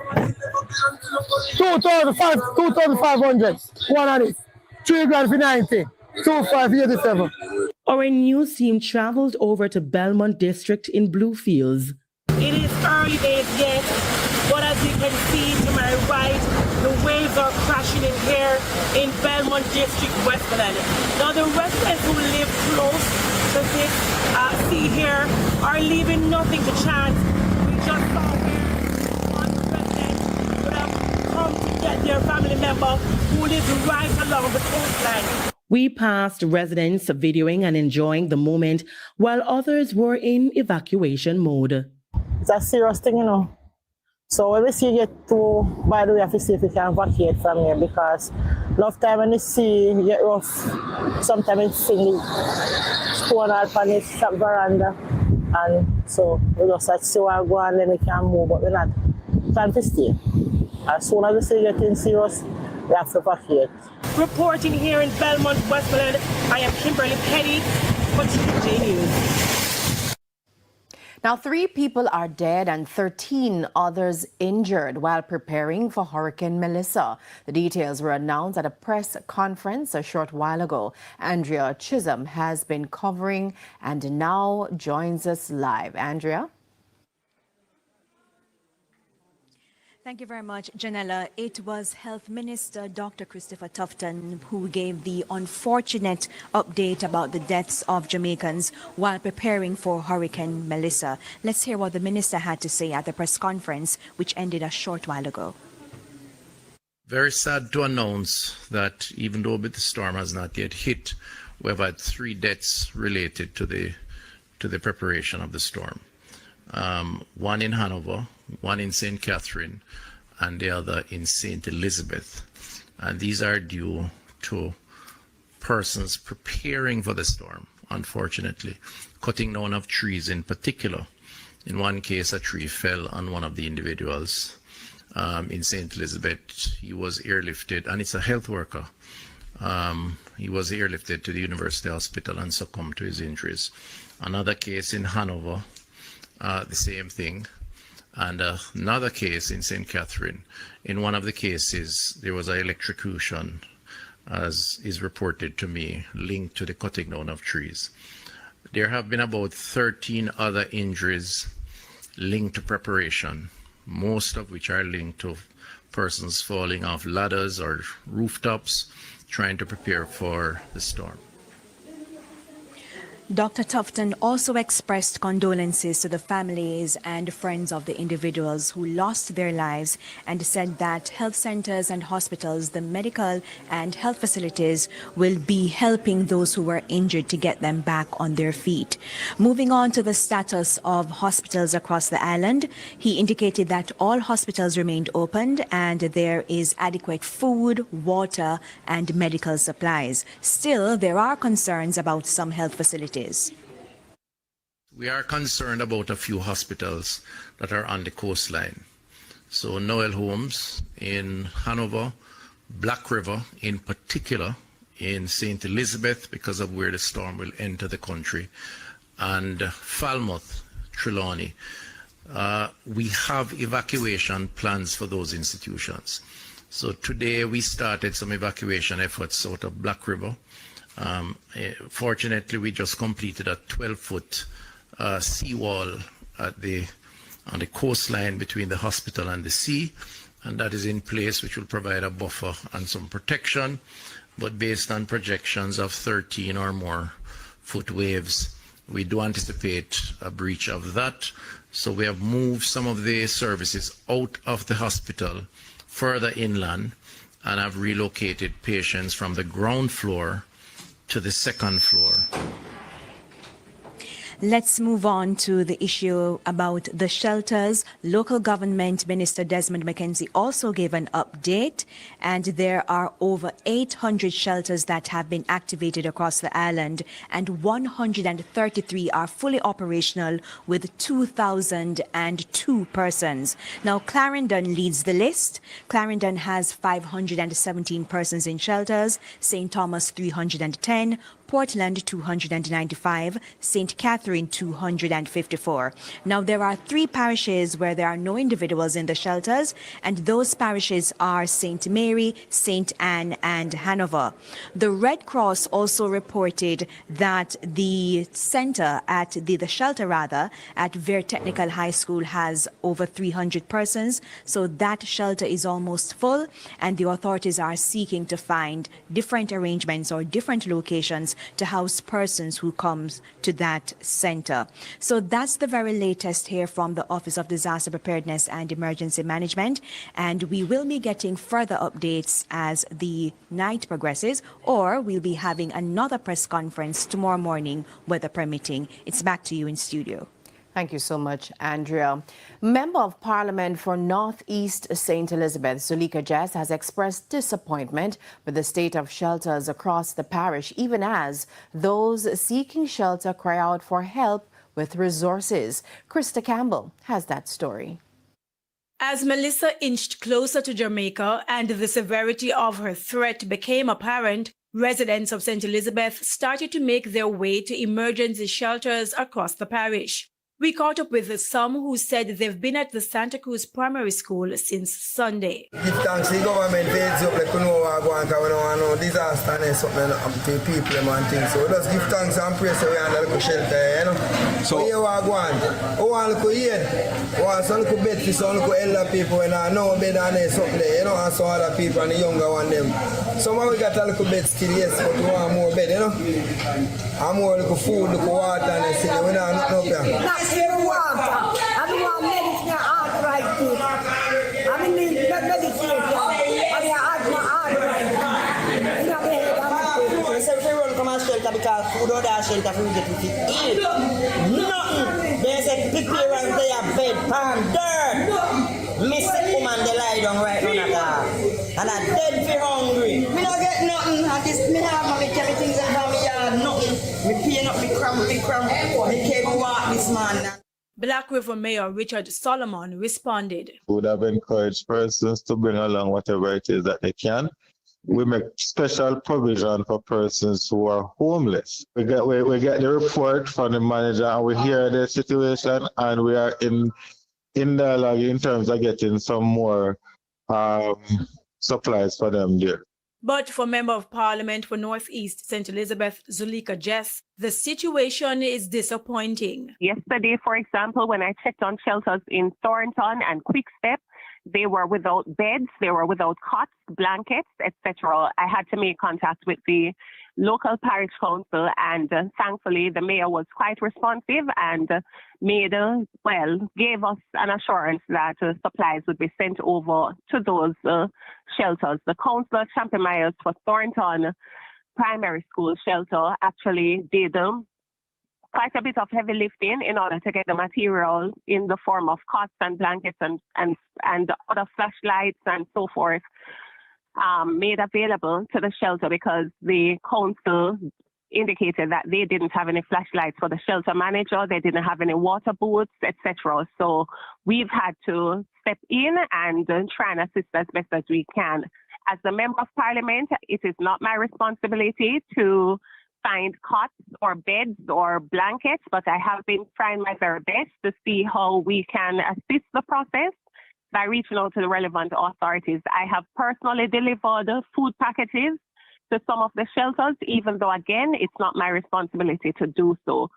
By 3 o'clock Monday afternoon, only 6 persons sought refuge at the Braze River Community Center. That shelter had ample supplies of bedding, food, and water, but it has no windows. At the Grosmond Bridge in Braze River, we saw a stick placed in the road to warn motorists of its deteriorating condition.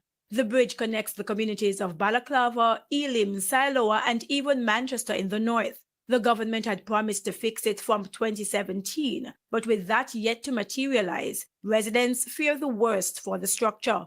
Now, the mayor says as Hurricane Melissa gets closer to making landfall in the parish, the focus is now on getting persons in vulnerable areas to evacuate before it is too late. Krista Campbell, TVJ News. Now, over in St. Thomas, residents in Bamboo River have been evacuating. Jamila Maitland tells us why. Welcome to Bamboo River. It's a small, informal community located in Morant Bay in St. Thomas. It's located very close to the sea, and if you listen closely, you'll hear the waves crashing along the shore. In fact, I'm standing on the roadway, and the sea is slowly creeping in.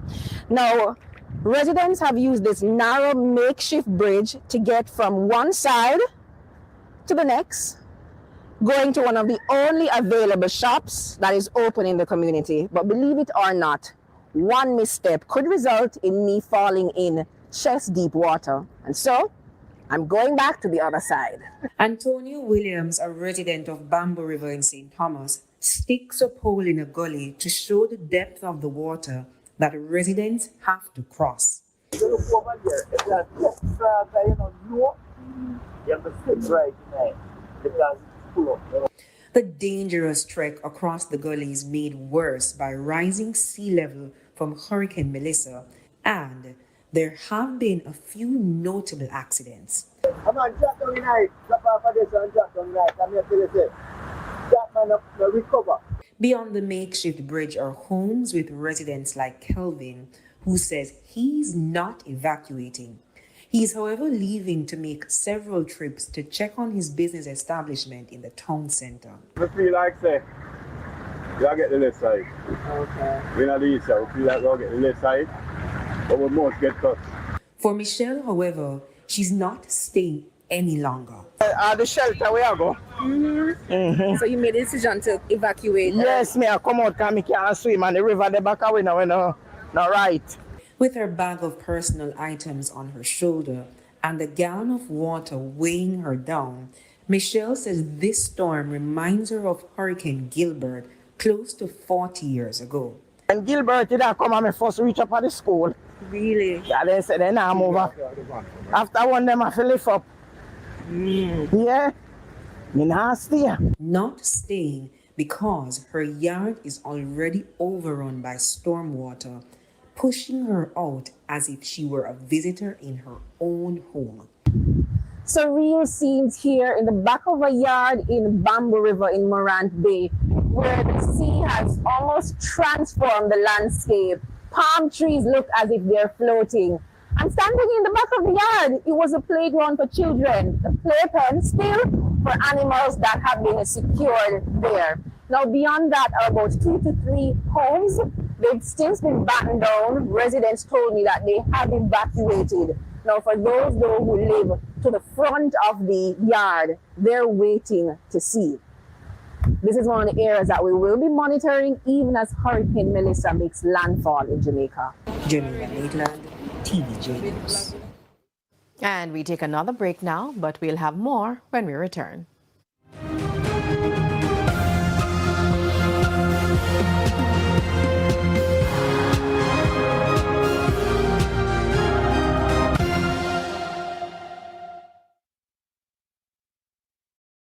The local news brought to you by... I'm glad Mommy opened a Sajikwa Bank Star Savers account for me. It's the best gift she could ever give me. My name Lionel. And after a hurricane, everybody want them things lined up and them light back quick. You understand that? But power restoration is a process. First, we check the big plants and main transmission lines. If them down, nobody can get power. Then, we restore the essential places. Hospitals, water, airport and such. Next is the major community lines. The one that power hundreds of homes, one time. Last, we reach the smaller lines that serve individual streets. Rushing can cause damage or hurt someone, so we follow protocol and keep it solid. The Monetary Policy Committee, in its September meeting, agreed to hold the policy rate at 5.75% per annum and continue taking measures to preserve relative stability in the foreign exchange market. While headline inflation of 1.2% at August 2025 is below the bank's target range of 4 to 6%, core inflation continues to track within the target range. The temporary factors that caused low headline inflation in August 2025 were primarily related to improvements in supply conditions. Recent developments suggest that headline inflation will continue to track below the lower limit of the bank's target range for the remainder of 2025. The MPC reaffirms its commitment to maintaining low and stable inflation and will continue to monitor the incoming data and adjust its policy accordingly.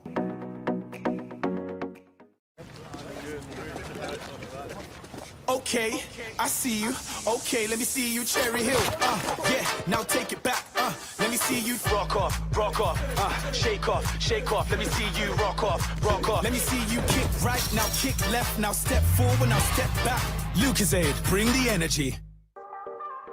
When we started this company, we were focused on helping people find their way. And when it comes to critical illness and life insurance, we're all about helping people find a way to live more. Like our JN Life Aid that covers your first diagnosis and is there in case of a second occurrence. That's how much we're invested in you living your life.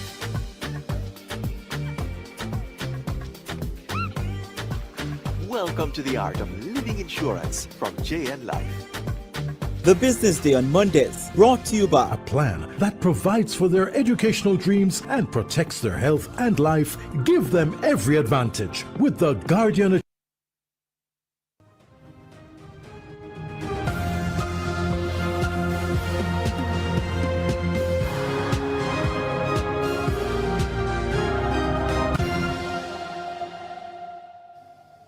Welcome back. We're continuing the news. So in addition to covering Hurricane Melissa activities in rural Jamaica, we also went to REMA here in St. Andrew, and this is what we found out. On our way back to Broadcast House, we made another stop and we are in REMA, where quite a number of residents have gathered. You pretty much are having a good... What's happening out here? Why are you not in your house battened down? Well, we don't see the rain comes so heavy, so we out here enjoying ourselves, drinking, playing Ludi, and I think Domino upstairs is seriously prepared too. And they are saying that they're seriously prepared for what is to come. And I just want to make it clear, you're not taking this lightly, right? You're serious. No, we're not taking nothing lightly. Okay, nothing. It's Mother Nature. We cannot take nothing like we nobody know what gonna destroy. But even as we made our way outside the community, we did not believe what we saw. A water party was in progress. We were told that the residents were celebrating a birthday. There's a can't stop it. This is change so we find the most entertainment. Batman come from here, great people come from here. It's just enjoy. We just enjoy with the people. Along the way, we have this fun. So we're out here and celebrate Melissa's birthday. We have enjoyed. You're celebrating? Oh, it's her birthday. Okay, so question. So hold on, I have a question. Did you not hear about the hurricane and that it's serious? What time are you planning to stop? What time are you planning to stop the party? No, no stopping. I'm straight through. Straight through. Tomorrow morning, I'm straight through. Oh, hold on. So you never hear about the wind? Yes, we hear about the wind and everything. We saw the wind, man. Yeah. We bring the life for the party. Yeah. Guys, I can't stop this, man. Yeah. Even come out with Zinc to wake up in the party. Guys, I can't stop this. Really, man. Change story, my best coming to the world right now. Yeah. Let's take in some business news now. The Jamaica Bankers Association says it's taking precautions as Hurricane Melissa continues to affect the island. All banks and building societies across the island will remain closed as Hurricane Melissa lashes the country. The association says the decision is to protect customers, employees, and the wider public. A few ATMs have also been temporarily taken offline in some locations because of safety concerns. The JBA is encouraging customers to use online and mobile banking services where possible, but notes that call center response times may be slower while weather conditions persist. It says member institutions are closely monitoring the situation and will reopen branches and restore services once it's safe to do so. Now, after spending millions on its expansion following the passage of Hurricane Beryl last year, the operators of Pier 1 in Montego Bay St. James are bracing for Hurricane Melissa. We have the details in this report. The calm waters along the coastline in Montego Bay St. James, the backdrop of a picture-perfect day for some residents for most of Monday. I am Terry and I'm fishing today. The storm hasn't reached us yet, so trying to get 1 or 2 fish before we go in. But for the operators of Pier 1, we put trust in the Almighty. I think that's the first thing I would have to say. We rebuilt the place from the last storm. We fortified it a little bit better using the knowledge that we have based on how it was destroyed. But what man build, God can wipe out in a second. So we don't put much confidence in our work in terms of indestructibility. We do it the best we can and then we pray and hope. Jason Russell is also the Montego Bay Chamber President. I would like to wish all businesses and Montegonians on a whole, Jamaicans on a whole, a safe journey through this passage. Consider life first and material things second or third. Make sure your family is safe. Make sure you prepare. And don't worry about your business and the aftermath. It will be fixed. I went through it. Make sure your team is ready to go. Make sure they are safe. I know a lot of business owners are worrying about their stock. But I implore them to worry about the human capital that they've invested in over the years and make sure they are safe. Because without them, the business can't rebuild. As for some fishermen, it was just another ordinary day. But this caution. Any one of them choose out there, can stay out there, because they get warning. Me stay alone. Carrie Ann Simpson, TVJ News. The management of Supreme Ventures has announced that there will be no live lottery draws or ticket sales on Tuesday, October 28, due to the passage of Hurricane Melissa. In a statement, the company said all retail locations will remain closed until further notice as a safety precaution. Customers who already purchased tickets for the October 28 draws are being assured that those tickets will remain valid for the next scheduled draw once operations resume. It's time now for a break. When we come back, we'll have more in Primetime News.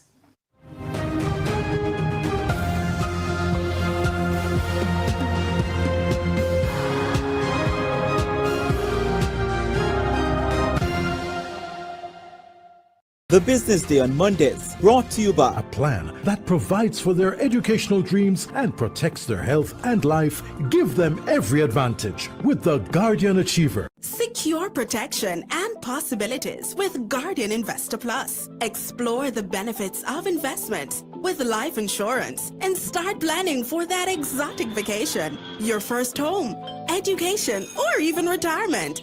Living easy is within reach, and Guardian Investor Plus does more to help you get there. Contact an insurance advisor at 876-927-4105 or visit myguardiangroup.com.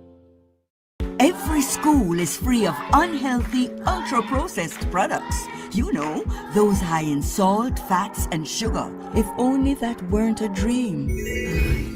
The reality is that many children have an unhealthy diet at school, and 23% of them are overweight or obese. This can lead to hypertension, heart disease, and type 2 diabetes. Let's protect our children's right to health with a policy for schools that prevents unhealthy food marketing and ensures access to nutritious foods. The time is now. Let's implement the National School Nutrition Policy. A message from the Heart Foundation of Jamaica and partners. Turn your big-ticket credit card purchases into flexible, bite-sized monthly payments at a lower interest rate with Scotia Select Pay. The time by Scotiabank is... Everybody needs a helping hand, somebody to understand. In the end, we're all human. For people living with HIV, no discrimination. Here to support them through. Respect you as usual. Got to protect them too. Put on your friend or your family. Somebody in your community. People living with HIV. Protect, accept, and respect people living with HIV. A message from the Ministry of Health and Wellness. An essential tip for proper meat storage. Brought to you by top quality meat, frozen veg, seafood, and processed meats at affordable prices. Nation's Choice, always your best value. Keep original packaging. Store meat in its original packaging if using within a day or two. For longer storage, rewrap with airtight material. That was an essential tip for proper meat storage. Brought to you by top quality meat, frozen veg, seafood, and processed meats at affordable prices. Nation's Choice, always your best value.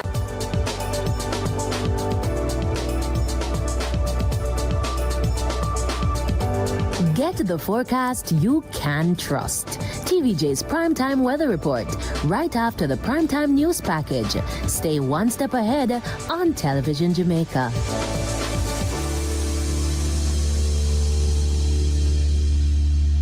Primetime Weather Report and Forecast, brought to you by... Your place is the Vocational Training Development Institute, where tertiary level education and training is empowering and transforming lives.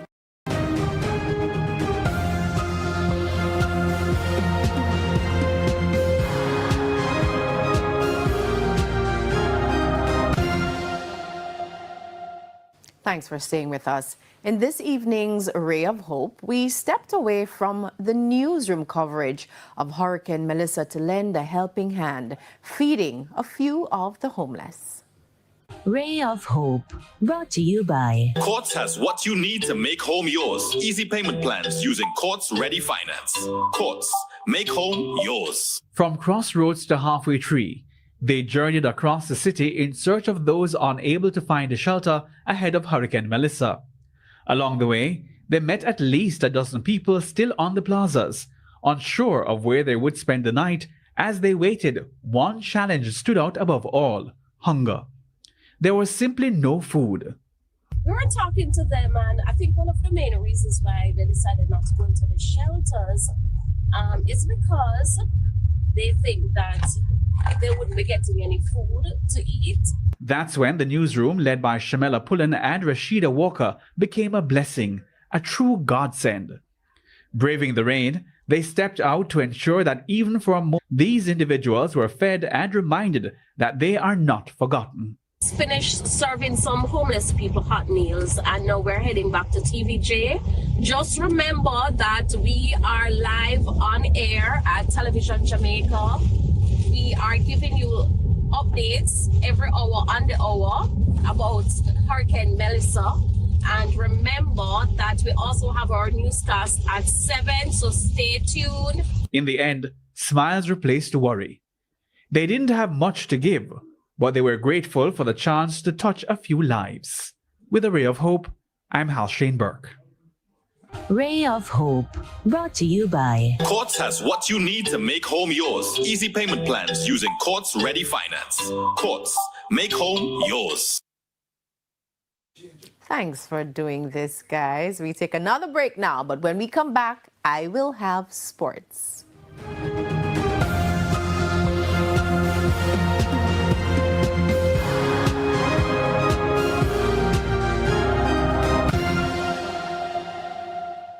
Lifetimes as well, right? And there's not much we can do about what this storm is going to bring, but we can try and keep them as calm as humanly possible as this storm arrives. I do that with my children as well. Again, we had, 80, 85 mile-an-hour winds with Hurricane Milton last year where I live in Florida. Now, that's not as significant as what we're going to see on Jamaica and other areas, but it was a very noisy storm that hit at night. And I gathered them together and I said, look, this is what I'm expecting. This is probably what you're going to hear. It's okay. We're going to get to it together. Got a question, ask me. I'll try and answer it for you. By the way, I got to get back on my YouTube live stream, but please let me know. But I checked in with them a lot. When I took a quick break, I was always going over saying, you okay? You guys understand what's happening? And we got through it.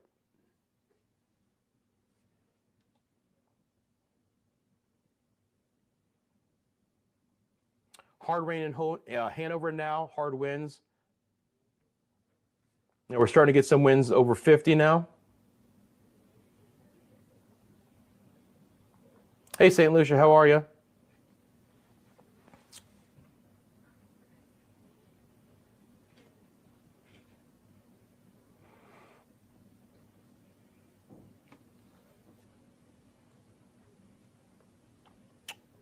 Just going over the chat.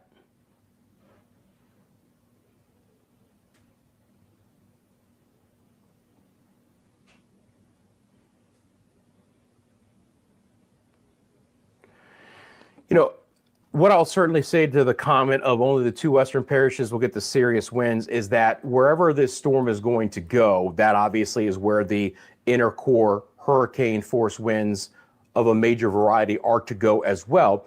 But let's be clear, the hurricane force winds extend right now more than 30 miles from the center on the eastern side.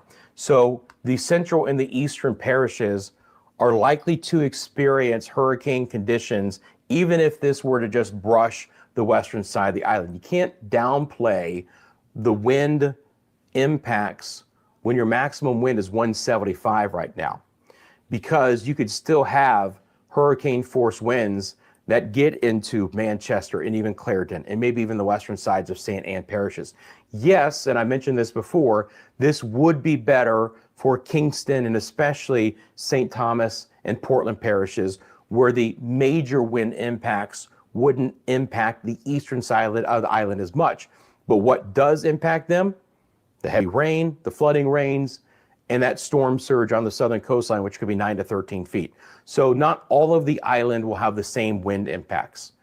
A lot of the southern coast will have the same storm surge impacts, and the eastern side of the island is the area that is likely to get more in the 15 to 30 mile an hour, or 15 to 30 inch rainfall totals.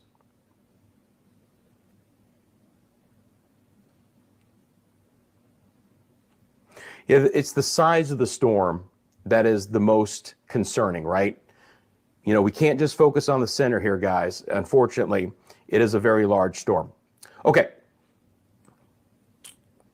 I'm going to be back in just a second. I want you guys to take a look at all of the different live shots that we've had on the stream so far, and I will be back in just 1 second. Hopefully this works just fine.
Watch out. You know what? We take up. We take you up.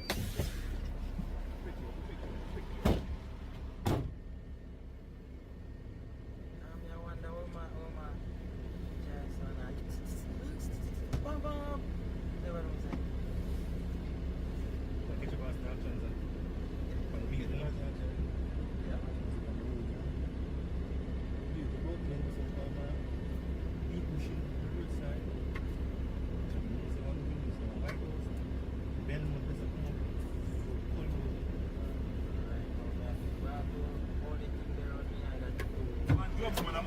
Amaka.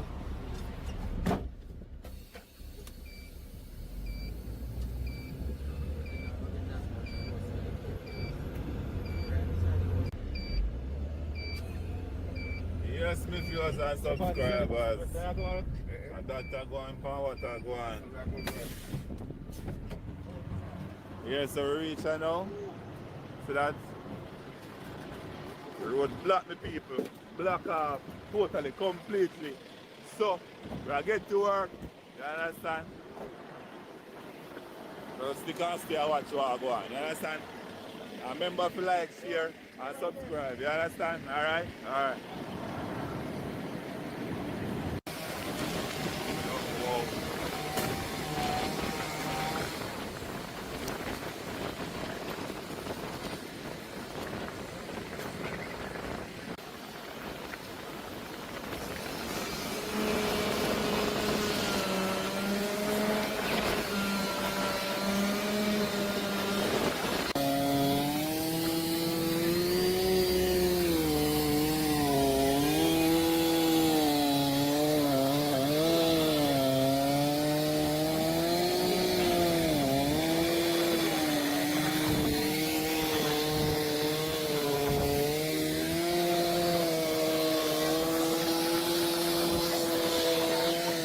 Yes, my viewers, the road presently blocked now as you can see. You understand? So I'm going to take an alternative road. I drive around my people in the yard and stuff. So we're there. I see we can clear the debris. Get some people can move safe. The breeze are blow wicked, my viewers. Oh. Look like all the tree they got dropped down, you know.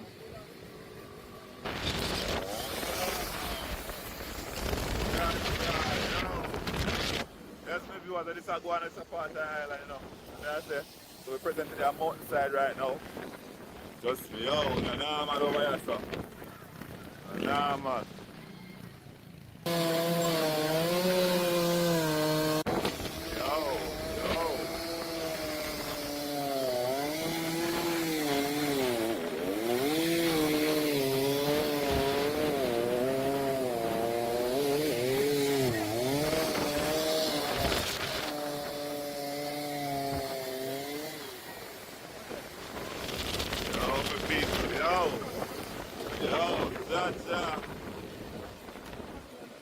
Yo, whole place I lift up my people.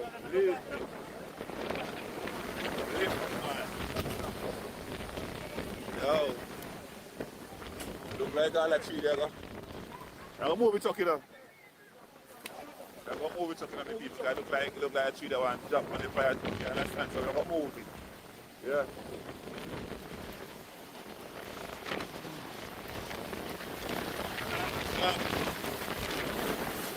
That's the walk behind there.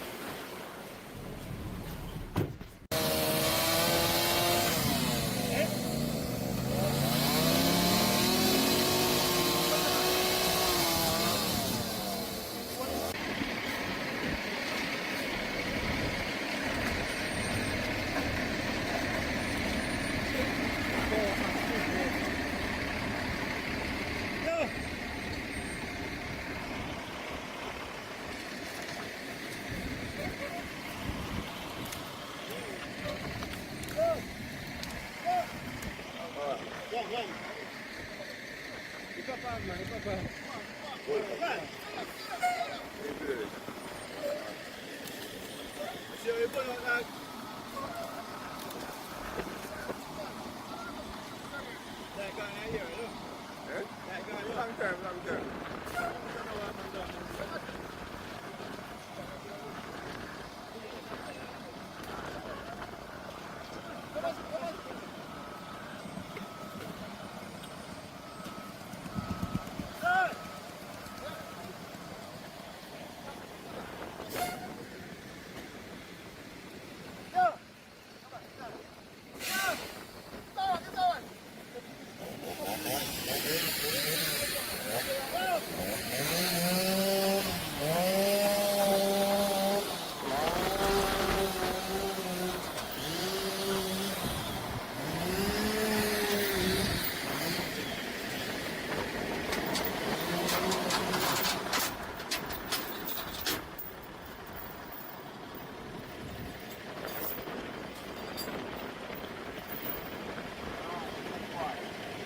stuff, man.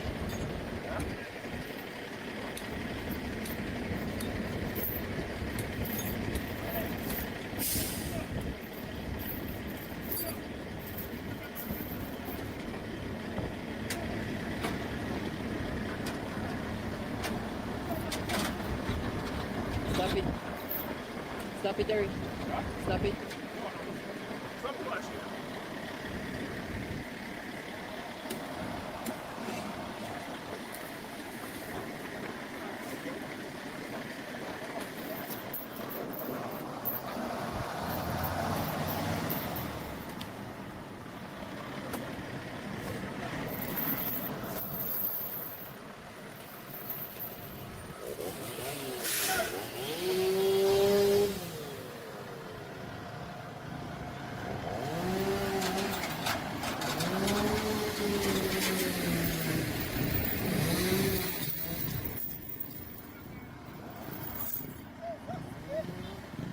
Yo, Terry, ita show.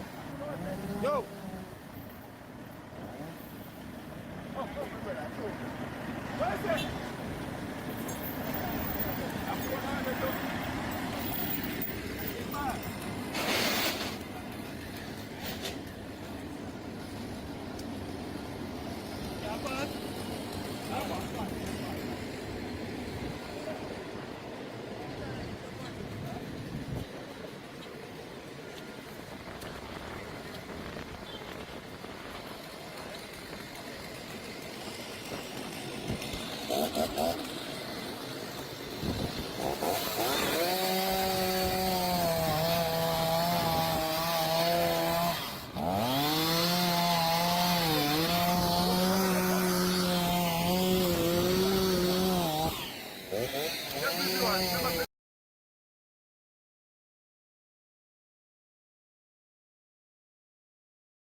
We're not gonna do this, Anna. Massive, look good now, man. Cheese and pigs. We have to hop by this. Look on the place. A trouble. All of a beer. I don't know how we're not gonna do this, Anna. You can tell, say, all of them places are gonna cover, you know. My sister. On the lockdown already. Me blows and skirt, manners. Heel. Jamaica walk by. Who you say look like a year on the whole like safety boy? Yeah. Big up in my teacher. Yo. Look out I see. And a normal thing this is. This house.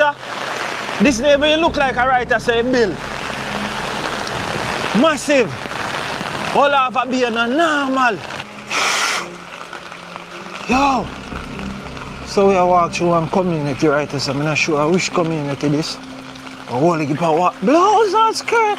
Blouse. Yo. Hold on, I'm trying to get back up this. This is not going to work. Watch it. I be a water that deep. With this a foot to even though I have in one bag. But it's not going to work. Watch it already. All of them places under water already. No, sir. Spotting was exactly. About from boy and the two chat that day. Yeah, so by the time the person see him first, he turn around to me and touch me. He's an alligator. You know something like that. A crocodile, yeah. Come back female to again. Right in front of him. You reach already? He turn around and touch me and say, alligator. You reach us up? So, reach him already right there inside. Clamp up a female, so somehow you just beat yourself. You protect a part of it. Right? You depend on camera, you just creep out part of it. Yeah. You might ease them up. So, you might ease off stuff. You want dirty at the same time. So, me now have no idea. Which part him gone? So, by the time me try to turn the bunk in now. Right? You grab it right near side? Yeah, right. This one I buy from yourself. Right, so one I buy it here. That one yourself. Then, one. Yeah, one for your hip. I have one pump back from the side. There's nowhere that will escape the wrath of this hurricane. I should point out that with the slow movement of the system, it doesn't allow you to recover. It's not like it's going to just move off and then gradually the water runs off. It's going to sit there pouring water while it's barely moving. And that is a significant challenge that we have to be aware of. It's going to cause significant, widespread, catastrophic, life-threatening floods, as long as what is predicted does take place. Oh my word, massive. Welcome. Oh jeez. Look at Old Harbour Bay. So right now we are currently standing in the fishing village as Hurricane Melissa makes her way on the island. Yo, massive. We say me have to up out to this. Them say to them name Jamaica, up by. So we are going up by. Because me have a number of persons from Old Harbour Bay call me and say, bro, come video this dog. The people them want to see this. And that's one reason why I'm very happy that for most of you in Jamaica, your power is still on. I mean, I know it is grid specific and some areas have lost power or it's been intermittent, but the longer we can keep the power on in the island, the closer to the storm that you guys will have this kind of information, right? Which is always good. And that's why we're doing this, right? Pass along this information. So I appreciate you guys. And supporting the channel is always important in all the ways you guys do it. I love you guys so much for doing so. Also, please make sure you share this channel with anyone you think could get anything out of it, right? That's the most important thing with this storm, which, again, right now it is basically stationary. It was always forecast to move very slowly today, but by now we would have expected a little bit of a northerly turn to begin that progression north. Certainly now, if this storm does do what we're still showing here from the National Hurricane Center and the majority of our model guidance, landfall now will be after sunrise tomorrow. And how deep into Tuesday we might end up getting with the landfall might be very dependent on when this begins to move to the north.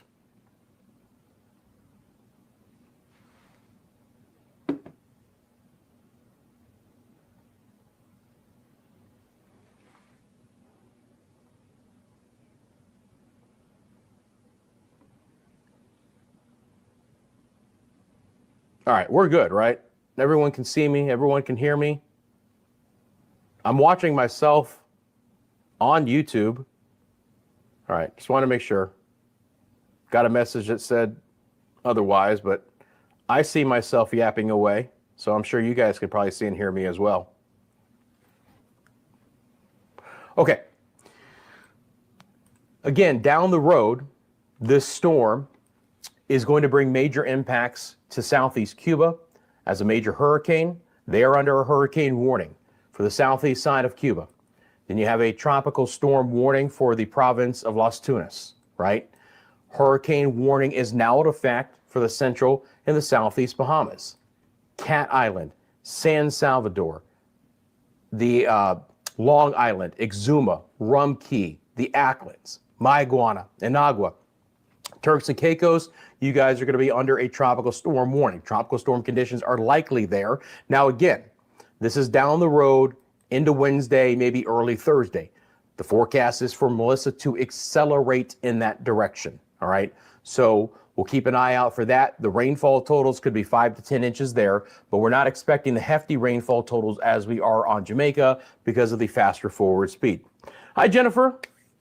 Appreciate you becoming a supporter. Let's get the hearts out in chat for Jennifer and say welcome to her, all of our Team MM members, the great weather community we have here. We welcome you. Thank you very much, Jennifer, for that support. We got rain in eastern sides of St. Thomas, in Clarendon, strong winds, rain on and off.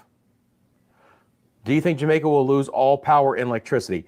That is a plausible scenario, meaning that if this storm moves over the island as is forecast right now, significant infrastructure failure, including power and internet for the vast majority of the island is likely. Yes. When you have these kinds of winds and what it can do to not only the power lines, but substations and all different infrastructure of power, water, obviously you need electricity to pump gas, you know, so all kind of those everyday things in life that we take for granted sometimes, yes, they could all be severely impacted, and in some instances, not just for days, but for weeks. Okay, this is the severity that this storm could bring to the island. And again, we're still going off of the information that we have right now that this storm is likely to track that direction. Again, the newest tropical models are still very clustered in that variety, in that area. So even though we've had a stalled out storm right now, and it is moving slower and more erratically than the Hurricane Center expected at this point in time, there hasn't been a lot of change in the overall thinking from the models or anything we saw from the 8 o'clock advisory from the Hurricane Center, right? We read that together, that this storm is still likely to pick up that forward speed in motion. Again, at this point in time, it is still about 90 miles off the southern coast of Jamaica. So it hasn't moved very much over the last 6 hours. So, you know, a growing, if not near or complete certainty that this storm will not arrive until after daybreak tomorrow. It is a torment. It is agony. It's agony for all of us, right? But I'm sure the anxiety levels on the island are understandably very high. And I wish the scenario was different. You know, I wish there was, you know, clarity as to when exactly this was going to start picking up forward speed and exactly where it's going to go. But, you know, again, you know, we're using, you know, all of the available tools in the tool belt, right? All of the high resolution models, which have done very well with this storm. Again, you know, you go back 4 or 5 days and, you know, I was discussing the fact that this storm could become a very significant hurricane. And, you know, a lot of folks, you know, in the comments said, oh, there's no way it's going to happen. You know, it's a 45-mile-an-hour elongated tropical storm. But, you know, we knew that once the wind shear weakened with this storm, that it was going to strengthen and potentially in a hurry. But from the historical track, you guys can see the very erratic movement of this storm over the past several days. These storms never go in straight lines, right? You know, and especially with a storm this size, and as weak as the steering currents are, wobbles are fully expected. Now, it's hard to anticipate exactly how that is going to play out, but to see the storm meander a bit is certainly a scenario that is understood to be one of the things that can happen within this storm. So to see it wobble a bit in the last 6 hours is not, you know, the thing that perks my eyebrows a bit. It's the fact that the storm has basically stalled out at this point in time. It is Monday night, October 27th, 2025. I'm meteorologist Brian Shields. Powerful Hurricane Melissa. The overall news today is not better. Two things that stand out to me. It is slower. We talked about this in the last video. That kind of backs up the time frame.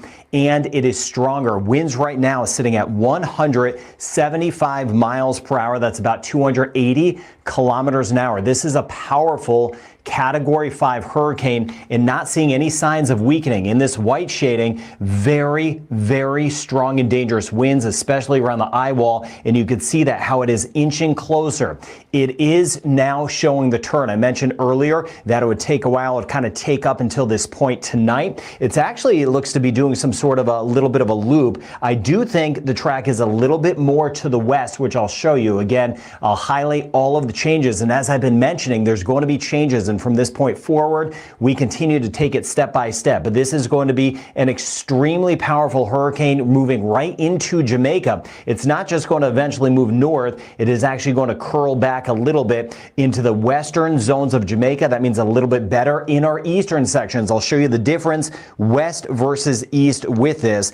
As we go out in time, I'll show you the winds, the wind field. But at this point, we need to be sheltering in place. Whatever you need to do in certain parishes especially, we need to do it to stay safe. I'm looking at Hanover, Westmoreland, St. James, and St. Elizabeth. If you are in those parishes, you want to be in your safe spot. It's going to be a long haul, slowly getting worse tonight, then a whole lot worse by the morning, in through the first half of tomorrow, lasting into the early afternoon on our Tuesday. Days ago, I mentioned a long duration event. It would be a big kind of wait and see. Where's the storm? When is it going to come? Now we're starting to see it making its move.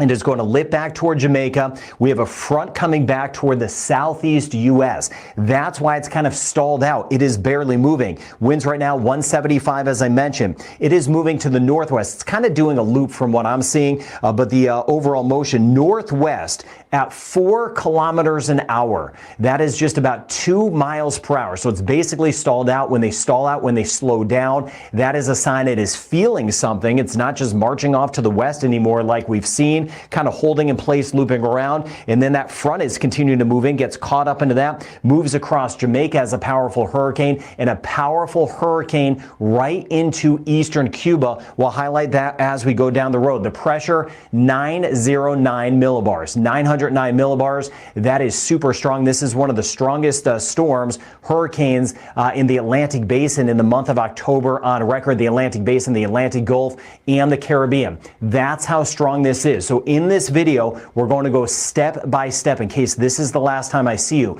I'll put out additional videos. You could subscribe so you could get those notifications first when I put out a new video.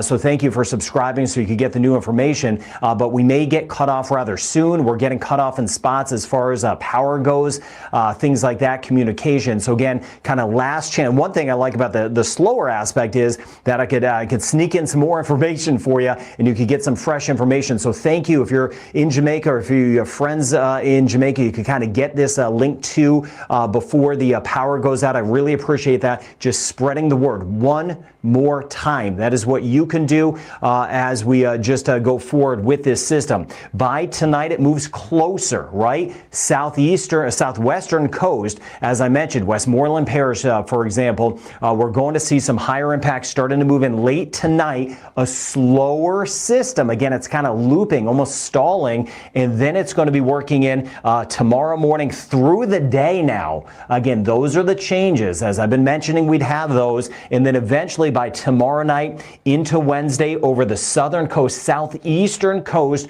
right here of Cuba.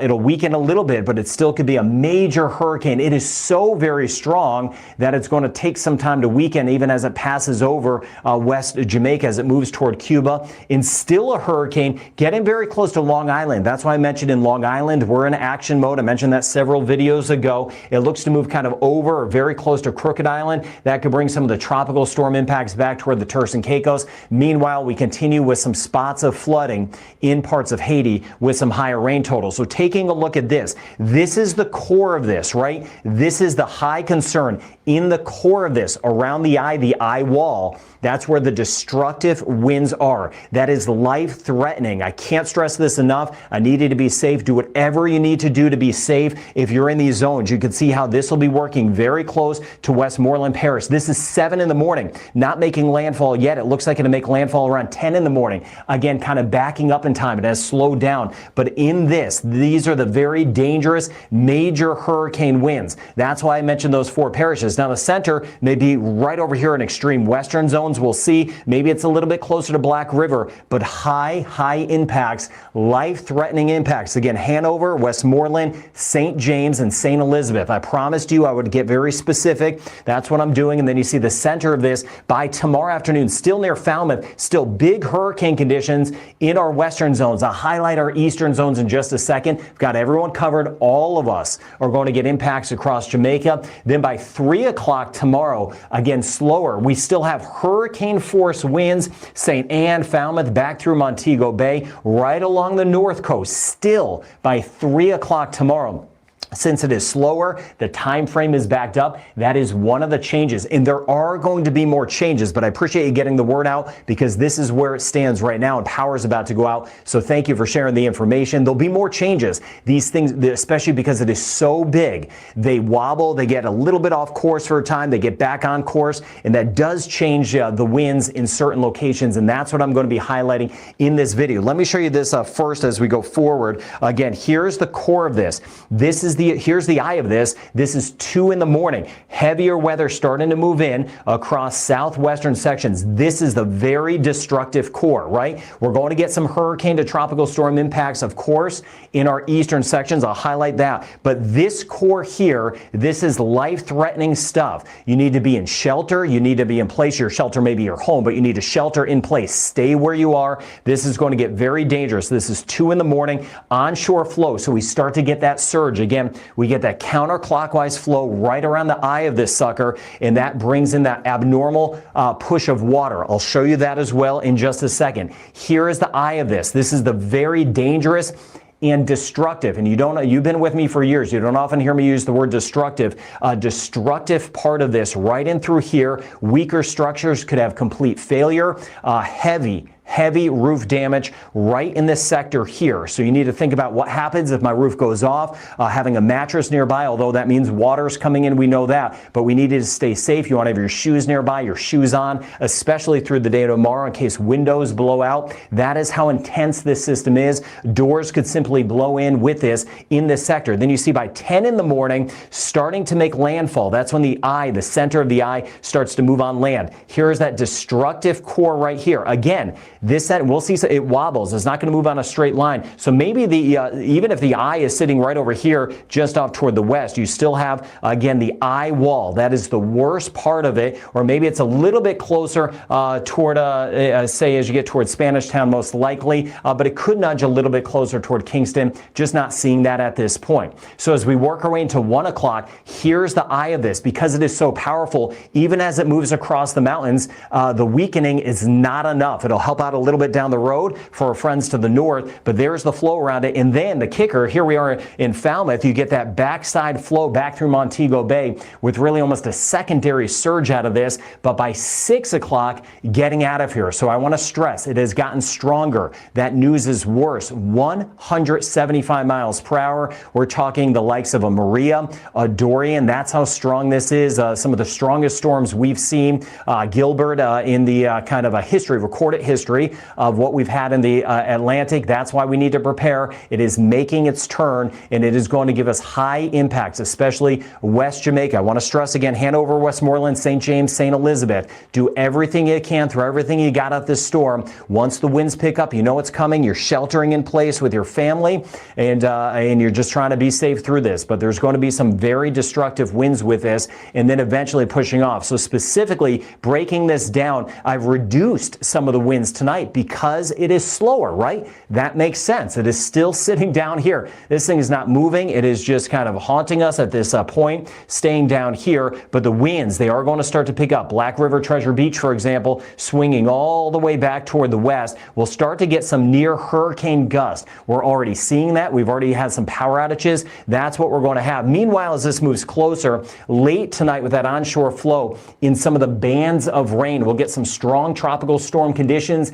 in our eastern sections, but this is the core. Then as we work our way into tomorrow, really early tomorrow, through the first half of the tomorrow, even into early afternoon, this is the worst weather, and I've adjusted these maps. One thing I did in the last video was raise these numbers, and again, change is likely. I'll be fine-tuning this. I want you to get the best information, right, for safety. That's why I do this channel, so that's why I'm tweaking everything best I can behind the scenes, working nonstop. Now with that, I've lowered some of the winds as we work our way into our eastern sections. Strong tropical storm to a kind of category 1 type of hurricane conditions. Watching that, Port Antonio back through Kingston, swinging up toward the north. St. Anne's Bay, swinging down toward Milk River, right on the edge of some of the heaviest stuff. We'll see how it shakes. Again, this system, it could be a little bit more over here, or it could take a wobble and put it a little bit more over here. There's really no way to know that, because you've seen it. It's making a little bit of a loop now. Nobody knew it was going to do that, but it does these things.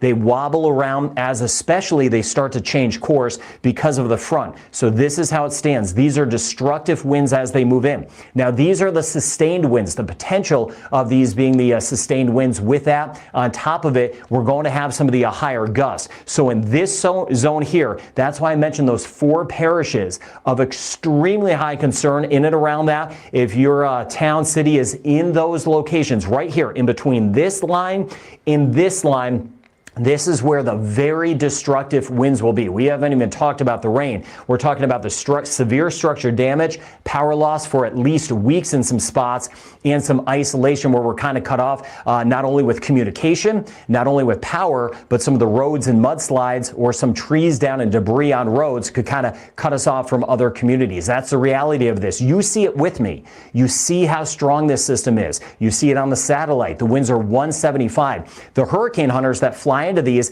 at one point, they had to get the heck out because it was so turbulent in the eye. And the men and women that fly into these things, they've been into so many of them. The plane was it was in danger at a time, so they had to actually get out. That's how strong this is. There'll be some lightning with it as well as all of this pushes in. That's the core. Then watching what's next, you can see here as we work our way out in time, winds roughly, give or take 10 miles. It could be a little bit stronger, give or take 10 miles per hour, 110 miles per hour, 177 kilometers, extreme southeastern Cuba. I've been highlighting southeastern Cuba. We've been in action mode. We're making the hurricane preparations. Because it is so strong, even as it passes over and near Jamaica, it is still going to be very strong for southeastern Cuba, and then working its way very close to Crooked Island. That could give us some hurricane impacts around Long Island. That's why several videos ago I mentioned we need to be in action mode around Long Island, and then south through the Turks and Caicos, just in case. Turks and Caicos, though, looking at winds more of about 50 miles per hour,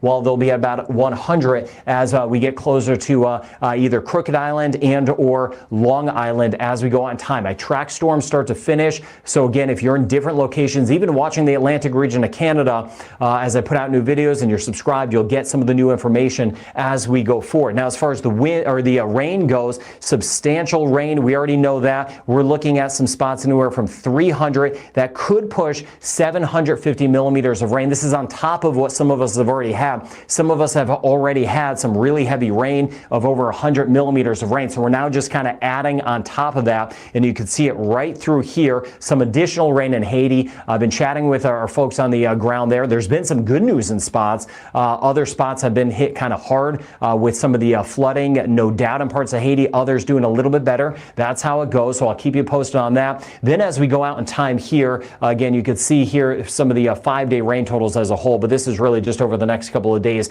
A few spots could push about 700 to 750 millimeters of rain. So the rain is going to be pounding. Thinking the kids, one of the good things is it's slowed up. So hopefully the kids could get to sleep without some of the sounds tonight. Hopefully it's not easy, but hopefully, I mean, we're exhausted at this point. Hopefully you could get a little sleep as well, since it's kind of pushed off a little bit, trying to find some of the good portions of it, so some folks can get some much needed rest before what is going to be eventually a very long night for some of us, and especially tomorrow morning in through the day tomorrow. Then as this area lifts up toward Cuba and swings back toward parts of the Bahamas, not as much rain, significant rain, but not as much, just because after it makes its turn, it is going to eventually be speeding up. Now the surge is deadly, right? If you're in those surge zones where you have a category 5 of 175 mile per hour winds or down to maybe 160, that doesn't make a huge difference, right?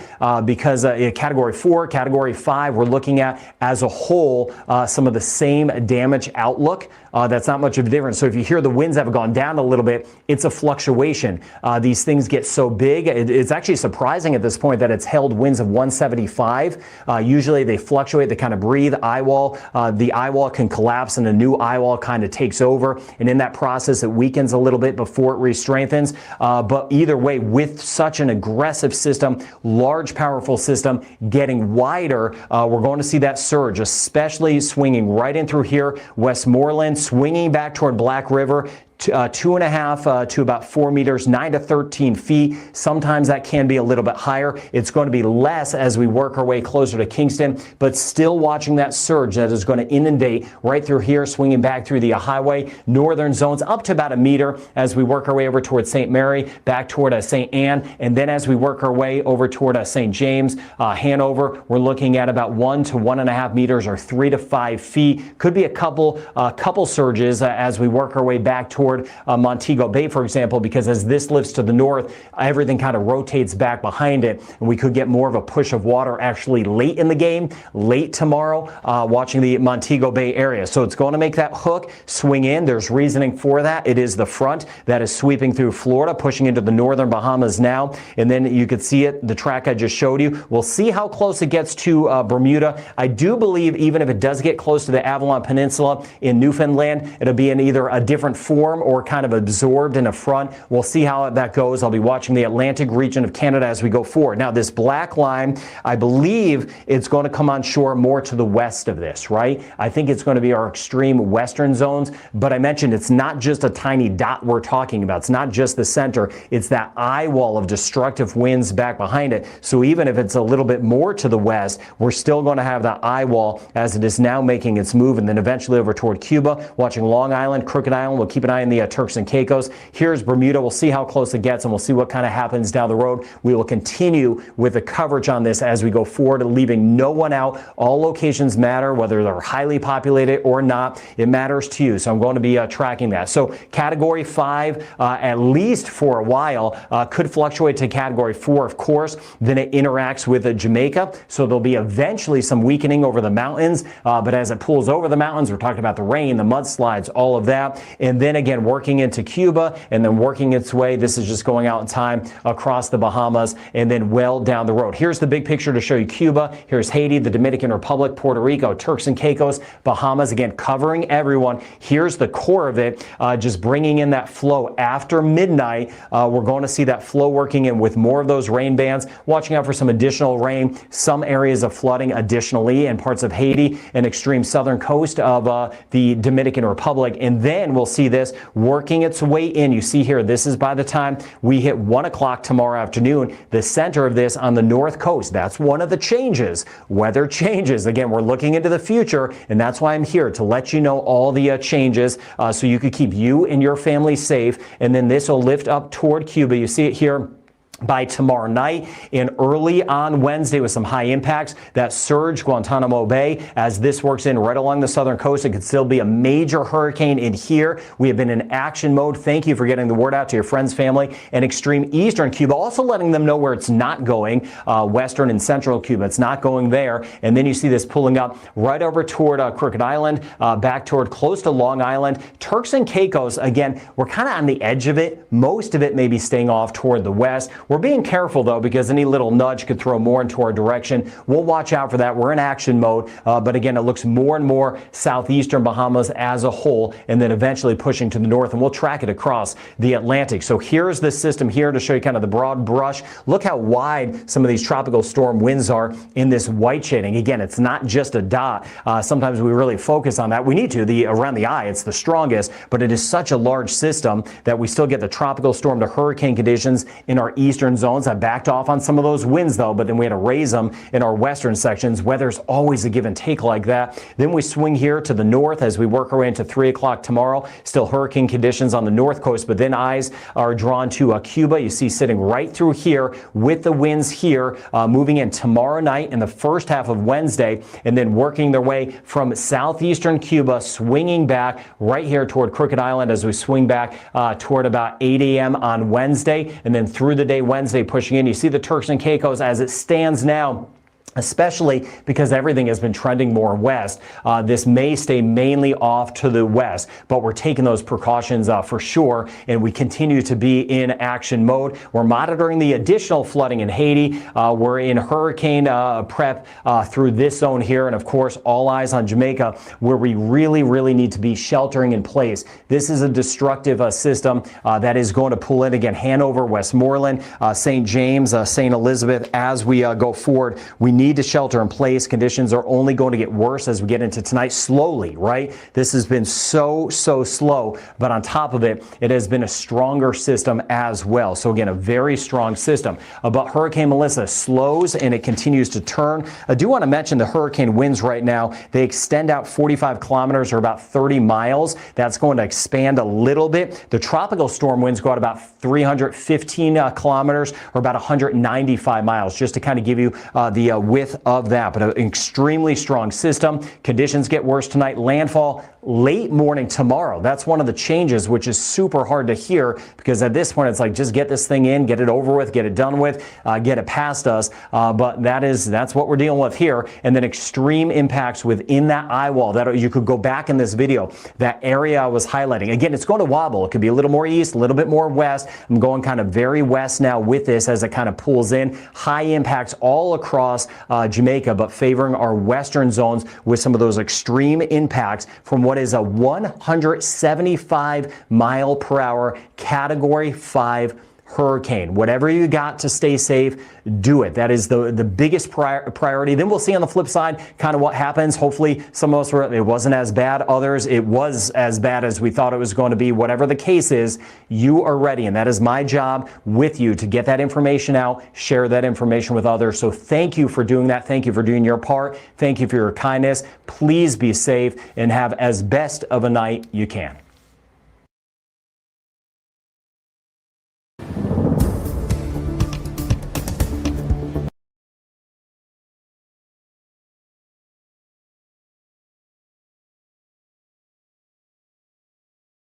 Just see that there are a lot of flooding on the road leading there. Look, the whole this is the road. This is the road, guys, and you can see just how flooded it actually is. Right? Yeah, this is the road. This is the road. It's like I'm not even sure how far in we can drive.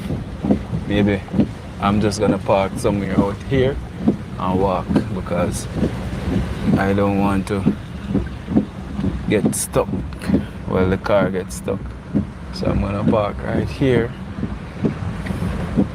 at Palet Restaurant. Look if not umbrella in here.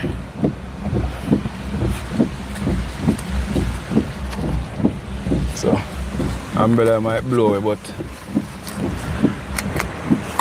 that's how you go. Whoa, the rain a come down, boy. Carry up the glass. Whoa. People, you wanna see that?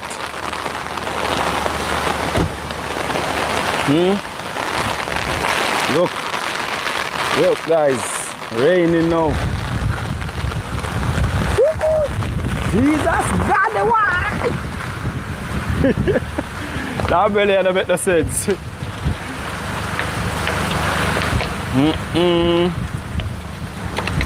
The umbrella mashed up already.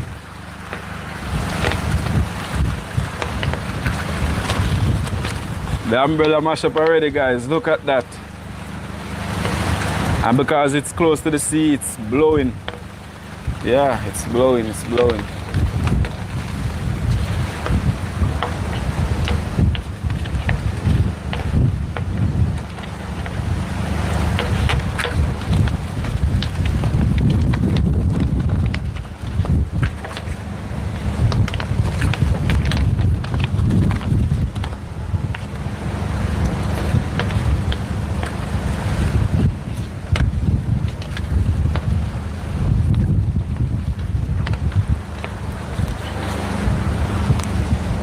Just have to decide to take the wet and done.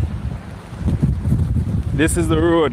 This is Elsha Beach.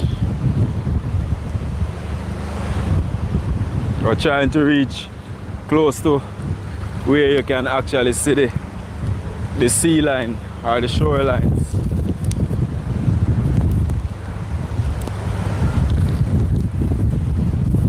So you can see the boatman, them try their best to secure them boat. Get them off from the front.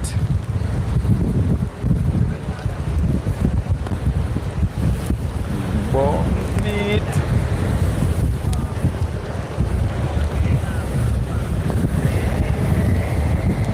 Mad for blow me away now.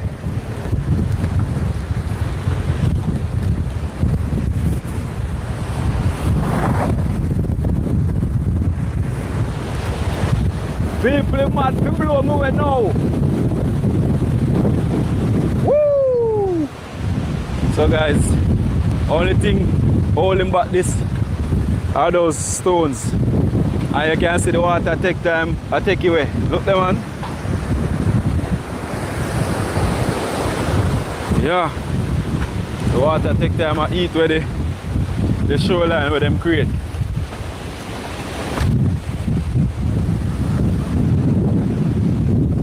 And this is just like one section. So we're gonna walk around. You see how far the water come? Look. You see that? So it gonna reach all up of them place here.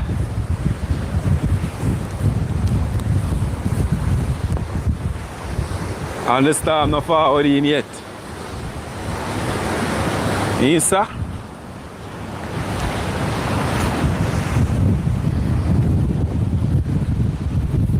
So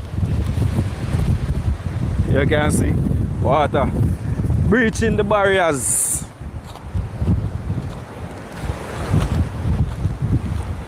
Yeah guys, we're outside giving you guys the exclusive. Yantan.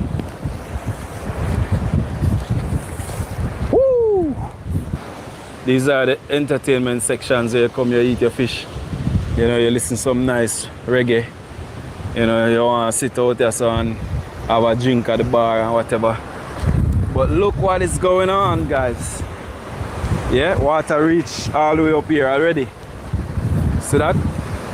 Yeah, look at this now. Look at this now. You see that, guys? Yeah. So the sea coming in. Sea coming in.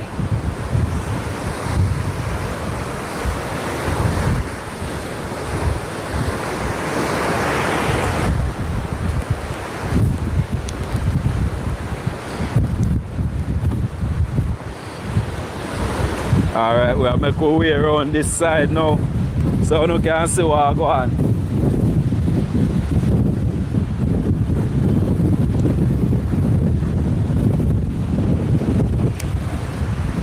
The breeze is really picking up, guys, look. The breeze is really picking up. It's crazy out there.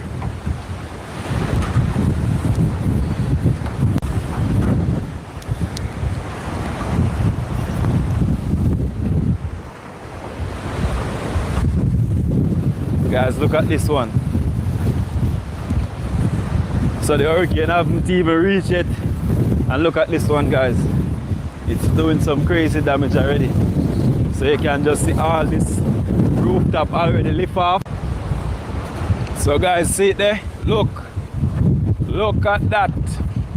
You know, it's already claiming the roof of this restaurant here in Elsha. And look, you can just see, you know,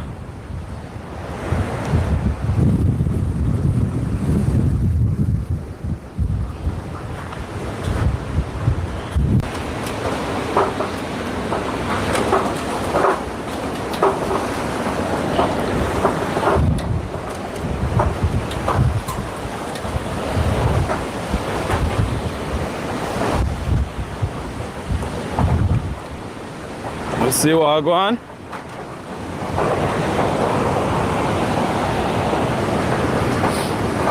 Water reaching all the way up under here, guys.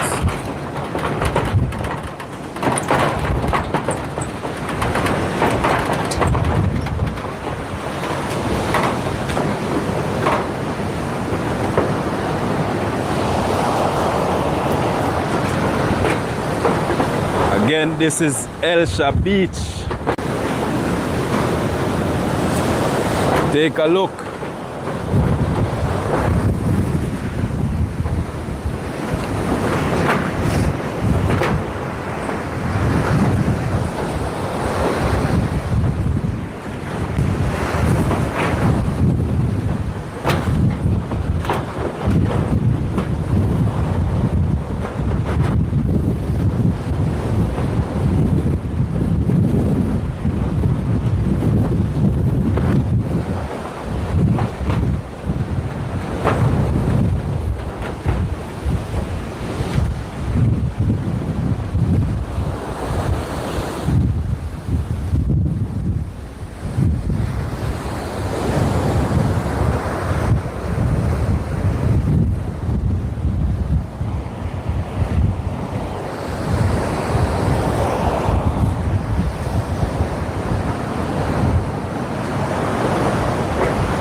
So let us make our way back to the front.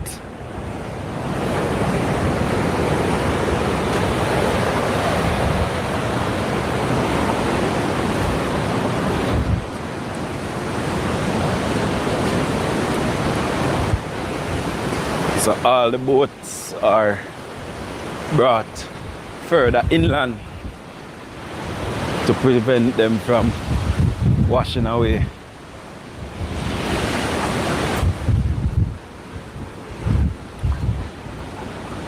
Elsha Beach soup stop, guys.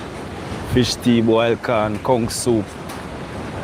And this is where you come and get some of the best fried fish now at the mercy of Hurricane Melissa.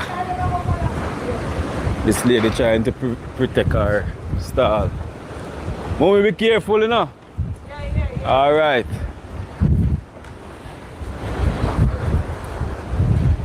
If anything you make it, if anything you make it breeze go on with it. Can't save everything.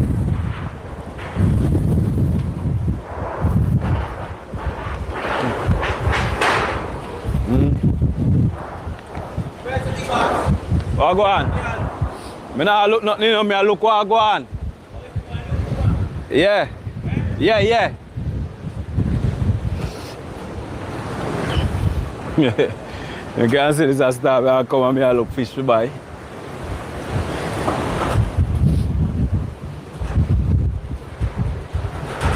Look at this one, guys. All the roof already gone.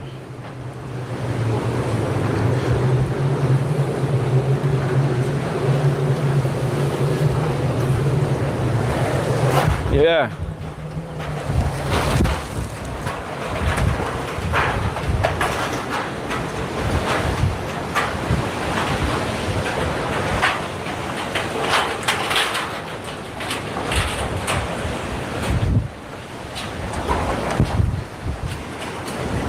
And this are the dangerous part, you know. All them zinc can fly, you know. Literally fly, you know. So you know me I take me little time and take on myself before it speed up.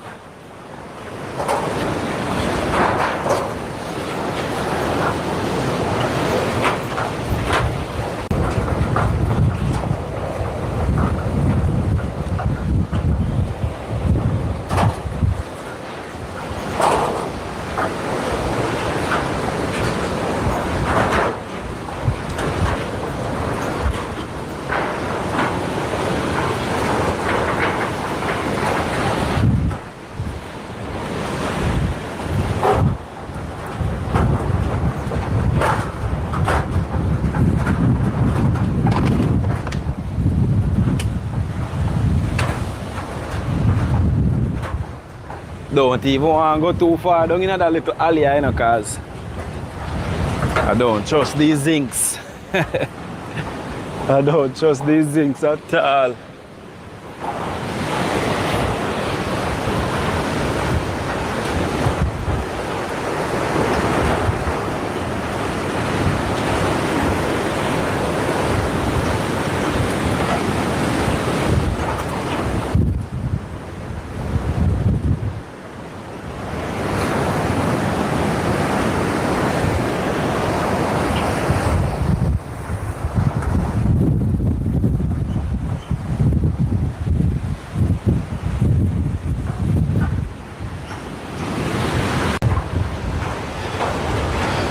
Alright guys, so I'm gonna make my way back to the car. Cause with all of these zincs, you know, and some of them barely hanging on to anything, I don't want to get damage out there. Anton? Yeah, we're out here without fear, but we're not stupid. Anton? So let's go, let's go, let's go.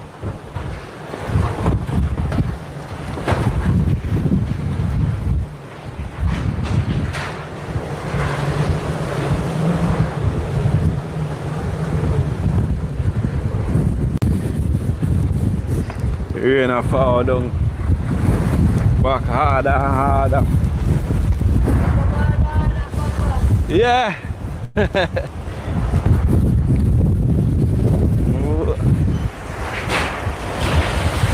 Whoa. That's a go on.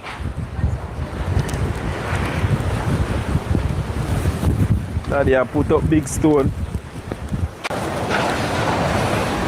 People have to run feet. The rain a fall, but we have to run feet. Yeah, Anton.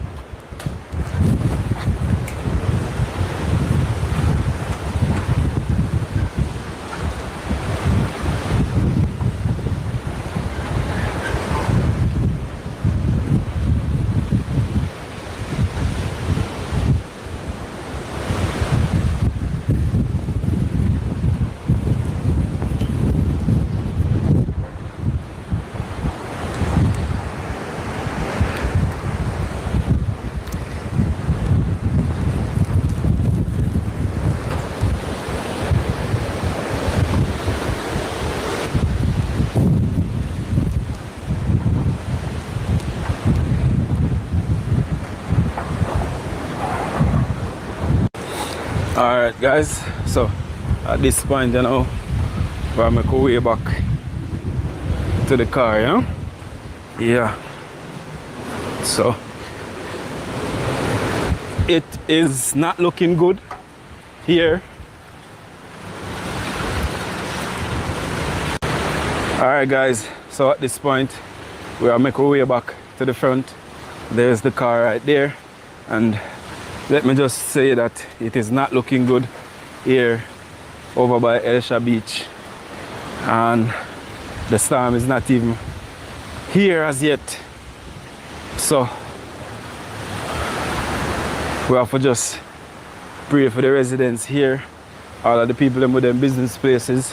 Me there cover this in on right now for my mind there all about the place, because me have my own thing them to look and think about, but you don't know God is the greatest when you just go and lock in. I remember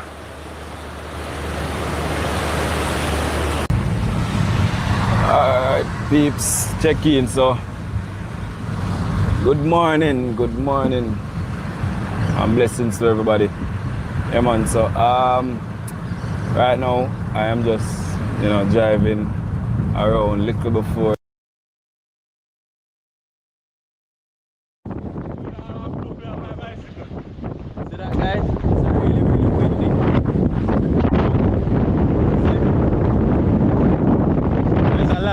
Because it's close by the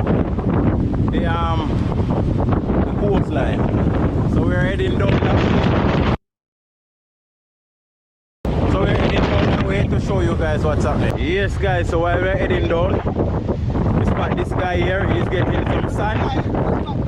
Alright, we spot Mr. Wang.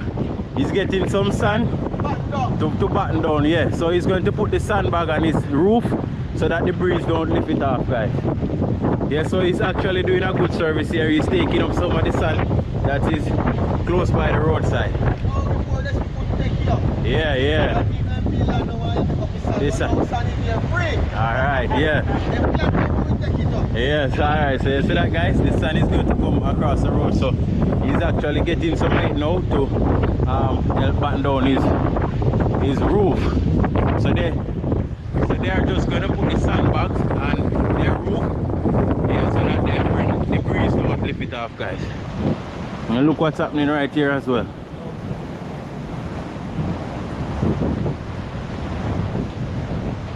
There's a little stream here, and the water from this sea come up right here. So you know, after the hurricane, no one can pass right here. Look at the coconut trees dancing, so you know it's windy. Yeah. Look at this, guys. See that? So this farmer is going to lose a lot because his banana and plant trees, they are tearing down. Yeah man. Guys, today is we start not to reach as yet, guys, and there are many of the banana trees and plant trees are already tearing down, torn down. So you know that by tomorrow, maybe right here it's flat, guys. Yeah, this farmer is going to lose a lot, but guys, that's how it goes. This is their livelihood. Yeah. This is how they made their money. So they're going to lose a lot, guys. Yeah, so just stay tuned, guys. We're riding along. Look at this, guys. See that? Yeah.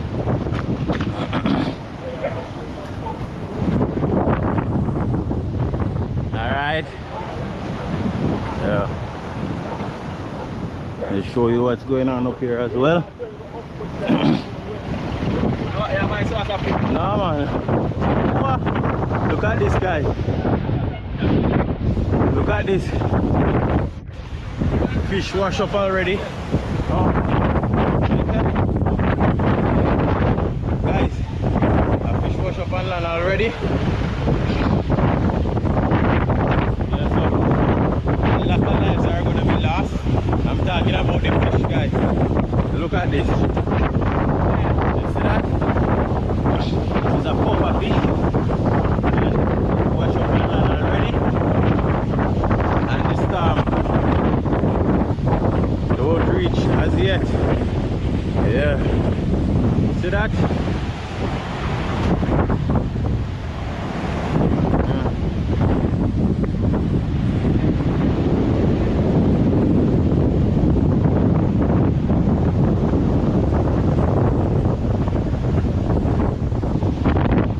Heading down the line, guys.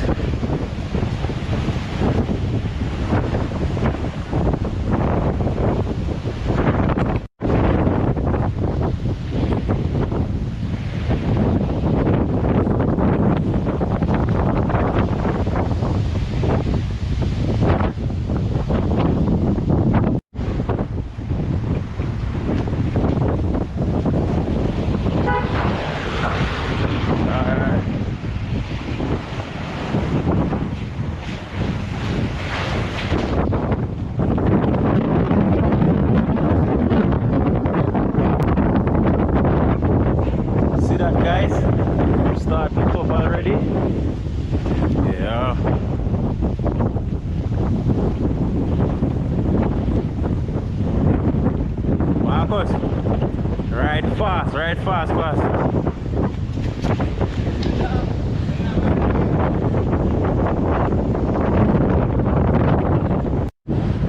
Guys, look at this roof. As you can see, there's a white bag up there. That is a perfect example of the sandbag being used. Yeah, man, if the sandbag wasn't there, that's it. It would have lifted up already. Yeah, I'm gonna zoom up so that you guys can see. Yeah, you see that, guys? That's the sandbag being used. Alright. Guys, if you look at the pink house there, you notice that the window is battened down so that if there is any flying object and it hits the window, it don't break the glass. So that's what we call batten down. Yeah, man, we put things, we put either board, plyboard or zinc over our windows so that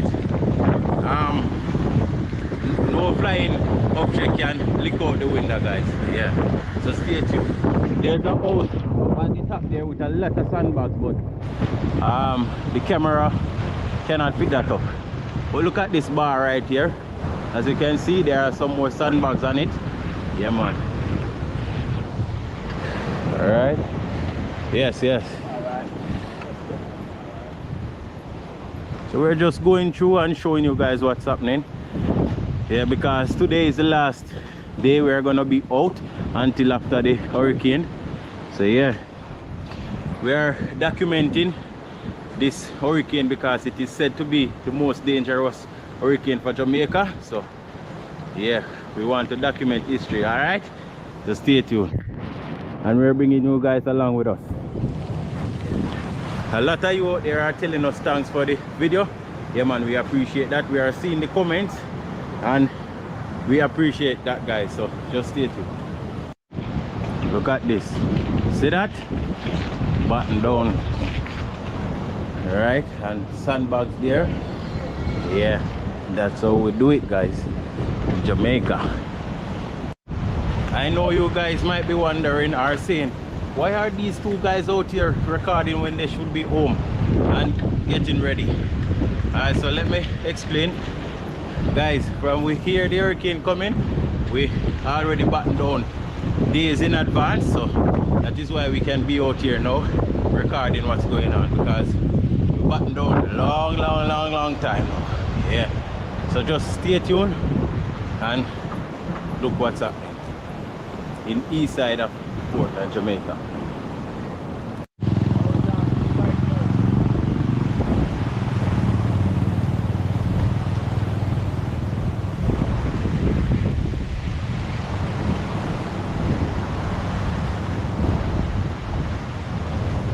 Look at that, guys, just see that? Yeah man, this roof start to lift up already. I'm going to pass by right here quick enough because I don't want that thing to fly on me. Oh yeah, so we're passing by this roof here and a lot of the zincs on the roof fly off, guys. Look at that. So I'm going to pass by here quick because I don't want any to fly on me. Look at that, look at the ground here. Alright, boss, you're there in that video now, you're going to see yourself. Yeah, so you're ready enough.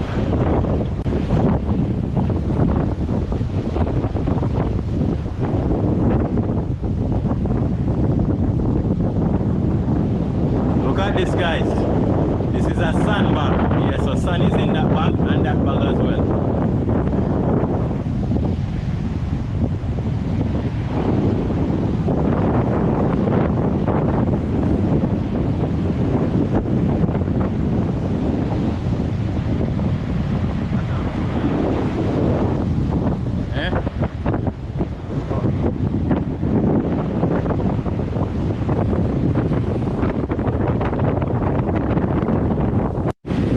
Give me a Michael Jackson, man. Michael Jackson. Yeah, guys, the wind is really strong out here. And the sea is rough. Well, let's go again. So at this time, the service station in Long Bay is closed. Yeah, man, so the taxi drivers cannot get any gas. Yeah, man, it's closed. Yeah. Only a few corner shops are open where you can get drinks, biscuit or things like that if you want. For example, this one, the window there is open, so if you want to purchase something at the shop there, you can. But the major business place, yeah, but the major business place is closed, guys.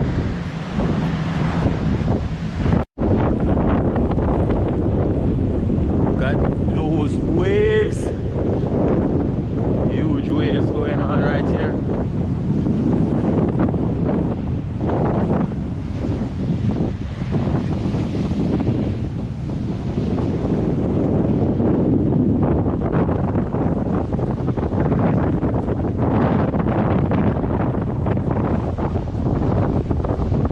Look over there, guys.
See that, guys?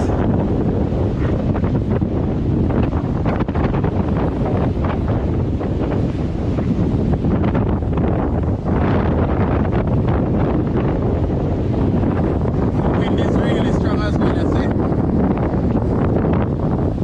Look at those seas.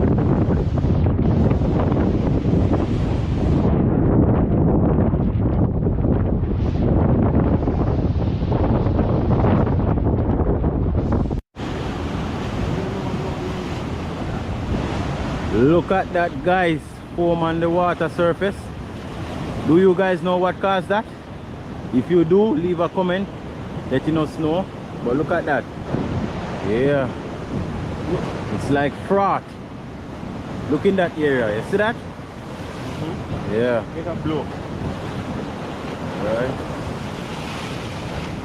Let's go again, guys. We're going. So this area right here might flood a little because the rain don't start fall hard as yet, and as you can see, there's water settling here. So yeah, this area might flood.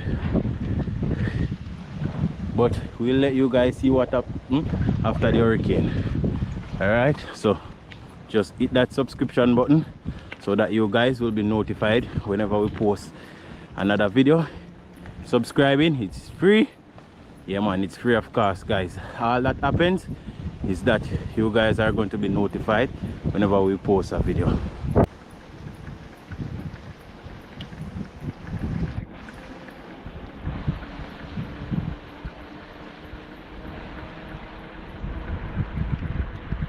I've made a impacts map, a couple of them.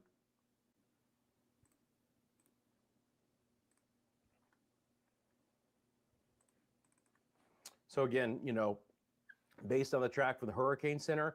Now this is taking into taking into the equation that the core winds are just east of our far western sides of the island. If the track is a little bit farther west into Westmoreland Parish rather than like eastern St. Elizabeth or even into Manchester Parish, you're looking at these numbers being too low, okay? Because if it's tracking up like this, it's a very small width of the island that the storm's going to go over, and there's not going to be significant depreciation in the wind. If it is tracking more north and east, the wind field on the northern side will come down a little bit, especially on the northwest quadrant. So that's why I've got the 90 to 120 right now for Trelawney, St. James, Hanover, especially St. James and Hanover. Trelawney is definitely up in the air a bit as to what the core winds would be with the track that's anticipated from the Hurricane Center. But southwest sides of the island, 120 to 140. These are sustained. Higher gusts than that. Near the center of circulation in west, a 6 to 9 foot storm surge on the southern side of the coast. Probably a few foot storm surge, but much more locally dependent on the northern side. Again, you're likely to have westerly winds here with the counterclockwise rotation that could drive a little bit of water towards Montego Bay based on the orientation of the shoreline, but it is going to be very localized, right? Hard to forecast in a wide area when we're talking about storm surge on the north side of the island at this point in time. And again, that rainfall, very widespread. The most widespread impact from Melissa is going to be the amount of rain that falls across the island. Even out west, it's 10 to 20 and locally up to 25. And again, out east, we could be driving in the 15 to 30 range. Hopefully nowhere near 40. I think the numbers have come down a little bit compared to yesterday, but 15 to 30, still outrageous. I mean, crazy, right? 750 millimeters of rain. Can you imagine, you know, if we even get half of the area with 15 inches of rain, just half, right? The amount of water that is on the island and where that's got to go and how quickly that's going to stream into some areas and the fast moving waters and that storm surge of 9 to 13 feet.